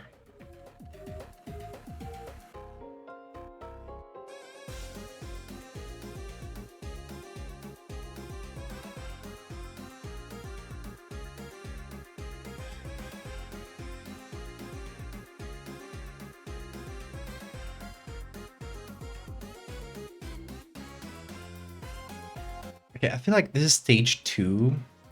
Our protagonist has just been bitten. Or, you know, we don't know how long ago, but, you know. Stage 1 is just getting bitten. So, I feel like stage 2 should be a little subtle. So maybe there are some patterns, like, starting to emerge. But they're a little bit hidden. I got an idea.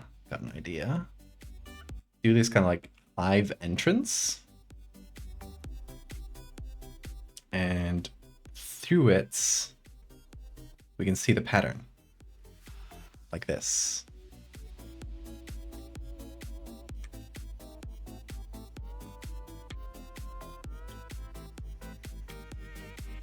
What is it? Okay, that's part of the original skin.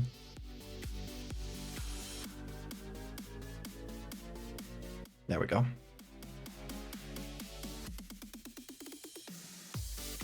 Trypophobia. Yeah, this is pretty trypophobia inducing. But that's exactly what we're going for, so.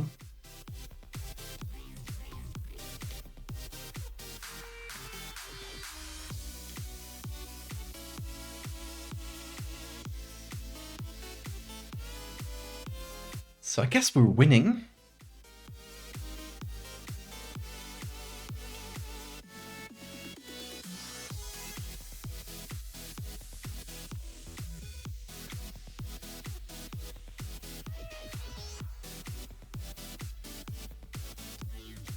Better lighting.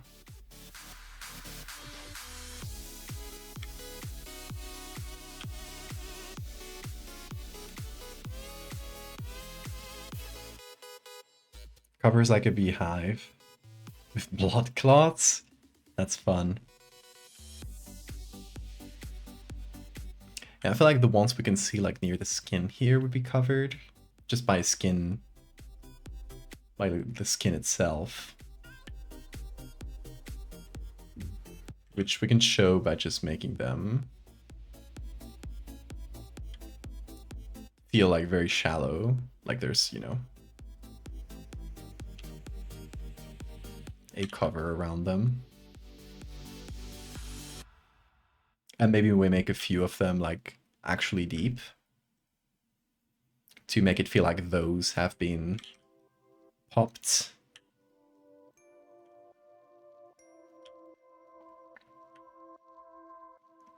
Well, I guess they're starting to come out slowly, but only a few of them for now. Hey, no worries. See you later, Taker. Halen, thank you for the follow.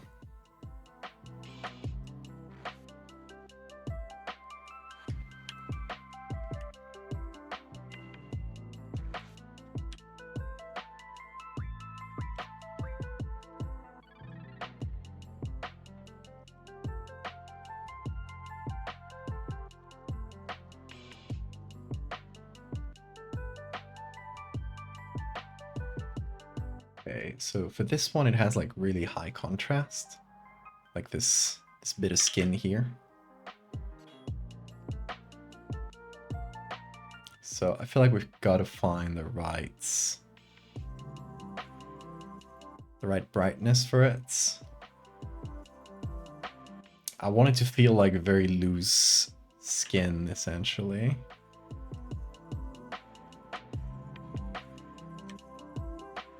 Kind of feels papery. Because of like wasps' paper nests.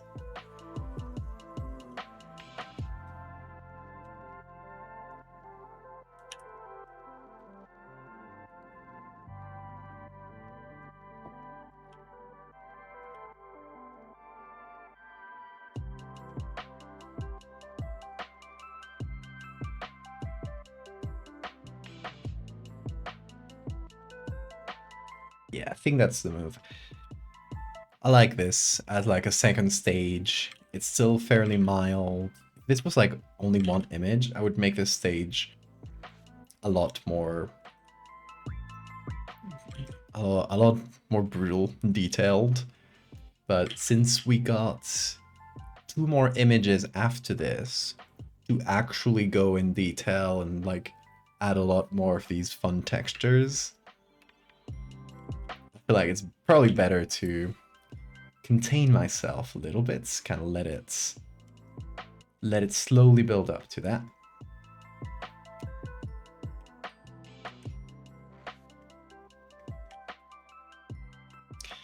Add some colors from the original image.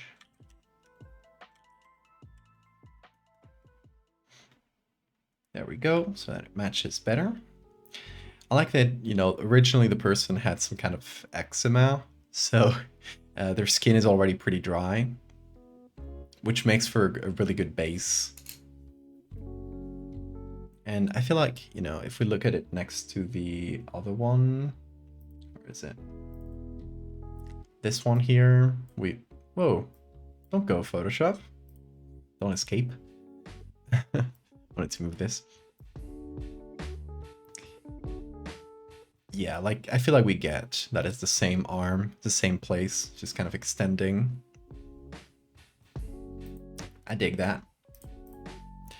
So we add a similar levels layer to the previous one, and we add the same smart filters. So we keep like the level of grain, etc. at the same, although this one is like more sepia, so it's not exactly equal, but maybe with a little bit of desaturation, we can bring them closer. Yeah. And maybe a little darker. So we reduce exposure, add contrast a little bit. And just generally darken the shadows and add more vignettes. Maybe like midpoints is inside like this. There we go. Nice. We add dust, scratches, all the good stuff.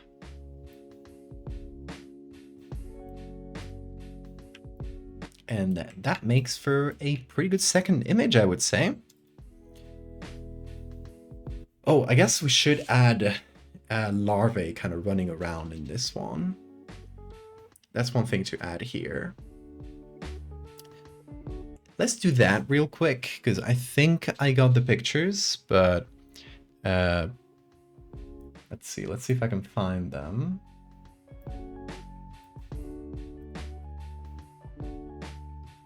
Because when we're looking for calcid wasp, hey Neo, how you doing?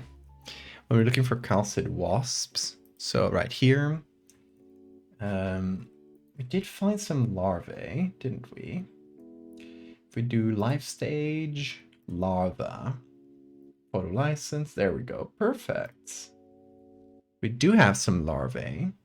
They're kind of round and cute, to be honest. Look at these.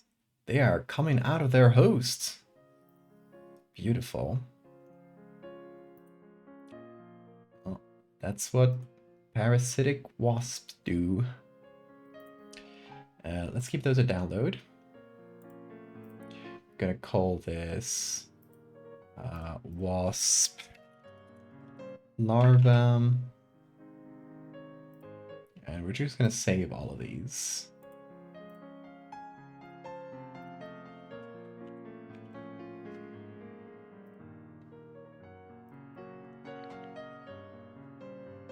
You should watch this while eating. That is up to you. Do you like a challenge?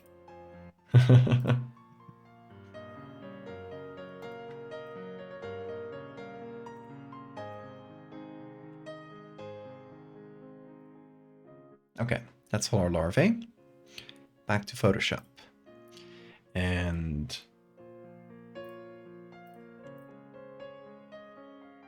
let's get all these. Boom, nice. Okay. So we're gonna remove all these edits and go back into the group. Perfect. These two are really similar. I mean, they're the same thing with like very slightly different angles or slightly different focuses, actually. This one we can't see very well. Okay. This one I dig. So we're gonna take the larvae on their own. We put them in a group.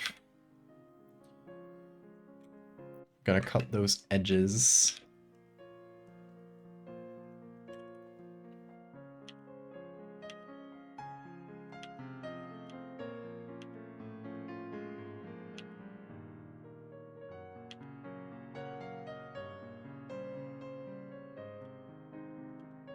And we find a good spot for it.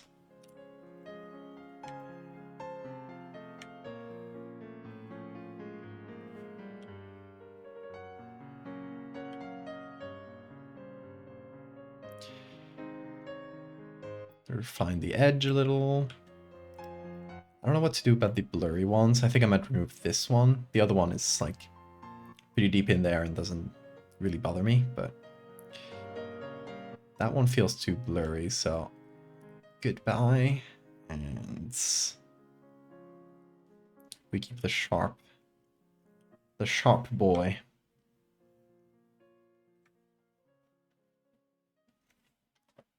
Okay, more larvae. You have these two. Pretty good.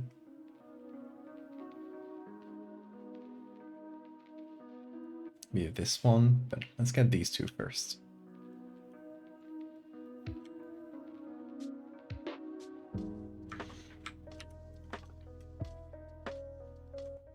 We could separate them, but I kind of dig that they bunch up together.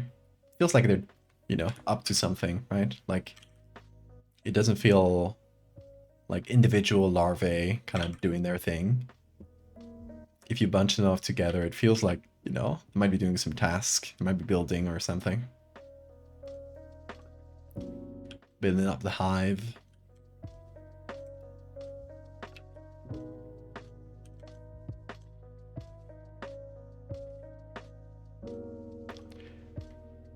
Wondering where to put these.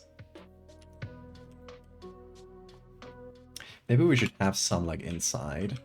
Like I could copy these with some darker colors or darker tones and just flip them and move them around a little bit.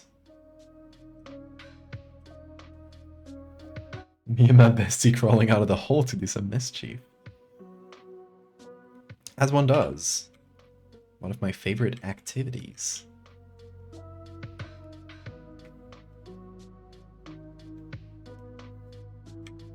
Okay, so this one has...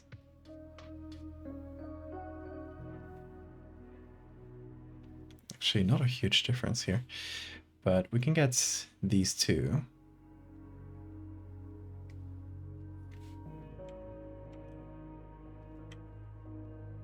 And see if we can place them somewhere.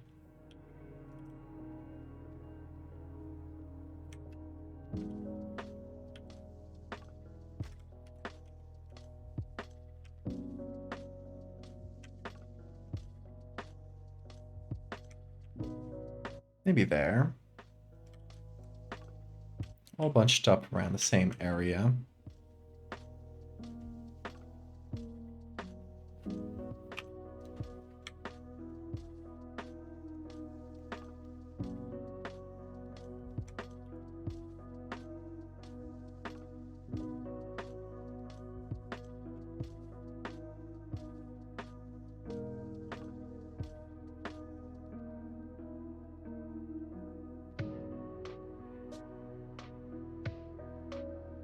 Okay, so there's just like a few of them moving around.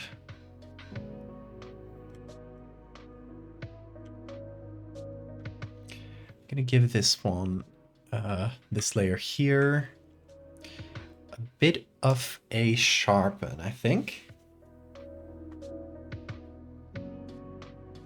Can I get some detail back out of it? Because compared to the rest, it feels blurry, so...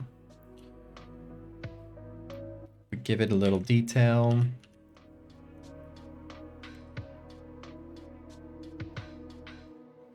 Match the skin tone a bit better.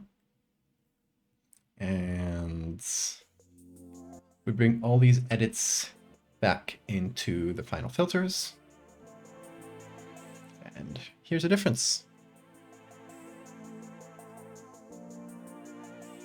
There we go. That's second stage. Now for real. At least so far. Obviously, this will go through the clients and go through any edits that need to be done. But yeah, second stage. Third stage, we will be doing that. I think like third and fourth stage are gonna be like on them by themselves more complicated. So it might require like 2 streams to do like one of each. But I don't know if we keep up this sort of pace, we might be able to do the 2 in 1 stream. It'll depend. We'll see. But yeah, if you missed it, this is a commission, and it's going to be 4 stages of this disease. So what we got so far is stages 1 and 2. For 3 and 4, we'll be doing we'll be getting further and further. So like, and the next one will be seeing the whole torso, and the final one will be seeing the whole person when they're finally turned into this horrible human hive. It is a commission. Yes, it is going to be an album cover. One of these is going to be the album cover. The others are going to be they're going to go into a booklet that'll go next to the album. So yeah, that's the goal at least. See you when. Have a good night. Yeah, we're going to be going too, because it is getting quite late, and I think we've accomplished our objective tonight with an extra special. Be others. You paid for this. I'm not. Don't look at me. Don't look at me. You guys ordered this. So that's all done, even the horrible, and that's going to do it for us tonight. Tomorrow, we will be doing a Megalomorpha edit. So if you want to see like more bugs, but much bigger and more larvae, because we're going to be doing some stuff with larvae tomorrow, tune in for tomorrow's stream. I think it's going to be a fun one. Or we might change gears and do some scam baiting, and if depending on if our scammer responds, we might try to do a bespoke horror for him. And in case you missed it, we've been scam baiting this guy, this scammer, and I started showing him some of my art, talking about me working as a doctor, and we got this really weird patient that's growing teeth everywhere, and he died. And he goes like, "Oh, my condolences to the family." He's still trying to scam me, right? So he's agreeing to everything I say. The last message we sent is like, "Oh, I'm getting this weird thing in my mouth, and teeth are growing from it." So, yeah, we're gonna see if he falls for it. If he does, if he falls for this absolutely ridiculous story about like a teeth contagion, we will be making a bespoke edit just for him to serve as a conclusion to the story of the teeth contagion. But we'll see. It depends if he falls for this, we will. If he goes like, "Oh, fuck you," he still hasn't been active since I sent this to him, so we'll have to wait for that. It would be really funny if he did. Otherwise, we'll be doing Megalomorpha. That's most likely. Let's not get our hopes up. The most likely results is that we'll be doing Megalomorpha, but there is a slight chance that this guy's going to fall for the teeth contagion story, and that we'll be able to keep tricking him in really funny ways.